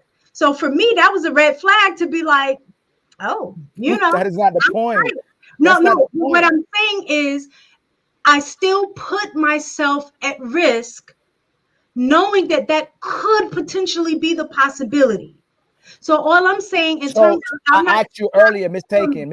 I asked you earlier, if two people are married, modern renaissance, I'm gonna use you. Okay. No, I'm not. I won't use you. I'm always a scapegoat. I ain't gonna use you because they might say, if two people are married, that man says he doesn't want a child. Okay, are you gonna actually on your husband? You're gonna make it so you go, nah, we in a position I had a child, I'm gonna keep this child, or you're gonna honor him, say he don't want a child, and vice versa. Mistaken, if you don't want a child, but something happens close to somewhere you can have a child. Are there options for women to honor what that man said or what you said and go, I don't want a child? Because I know one thing for sure. Women know how to not have a baby and they know how to have a baby. Regardless of the man. Men know how to get women pregnant and not how to get women pregnant. No. You have options. You have options, though. I can't go take a plan D, plan F, and all. Y'all have a plan C, a condom. Yo, this is crazy. It's why. You know what? But I'm gonna tell you this: what you have done today, regardless of whether you acknowledge it or not, you are telling men they cannot ultimately 100% trust a woman. They can't, because this is somebody this ain't no jump off. Hold on. Should not. Mistaken. This wasn't a jump off. This was, to my knowledge, this was no thought. This is somebody I knew, I trusted, I did things for, I helped, I did connected to, that we both supposedly trusted each other, and the person went left. How can you gonna tell me that I can control as much as possible, even if I do my purpose? Your son, you have a son one day, he did his best vet ever. You met the woman, which a lot of people do. She met my parents. You have no idea even the whole thing. She met my parents, right? I met her parents. I can control if all of a sudden she wakes up and go, I'm going that way. Given all the examples I gave you of so many women who go, control that. No. So how are you telling people, hey, if you put yourself in this position, This could be the potential outcome. No, not that. No. A blank. We both acknowledge that. We both acknowledge that. I respect that part. That I put myself in a position where something can happen. But that, how does it then at my fault for something happening if the person has the power to not for that to happen? So let Marky Mark speak. Go ahead, Marcus. I'm done. You're on mute. You gotta take yourself off the mute. And we're gonna do super chats. Harrison Davis, big dog with the $5. Salute to you, sir. Terrell M with the $2. I'm gonna put it up on there. Let me put them up. Let me put them up. I'm gonna do the super chats. Okay, go ahead. Harrison Davis, big dog, salute with the $5. Appreciate you. Terrell M with the $1.99. Get them likes up, people. Dub Will, the man, the myth, the legend, $2. 6'6", you still can't dunk. That was to Rashawn, not me. E with the $7. What is the probability of sex when successful men and attractive women married or not are working together for long periods of time? Right. Andre Dale, $5. They can't handle the truth. I did it and got that Thor hammer on my ass. Look, when men test in small areas to see, and when the pushback comes, we knew. Catherine Forbes, hey Catherine. CRC 1000. I've missed these productive conversations with the heart emoji. I love Catherine. Gina 789 with the $5. All these females, grown women that work at McDonald's are married to men that make good money. They take more vacations. That's wait. That's to an extent that's true. In Chicago, I know Chicago, so we don't know what happens in Chicago. Well, Panama City, Florida too. They not marrying McDonald's workers or not. You should see the people working at McDonald's. See, this is one of my biggest trolls right here. But Robert M, one of my favorite trolls. He's one of my favorite trolls too. $5. Ali, that is false. 80% of black men by age 40 have children. You are referring to the percentage, which is 25% for ages 18 to 25. Please read the stats correctly. Ran. Just like that. I know, right. I love it though. Rebellious videos with the $2. A lot of black men go into sports or entertainment. We all attempt to. It's a way out. E with the $7 again. Majority of black women are not thinking about marriage in college. They are prioritizing themselves. Other coaches know to look for a man with a plan. Congo English, salute, $20. Modern and Marcus, thank you for the intellectual discernment. Godspeed. Salute to you, brother. E with the $2.79. AP, take out your queen mother simp chip. Thank you guys for all the super chats, and thank you for being so patient with us when we were reading, Oh, that was nice compared to the email I got from last week's. I'm dead ass serious. I was like, wait, what? Before we kind of derail there a little bit, I want to throw something here real quick because I don't know how much longer this is going to be, but I just want to say this. I say this all the time, and I'm bragging on it. I've been married for 21 years, and had my wife had done what these ladies today are doing, then we wouldn't be in this relationship that we're in right now. My wife, when we were courting, my wife was already graduated out of college. She came out of what's it called, AKA, and she was already out of college. Lord Jesus, ski weed. She came out. She was out of college. I was in high school. She didn't know it, and we actually connected based off of how my our intellect conversations were. And just having, just pretty much being completely different from what the norm was. I never wanted to be like anybody else. I never wanted to date like anybody else. You know what I'm saying? And because I didn't have these things in my life, my number one goal was to want a family, period. I wanted a family. I wanted a wife. I wanted what I didn't have, right? So in this conversation that we had, a lot of these people like today, the modern women are looking to go to these fancy restaurants with this food and stuff like that. Me and my wife spent most of our time talking, man, building foundations. I was telling her, okay, this is what I want to do. I'm going to go into the medical field. I'm going to do this. I'm going to do X, Y, and Z. When I decided to ask my wife to marry me, I went off to college. My wife there with me. My wife, we're married now. We're married. Our first son is on the way. Here we are in college. I'm in college. She's already done, right?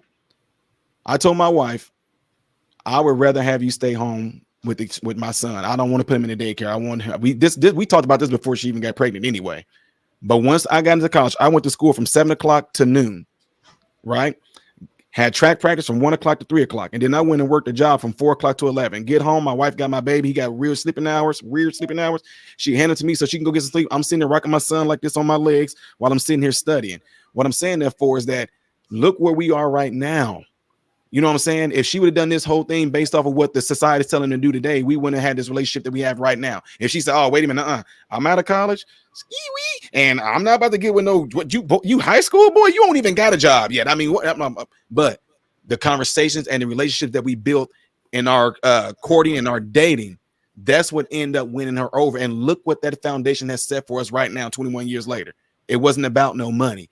It wasn't about, I didn't have nothing at all. I didn't have no car. I didn't have no job, but she believed in me as a person based off the relationship that we had while we were building it. That's what I'm saying.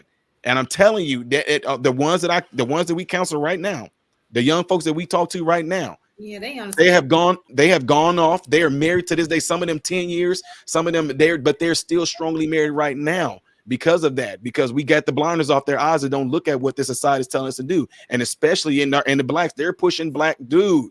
I'm telling y'all, they don't push this narrative to white people.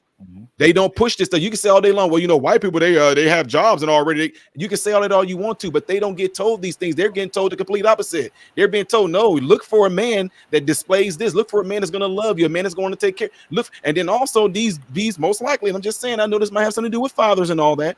If these people are growing up with a father in a home, they already have this subconscious thing in their mind already what the man is supposed to be like towards them anyway, so they gravitate towards that. You know, so what I'm saying therefore is that, man, y'all, we cannot fall into these traps as black folks and what they're telling us to do. It's only us. We sensationalize the materialistic stuff about that life turn up. Hey, we sensationalize that so much, but yet at the same time, our divorce rates amongst, I'm not talking about just America, I'm talking about blacks. The divorce rate amongst blacks is astronomical. When you can say more blacks are getting divorced than they are getting, that's crazy to me, man. And then when, like I said, and the fact that they are getting divorced, not on the reasons why they even got together. They're getting divorced off of infidelity, no compatibility, no commitment. They feel like there's no communication in the relationship. That's why they're getting divorced. So if the money and all that materialistic stuff is what you should go after, and that's supposed to be your foundation, then you see why the marriages is failing. Right. Yeah, well, they're not building off of substance. That's really what it is the build, like they said, come from the money. Same situation. I truly think that the best marriages will start when neither one have nothing. I think that's my opinion. To an extent, that's what I'm saying. To an extent, I agree because y'all get the bill. I agree with you're saying. I agree with you too.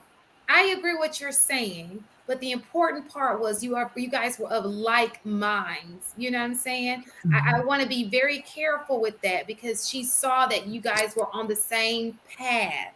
Absolutely. Okay, so you're not the guy who's just chilling on the couch smoking every playing video games, don't have that's not what we're saying. But I get what you're saying. He's on he doesn't have it right now, but he's got a vision, he's moving towards it, he's got a goal, he just doesn't have it right now. You need to stick beside him and you guys grow together. So then the question to come down to it is that if you are a woman and you got this, you this woman that already got this $70,000 or $80,000 and you get with a guy, he might be working at Walmart right now, but he might be saying the same exact thing. Like, oh yeah, so my goal is I want to make sure that I move up in the company. I want to become I don't know about all that. Girl, he work at Walmart. See what I'm saying? No, I think the question would be like for example, I think that if you're saying, oh, this guy, he doesn't have his educational level is a high school and he's like at Walmart, he's trying to move up. And in comparison to a guy, let's just say he just left school or he's in school and he's like, I want to move up the ranks. It's just got to be, you understand what I'm saying? If I have 80,000 and I'm like, okay, but I can see his plan actually working because this looks like it's going to be there, like he's moving in ways that'll get him there. So I'm gonna take because that's kind of what even though I wasn't married, that's kind of what I did. You know what I'm saying? And so I completely understand what you're saying. Completely. So, but there are two types of guys. Understand that. Everybody ain't on your plan. Okay. And we want to make sure that those are two different types of men that we're that could be looking like that. Do y'all understand what I'm saying? Yeah, but I think modern Renaissance is really addressing the fact that if we're living in this superficial world where men are after looks and sex or sexuality, and women are after height and money and whatever. No. But that's we need to be focusing on men being fathers and great husbands, and women being mothers and great wives. That money talking point need to be destroyed. The looks talk all, because at the end of the day, people love who they love. It has nothing to do with the talking points that's being used for what a high value man and high value woman is. Because at the end of the day, I can get a 10. I'm like, man, I want that librarian. You could get a baller and you want that nerd back again. Like you really love that nerd. Like you love who you love. And what did you say? And what did you say? When it all comes down to it, people still end up marrying who? Average people. That's right. Always. So why are you pushing for a false thing? That's not, perception it's not realistic. Has become greater than reality. Right, That's right. what I'm It's saying. not They're realistic. selling you perception, and people are falling for it, and it's Right. destroying people. Right. But hey, guys, I'm about to cut out, but thank you, Ali, I would love to have another conversation with you. Always, family. I love the background too, yo. That's fire. About to put somebody to sleep, man. Hey, that's fire right there. Me too, man. I respect you abundantly, man. It's just about us. I put my life. I want to be criticized. I want to be challenged. I don't care about questions because I think all the people on the panel, we trying to make everything better, improve our lifestyles, improve families, and bring everybody together. I think that's all our intent on the panel. Yeah, and so wait, and I really appreciate Shan with you kind of throw a topic out and it a whole world comes out of it, and that's what I appreciate about Fridays. Marcus, it was nice seeing you again. Congrats on the baby. Can you go grab the baby? Don't bring your I just want No. Don't be exposing that baby. Nah. Look, when we end and drop in the back chat, I'll do it. Okay, that'd be better. Yeah, I just love Thank the you, babies. Oh yeah. I could do that probably. I could do that in the back chat. And the reason why I wanted to emphasize that modern is because what happens is when you say, oh, this guy has nothing, you have to remember it's a whole lot of guys who have nothing. There are guys with plans who have nothing, who are moving towards something, and there are guys who have nothing. They just ain't gonna have nothing. You know what I'm saying? And they are all watching, and they feel like, oh, that's right. She need to be with me because I ain't got, when I ain't got nothing, but there ain't no plan. He got an imaginary ball player. He ain't even on the basketball team. You know what I'm saying? So no, you got. I'm with mistaken. What modern Renaissance was saying earlier is that the woman that was building with that man, there was no facade of this $1 million man. She wanted a quality man, and that woman wanted the man wanted a quality woman, the woman wanted a quality man. This $1 million thing is this new thing. This social media and stuff really didn't exist. I never hadn't heard that in my household. Get a millionaire. My father's like, make sure you get the finest woman you can get. My mom, my mom telling the sisters, make sure you get a millionaire. What are we teaching in our household? Is that what a mother is teaching her kids? I'm sure it's not how she's living her life, and the kids see it. Same thing with fathers. We're teaching find good people. All the other stuff is a facade. Find a good man. Find a good woman. Are going to produce together what they need to have a family. Not what they need to have abundance of everything. Look how it switched around though. It was find a good man who's going to treat you right, who's going to do this, who's going to do that, who's going to do it. Find a good woman who's going to love you, who's going to do this. Now first of all, find that what they call this a new term I learned 2 weeks. Find this high value man. A man that's already got 100,000. What in the that's a false reality, man. Now can I bring up that's virtual reality? That's internet. Because a real high value woman about building. without money, they're high value. I also believe that the building part, there's a difference based on age and stage of life too. The earlier you are, the younger you are. Like I met my husband, we were in college. I was 18 at the time. He was a little older at that, but we were both in college. Neither one of us had money, right? We were both broke college students. So once we graduated, yes, we're going to get it from the mud. You know what I'm saying? Because we both started with nothing. But I do think that there should be a standard and a level of expectation versus being at 20 and not having nothing versus being at 30 and 35 and not having nothing, because you've had a long enough track record on your own to show and prove where you putting your plan into action. Right. So at that age, Right. if you haven't, then I don't knock a man, nor do I knock a woman for saying, you know what, I'm at the age and stage of my life that I don't want to have to go in a mud with you to help you build. Right. Right. I agree 100%. And it don't, to me, it's a talking point, because don't the woman say when she don't need a man, she works on herself. She goes to college, she gets money, she becomes a career-driven woman. Why not do it with the man? Why not build together? It makes absolutely no sense. Rather, the talking point goes, I want an already 100% man, while he accepts me as a woman who's still making progress. You know? Bro, I mean, it's so crazy. And I think one of those things, like what she mentioned too, is that, being broke I don't want to say necessarily being broke, because to be honest with you, I mean, I end all my videos by saying I hope people all have food, shelter, and clothing. Most of all, I hope and pray that they all have great health mentally, physically, emotionally, and spiritually. And if you have all those things as a pillar, man, nothing else really matters. Now, it all doesn't come down to like what you want. If you actually want to try to keep up with the Joneses, that's all on you. You're just gonna have to do that. But the reality of it though is that at the end of the day, man, there is nothing that's gonna supersede going through this life with a wife and with the family. And I'm telling, it's proven, research shows it. I don't care all this nonsense. Be happy, get all the Mercedes Benz you want to, get the big house and be single.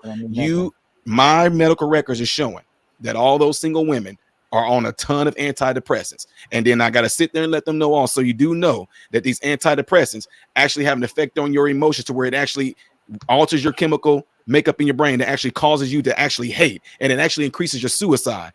So now you telling me that a man is supposed to get with that and is getting ready to have to deal with that as well? Because the medication is causing you, is literally causing you to emotionally be unstable and hate. Yes. And it increases your suicide. And then on top of that, to say I can't find a good man, so you already get ready to go into this relationship already on the wrong foot. You know what I'm saying? So that's why I don't even think you should be dating at that point. I mean, you need to get yourself together for real. Right. But see, the thing is, and I say this, and I don't care what the AMA says. I say this all the time. Growing up in the hood, seeing my family, them dealing countless amount of drugs and hurting white people and black people as well, definitely black people. Knowing that my family, them have had crackheads since I was a kid. Doctors in the hospital have the same thing. When they get you locked in on some of that medication, you're theirs. That nobody, them women don't, them ladies ain't giving up that antidepressant and that anti-anxiety medication that quick. It feels too good. It altered their mental makeup now. And so that's what I'm saying. Then on top of that, to where they don't tell you about the side effects that they might have, it actually can end up having you where you can have ovarian cysts, end up having like fibroids and all this stuff like that. So now that actually puts you at more risk from having a kid. So if you do meet that man, I just want to settle down. This man got as much money as I do. And that man saying, I don't want to do this because you're not going to be able to give me no kids.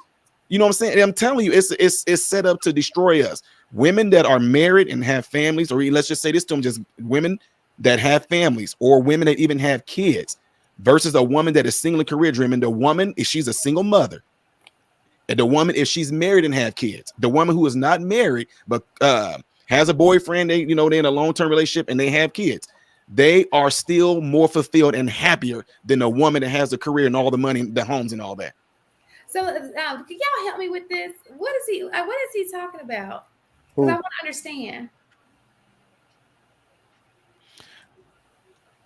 We as black people only have this problem. We as black people only have this problem. Can you please try to be more unbiased and listen? I honestly think, like, culturally, when he's talking about, I'm thinking with the women that and the men having these relationship issues, the other races of women are still going after their men and making sure they have men in their life, whether they're Hispanic, Arab, Jew, whatever race we want to Asian. They are still making sure they have a man, and then it's not negotiable. Where our society, we have the strong and independent rhetoric where the women go, I don't need a man, and we're not creating families in abundance like we're supposed to, where other races are still pushing families. I think that's what he means. And then also, like the guy I told you about, the lawyer, I get all my information from him. He actually said that, when they do a deal with it, what they try to do is they really try to keep people from really getting divorced. You want to give some good reason why being divorced. And he wrote here, well, this some he gave me right here, that he said, and it's not the hate, but I'm just telling y'all, since we talking about this, he said it's strongly found upon 80% of Black women that are getting divorces. He said they prefer a matriarchal family structure. And that right there, Moynihan concluded back in the 1970s that anybody that came out of a relationship, be it Black or white, if they are married and the family structure set up in a matriarchal type structure, they failed. And the single motherhood, the kids come out of single motherhood families, man. And it increases. Can I ask a question? Do you think most women feel that their happiness is more important than what would they like value their happiness? Is that more important than anyone else's? Like their happiness is paramount to everything, or is that just a new like kind of talking point? I think that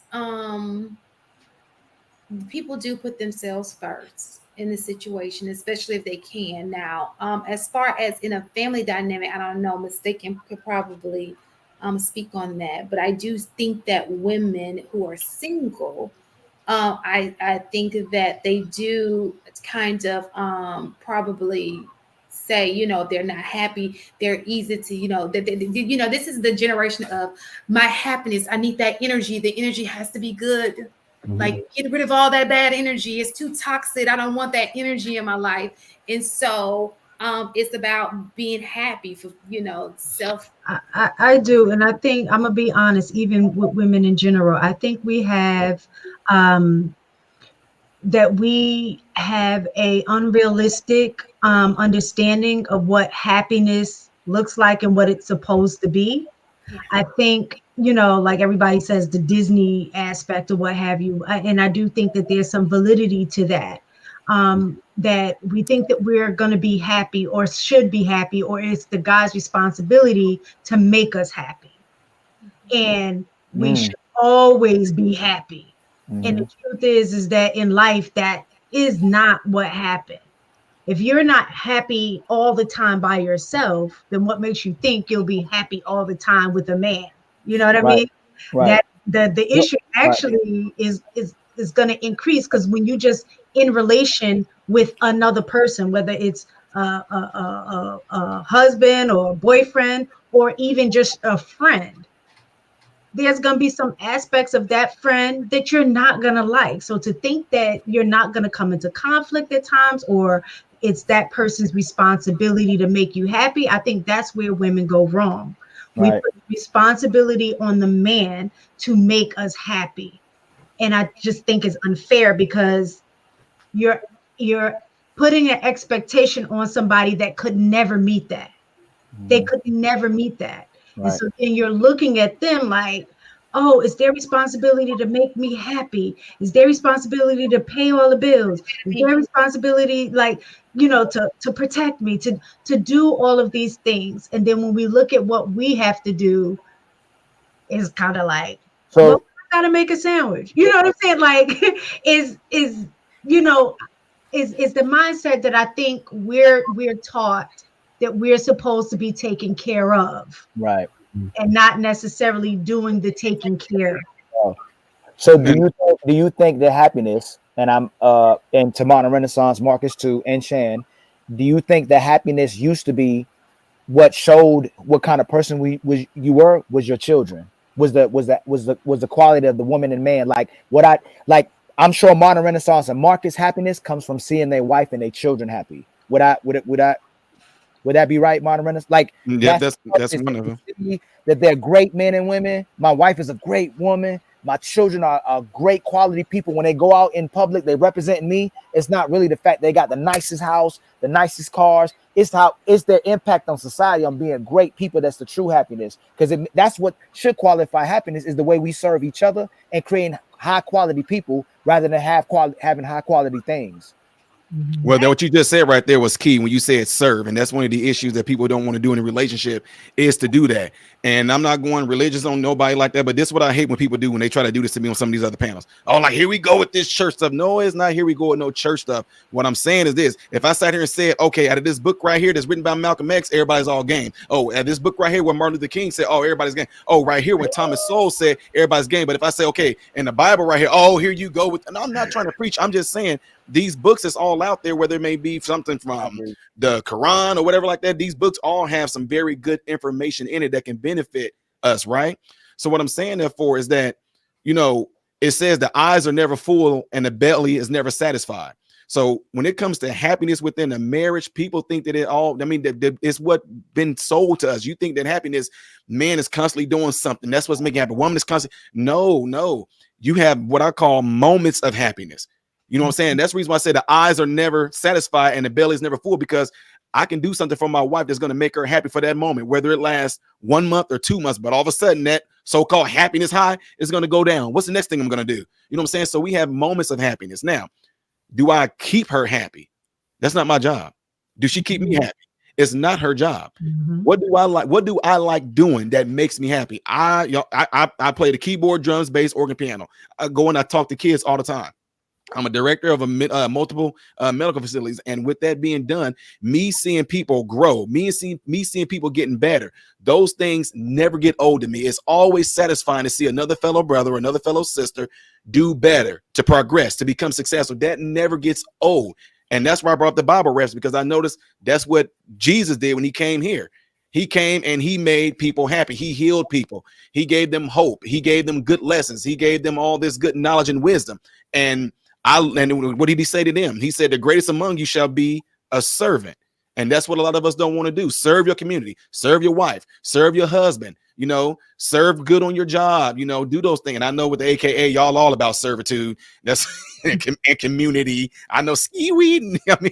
But that's what I'm saying. And I think one of the things that we get messed up on is that we are basing our relationships off of what they're trying to project to you on television. You cannot do that. That's why I said it's called television, because it's telling you how to vision, but that's not reality. That's what I'm saying. People have to live in reality. These folks has been married. Mark has been married. I think mistaken, and you're married.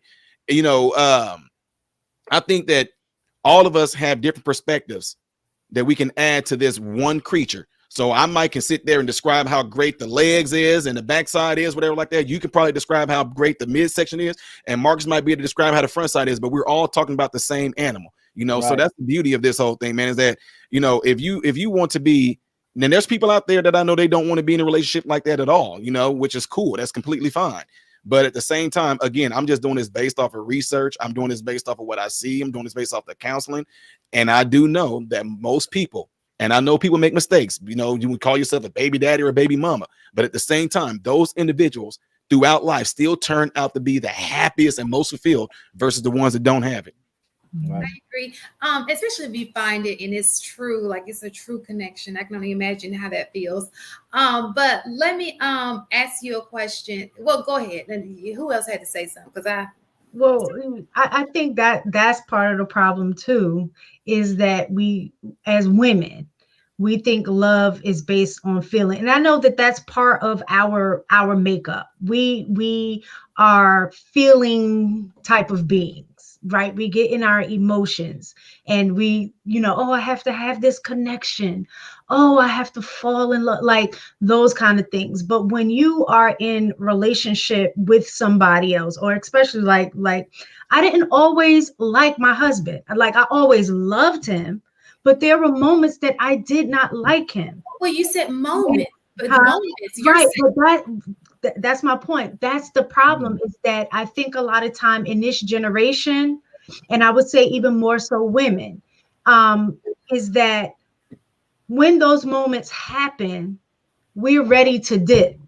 We don't look at it as like, this is just a passing phase. This is just a passing moment, and just dig in harder. What we do is we're ready to bounce. Like, nah, I could do bad by myself. Like, I ain't got to deal with this. If I'm going to be in this situation, I'd rather be by myself. And a lot of times marriages end on something like that versus trying to figure out how can we move forward. And I read the stats that said most women, once they get married, once they get divorced, they realize that they should have or could have stayed in that marriage because it wasn't as bad as they thought it was in hindsight.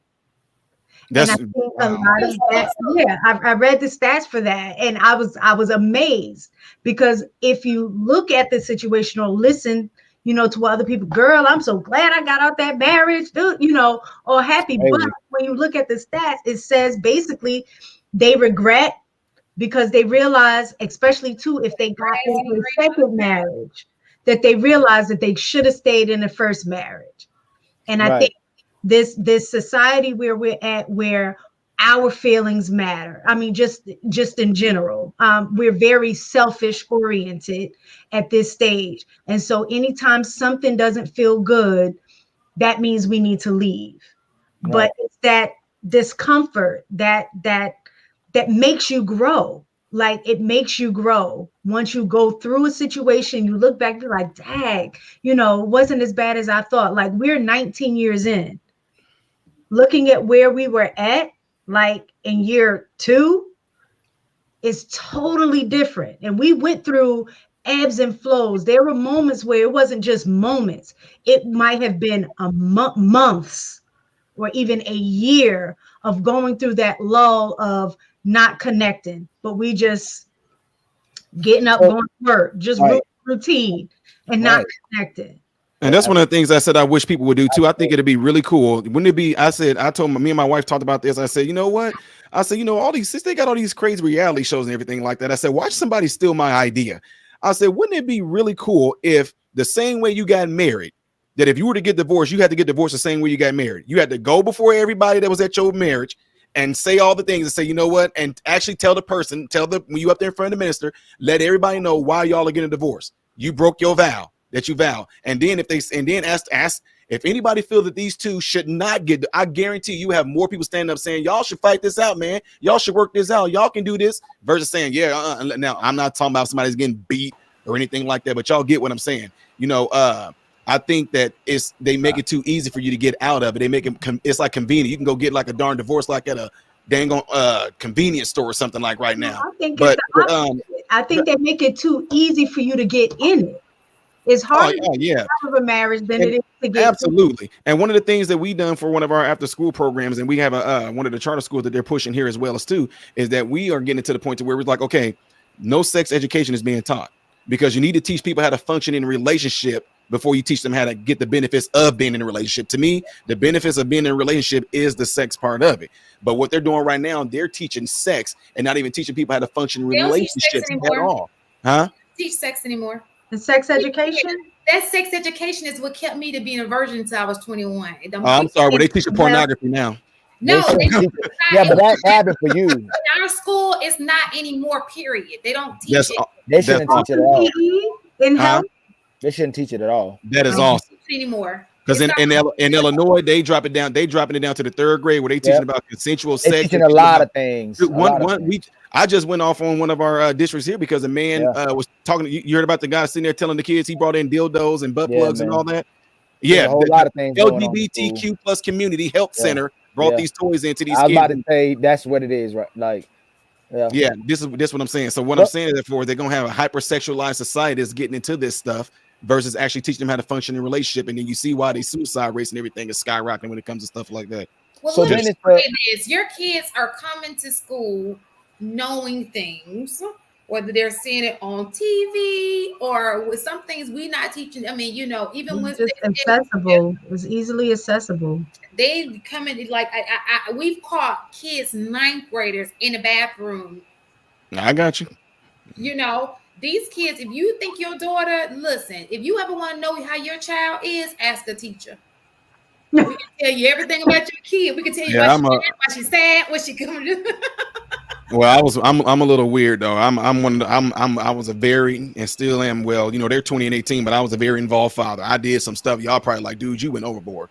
I'm the I father. would be with you. There were no hinges on the door. Yeah, I would mean, be. you We don't didn't have. believe in closed doors. None of that. Yeah. They didn't. They don't. My sons got a cell phone is because they got jobs and bought their own. My son, he bought a car that's because he saved the money, bought his own. Could I afford to have done it? Yes, but there was a lesson to be taught in that. Yep. He learned perseverance. He learned how to budget. He learned how to do his money right. He learned, and then once he bought his own car, I didn't. So that's why I say I'm a little different. Because I didn't have it. I'm a very, very, very involved father. So when people say things like, "Oh, you know what your kid's doing," okay, ask mine. They couldn't do. But If you they, love, if they, you love. hey, look, check this out. I was the father that called. I look, my even though when they have like the parent conference and stuff like that, I was the one that was there too. Both of us was there, but then I was the one that would call like on a Wednesday every week. Hey, my son acting up. I told you we're gonna have a problem out of my son. They know what's gonna happen. You have my brother did drive-bys. Go drive-by. Let me tell y'all, this is a real talk. I had a girl in my class, she's, beautiful. I don't know where she's from, somewhere else, okay? Beautiful. I mean, she was cute, blah, blah, blah, blah. Y'all, I promise you, I kid you not. What's it called when they have to wear the whole gear, right? We had a conference. I know I've told this story before, but you know how when your mother, they make you cover your entire face. And when you're only your eyes, okay? Yes. Mm-hmm. So now imagine, I've known this girl for years walking the hallway, but finally I have her in my class. Why her mom shows up fully decked, and she did too. And I'm like, well, what is, and she was like, this girl comes to school and changes clothes in the bathroom, and then she walks around, and then she puts it back on when she goes home. Oh, no. Wow. In Syria, that's how the strip clubs is. They come in a full hijab. Ain't it crazy? That's a whole nother story that is happening in Islam. That's why I'm saying people don't. It's bigger than just our community. This is happening. It's happening to everyone community. Mm-hmm. I have nephews that's moving from Islamic countries that's coming here because the Muslim women are becoming feminists too. So it's happening, and the LGBT, all that stuff is affecting those areas and stuff too. But I think it's much bigger than us. So there has to be movements, and regardless to not just these relationships, but in this the whole weight of how people as a society is moving past the relationships, the role of the father, the role of the mother, because we do got to be able to create healthy relationships, but our roles are far superior to that. What men are supposed to be doing, or what women are supposed to be doing as well too. Well, they don't want that though. I think that right there, that whole dynamic is what they're going after. If you can shut down that dynamic of how men are supposed to function, how women are supposed to function, they are going after that dynamic. And I say it all the time. That dynamic and the family is the biggest threat to this current agenda right now. Yep. Biggest threat. Don't you think? Oh, go ahead. So one or two things. One thing that you mentioned was about, women, these women looking the way they do, they're doing these things. And I'm saying to you is sometimes you got to pay attention to that, because that's always in them. If a girl is sleeping around, that's in her, because not everybody wants to just sleep around to every man. He can get it. That's in her. You might come out like the rare nympho. That's rare. That's so rare. rare. No, but we're talking about body count. I mean, I hear on these airways, like the people don't want to talk about their body count, and they're having all these. Then it's like, oh, you shouldn't be able to control my body. I should be able to enjoy it just like you do. That kind of thing. Okay, so that's one. And then two, I wanted to. Oh my God, y'all! I got ADD. Tell y'all got this. I think honestly, look what I do. You can write it down when the conversation is going on. From my experiences, from other people's experiences, being in mental health for 15 years, which I hate saying that because I like just the regular experiences versus, how people go, oh, I did this for this long and I know stuff. I hate saying that, but it did help me. People are conditioned and sexualized. They're not thinking about those things. There's things that has to happen in front of you. The biggest factor that people don't acknowledge is that when your kids is going over somebody else's house, or somebody's kids is coming over your house, or if your kid going to daycare or to school, the kids are teaching more so than an adult will ever teach. So we're not as aware of how much children are teaching other kids, even as an early age, and how a kid can become sexualized, even if they weren't looking for sex. And it's from their best friends, They talk about it could be more than just sex. How they move, the environment. So if you have children and you're inviting people over your house, make sure you know who those people are. Oh, bro, make sure you're supervising your children. You gotta know who them people are. I mean, that's what I was saying earlier. That's what I said. Because I'm not gonna get too personal stuff, but there was stuff that happened to me and my brothers at a younger age from babysitters, female babysitters. Oh, we gotta talk. Same thing. And I tell people all the time. People say that. Listen, and I liked it. That's lies. And that's what I don't like about Wait, say what? Black Why? community, that That's happens where a guys, lot. I think guys So- and girls get it mixed up because most guys will talk about how they lost their virginity when they were 8. You know it, yeah, and it was a manhood. They brag about it, but they were molested. But they won't look Right. at it like that. Well, here's the thing. Right, and what I was going to say to that though, society says it's okay, but if it happens to a girl, then it's like, oh, that's messed up. Well, but neither is okay. I think the act isn't as worse as the lack of support. So the fact that something happened to a child, the door for that is continuously open. Versus if it happened, like the modern Renaissance, I don't know. I see like you came from a solid household that probably wasn't aware that was happening, but it was happening. Just like something.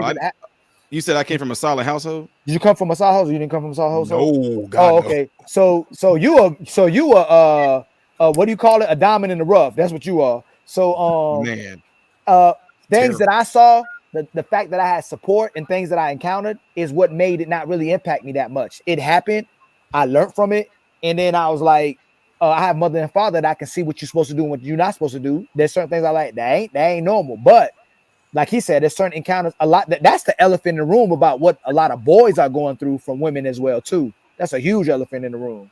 Mm-hmm. Well, so what I was gonna say to that is that what can happen is that something that was not supposed to be open, like Pandora's box, something that should not have happened. That's right. It got opened a little too soon. So reason why I'm saying that is because like this. Okay, I mentioned earlier. I told you guys. I said you can end up having praise and getting a positive feedback loop for something that's happening that's bad. That's bad. I agree 100% with you. If these babysitters were doing this stuff to me and my brothers, and they're like, "Oh, you a big boy, you a man, you strong," and they don't know better, and some of them don't know better either. Right, and so then just think about this: as a kid, you don't have that filter of knowing that you're in danger. That's why they teach you about strangers. Don't accept candy from nobody. Don't you talk. Your mama tell you, if anybody knock on the door, don't answer that. You getting told these things because as a kid, you're innocent. You don't think of you have no alert that there's danger. So if you got these people giving you praise and giving you, encouragement for doing something that's negative, and you don't know that it's negative, then you won't be perceived as being negative. You get older and you like, dude, I was like, but see the thing I was in a wait, quick. With our girls. We'll tell our girls to make sure, don't let her. I think we try to train them, but we don't necessarily put the same emphasis on our young boys, which leaves them vulnerable. And then when it happens, I don't think we crowd around our young men the same way we do with the young women. But I know with my kids growing up, they knew all of their body parts by name. It was just certain things that we taught them just because of the preparation. In case somebody tried anything. Anybody tried. Hey, nobody better touch you right there. Right. So that's what I'm saying. But what can end up happening is that you'll find out that with a lot of young boys, it don't affect them the same way it does a little girl, because it can be traumatic for women because they break modern too. They break when they break the hymen on little girls, that's traumatic, that's painful. But with little boys, we just gonna be real. With little boys, something is being touched on down there, you standing tall. Yep. And you figured it feels good. So then to get to a point to where, again, if you were a kid and you're innocent, now you look forward to the babysitter coming over, because now you know that she's gonna come with some candy and she's gonna give you praise. You a big boy, look at you. And then she gonna it was a she. Right. Sometimes that's what I was about to say. It's a he. I know what you I know where you were going with that. And that's what I was gonna say. This is where we don't talk about this. Is something we don't talk about. And this is where these things can creep in, that while you're trying to figure out, now, how did this person end up growing up and going this direction? Or like because it's no shame. My brother, because of that, my brother started popping kids off at 12. Right. These see these black kids, they all just having babies, but y'all don't know there might be a reason behind. Like I said, Pandora box got open when it shouldn't have. So something that should have progressed naturally in young kids, to where when you go through adolescence, all of a sudden you get these sexual feelings. Now, boom, you getting that at 8 years old. You getting that at 9 years old. It's not even a sexual feeling, modern Renaissance. More so it's something that you might have liked the person and attached liking the person to a feeling. But because a lot of kids that I talk to, a lot of friends, my own experiences, a lot of times people were touched by the same sex because that's their friend. Yep. But the person was just touching because they just like each other, and something might have happened to them and they think that's right. But the kid, the same sex person, internalized that as something, I like him too. and they think as they growing up, they think that's what they are. But that's the problem. And people don't talk about this as something you think is normalized. A lot of people who went a certain way were touched, but it necessarily didn't have to be by someone they didn't like. It was someone they liked. Right. And you confuse attractiveness with sexuality, but we don't know what sex is at that age. No.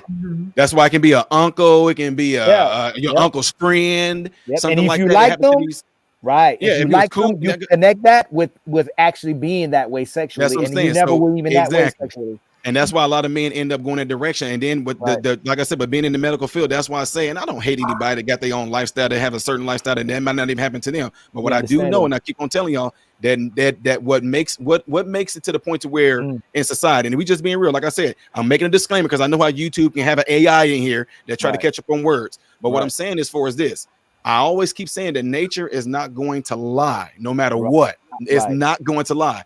So what they don't tell you about these people that come into the hospitals and things like that is that this thing was diagnosed as y'all heard it probably before, gender dysphoria, right? And not only that, what one of my mentors who's a doctor who gave me one of his we got all kind of type of medical almanac books.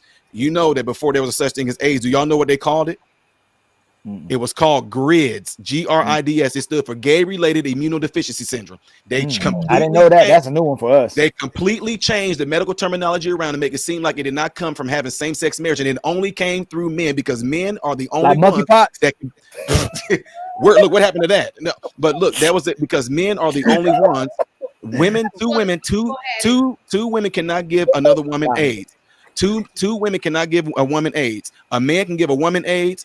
And a man can give another man AIDS. And the reason why, because men are the only ones that can penetrate something. Right. So what I'm saying, the fact that they switched those medical definitions around, it still had nothing to do with the fact that nature still warned. That's why if it's so cool, why do you have to come out of some closet? When you were a kid, you knew you were doing something bad. So why, when you were a kid, all of us did this. When you do something you knew you didn't have no business, why were you trying to hide it if you knew what you were doing was so right? So when you talk about people saying, I'm coming out, well, what made you hide in the first place? What made you feel like you were doing something wrong? Well, no, because society. No, don't try to play this whole society. No, because gay people been around since the beginning of time. But what makes you feel like you have to come out of something as if what were you trying to keep hidden? Because we know gay people that are out there. I don't care what your lifestyle are. I don't care what it is. But what just like Miss maybe that they didn't want to, maybe the family, depending on their family and their family's views on certain things. But again, if it was right, what do you feel like you have to be hiding it for? And that you gotta, because I mean, when you date, if you're straight, okay, so we can't. Okay, so I'm sorry, I gotta cut you. Like you can't dig into what's right and what's not. I got you. I wasn't going there. My whole the whole point of me saying that is that there's things that has been done on a sexualized status. Right. And it can actually be the reason why we are facing so many things that we're facing today. And then check this out too. When you actually have our music and stuff that actually glorifies that positive feedback for doing a negative thing, it don't seem like it's wrong to just be possibly sleeping around with whoever you want to and how many women you want. It was on the streets. It's good to have, hey, that dude right there, he got all kind of hoes, man. That's bragged about. You know what I'm saying? So if you aspired, and what's really sad about it is that just like what happened, and no disrespect to you, Miss Shan, men still don't play that. Women are protecting that. And if women ever go against it, it has to go away. And it has to do with a lot of things, maybe because of lack of supervision, lack of parenting. If mental health is helping people do a lot of things that's happening in mental health is keeping from not only parents from being accountable and responsible, but the government from being accountable and responsible for the things they've done to society. So now you have kids walking around with so-called traumas because no one's processing why that kid's thinking and feeling like he's feeling. And then the parents don't want to take the blame of why they're feeling what they're feeling because we'd have to address what the government what's happening with the government, right? But a bigger thing to it's mistaken. Yes. We got to double back again. In regards to what you're saying, how the boys are still more at risk of all these things than women. If the boys go that way, they can't come back. When women go that way, society lets them back. They do not let boys back, and it's what hurts men from even correcting behaviors or trying to do certain things. Y'all know it too. If y'all know a man or something like that, one time, it only took one time, you ain't never dealing with that man again. But if women did something 100 times, a man go, that's okay. You know what I'm saying? Like society will take her back. Well, we all know that there are double standards on both ends, As it relates to I the reason why I say that, wait, y'all made me miss the baby, but whatever. You'll see that he'll be back Friday. I want to see your baby too. You know, that baby may be asleep. We don't know what the baby doing. If they sleep, I can show you like a video. Yeah, the baby. So I don't want to bother the baby, but I can show you a video. Okay. Show you a video. She'll send it to you. It's put in the back chat. So what I'm saying is I just don't like to speak on things that I don't know. I'm not in I wasn't born that way. I don't know what took place. So I just don't like to speak on things that I don't know personally. You know, I can always say the fact is I just don't know. But I have a question aside from that. And this is the question I had. Send me your IG, Miss Taken. Send me your IG in the back chat. This is the question I had because I'm finding this to be the issue with my son. Okay. My son, and when you brag about my son, I love him. He's like awesome. But anyway, he goes to a very prestigious university. Okay. And he's around these women who are they're nice girls. I mean, one in particular is Miss Staken's niece. And great girls, like, you know, they're the women who could be a great help me to get him to the vision, because we do have a vision. But he don't be wanting them. If he wanted, he don't want that one. I'm like, well, which one do you want? Because that one is not gonna work. But he's young though too. He's trying to figure it out. If we're talking about women finding men in college, the man has to be also on board with that. You can't just find a man and be like, oh, I want you. Their perception of relationships and what men and women are and what's adequate is way worse than ours because the social media. I mean, do y'all have Instagram? I don't know, Modern Renaissance. I love how I got to talk to you. I love how I see I get to know you more and more all the time. You really care about this. And I knew it before a little bit, but in certain subjects, I'd be like, I think it's just like sometimes you may have a bias, and I'm being respectful because I love talking to you honestly because you're in a strong relationship, and I think you have every right to have that bias, and it's capable. But when you go on social media, if I just go to search, I don't follow vixens. I don't like certain things. Everything that's advertised to me is booty, breasts, and just women. I can show you my. I don't follow none of that. Is yours like that? Are y'all Instagram when you go to search? You don't see that. But I've seen women who have the TikToks. You're telling me y'all Instagram and social media. I mean, maybe your Facebook a little bit more clean and you more careful of what you following. But my social media is nothing but breasts and like I'm saying, what women are doing constantly. Y'all, that's you don't see that. Modern Renaissance, you don't see that, dude. Yeah, and I don't even follow nobody. Wait, I don't follow, and the thing is, I don't have nobody. I'm like him. I don't follow nothing like that. I don't follow anything remotely close, and I'll go through, and I'm like, why are they showing somebody in their profile? It's probably what that's coming up to, because sometimes it's like an aggregate. Ask for your age, all of that kind of thing, because it'll automatically market certain things to you.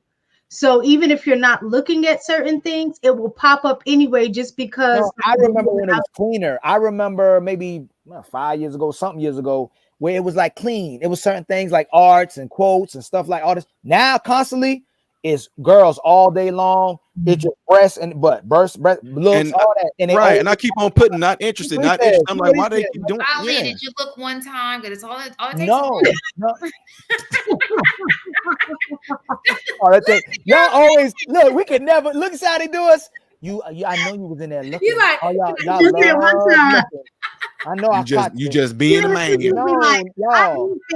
We could. I bet me and the brother down here, if he was single, that stuff we can get all the time. It ain't something you have to go chase after. So but I don't want to see that. I want to see good quality women and good quality men, brothers who got mindset, women have mindset. I want art sent to me, music, like inspiration, people trying to build together. You know, that's, and ain't no not to that side, because I think a lot of people just not on the right track. And maybe the same thing Modern Renaissance we're talking about. They probably didn't see. That's why I don't condemn nobody. I think a lot of people that do certain things, they experience certain different life. So I can't judge them. I can judge them. I can't condemn them based off their options of what they seen.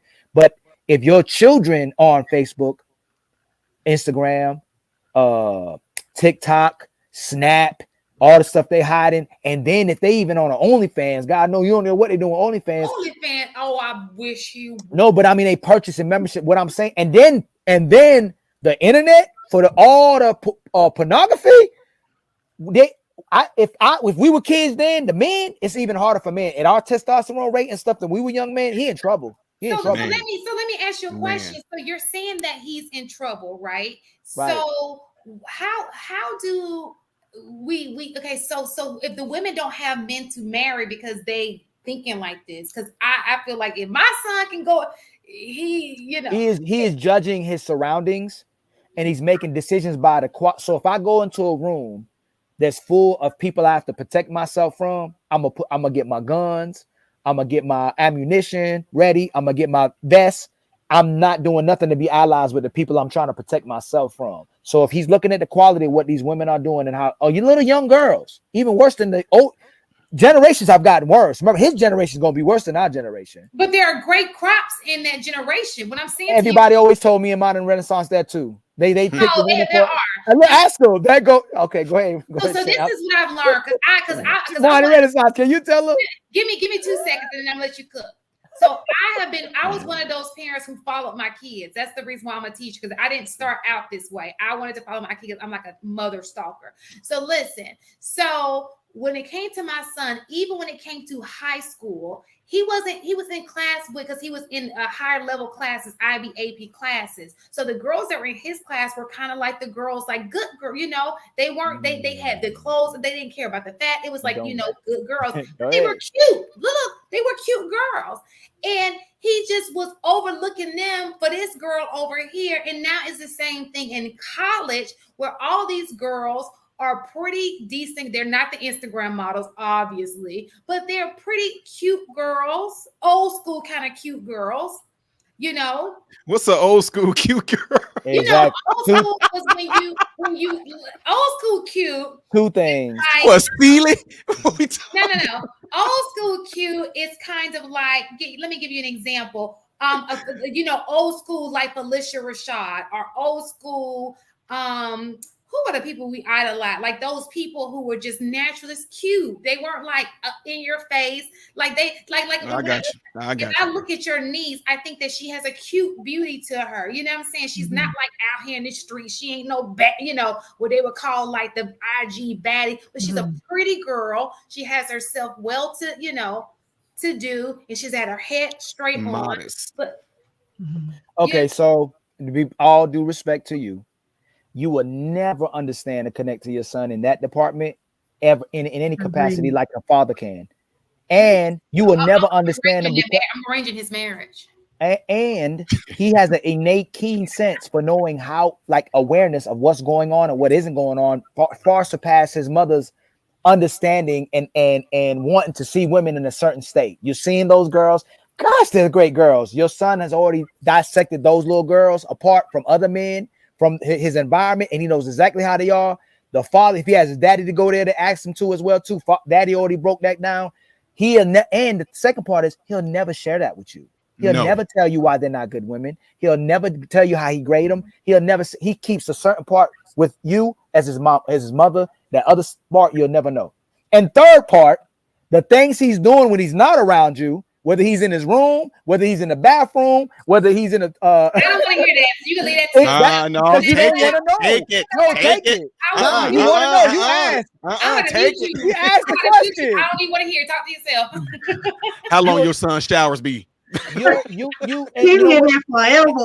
And guess what? The same thing is this: the way a man views his mother, the way a man views his wife or the woman he loves, he separates completely from the rest of society versus how he would treat the rest of society. So he sees what these little girls are doing, whether it's in Snap, Instagram, the way, like me and I can go on a woman's page right now. Okay.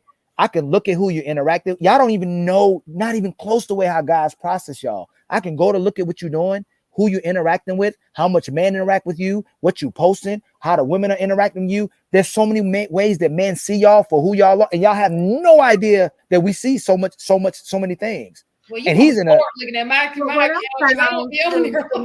me if I'm wrong, because I'm not a dude, but it's just a matter of just observation. That the biggest influence on the type of woman that your son will end up with is you. In terms of the influence of the mom. Like I just from Okay. yeah, The mother is very important. Yeah, from the mom. For boys and girls. Right, exactly. I hope so. I definitely see, like, that was one of the things. I never met my son any girl that he dealt with ever. I never met any until the one girl he met that he brought around us, he married. My son's 22. So I'm asking him, like, why are you, he brought her to you. yeah, why are you getting married so young? That was my thing. He's just like, because I know she's the one. I'm like, but you haven't had any experience yet. And I wasn't talking about sex. I wish I was modern Renaissance. I wish to God I was modern Renaissance. That's my dream, was to be modern Renaissance. So when I talk about modern Renaissance, certain things we go back and forth about, he knows why I ask him certain questions and why I look right. Modern Renaissance, you know that, right? But the dream, we all supposed to be marrying young. We're doing, the society's teaching us to do too much. We're supposed to marry young, have babies young, and live with our children for a long time. You know, that we're waiting too long to get to be adult. And our generation ain't even being adults. You know what I'm saying? We still kids trying to relive our youth, and we're copying the kids. Our generation trying to copy the adults. I mean, you know how it is when you go out, you go out with my sons and they think that me and my sons, them are all brothers. Then between me and my oldest son, they'll say, now, I know that one of you two are the oldest. Right. They say this to me and my son. And the other thing too, that I want to throw this in there that might sound crazy too, is that, like I told you, I always thought outside the box. I'm not trying to be like everybody else.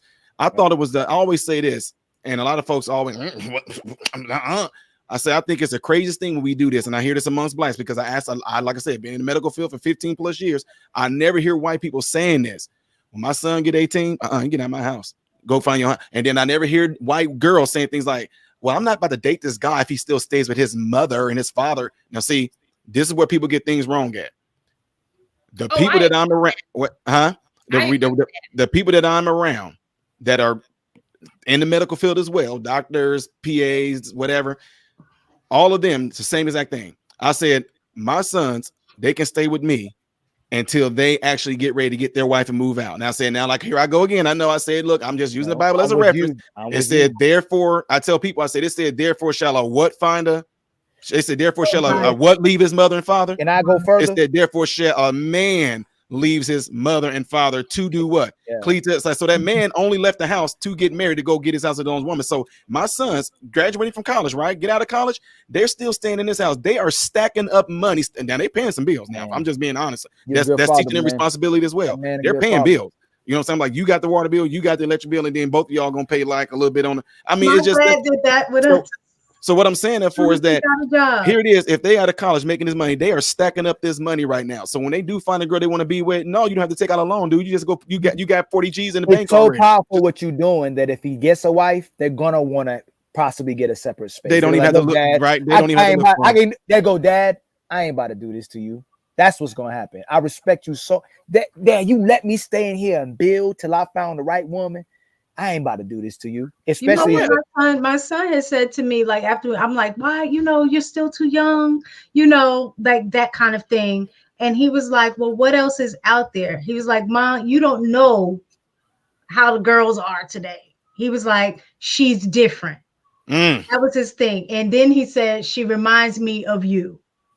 So that's why I was like, oh, okay. She started melting. Can I tell y'all what I kind of wanted? Like, though, the world is so bad now, but not even so bad. I think when we originated, it was always a village. When I look at Indian and Arab cultures that I see, the entire family stay together and build together. In the house, if I have it the way I want and I continue to build and build the way I want my children in it. I want to have a place or I ain't gonna say commune, whatever I need to say, a big house mansion to where all of us are together and building with each other, so they don't have to have a constant outside influence because how bad it is. I think it's always supposed to be a family. That's what I want.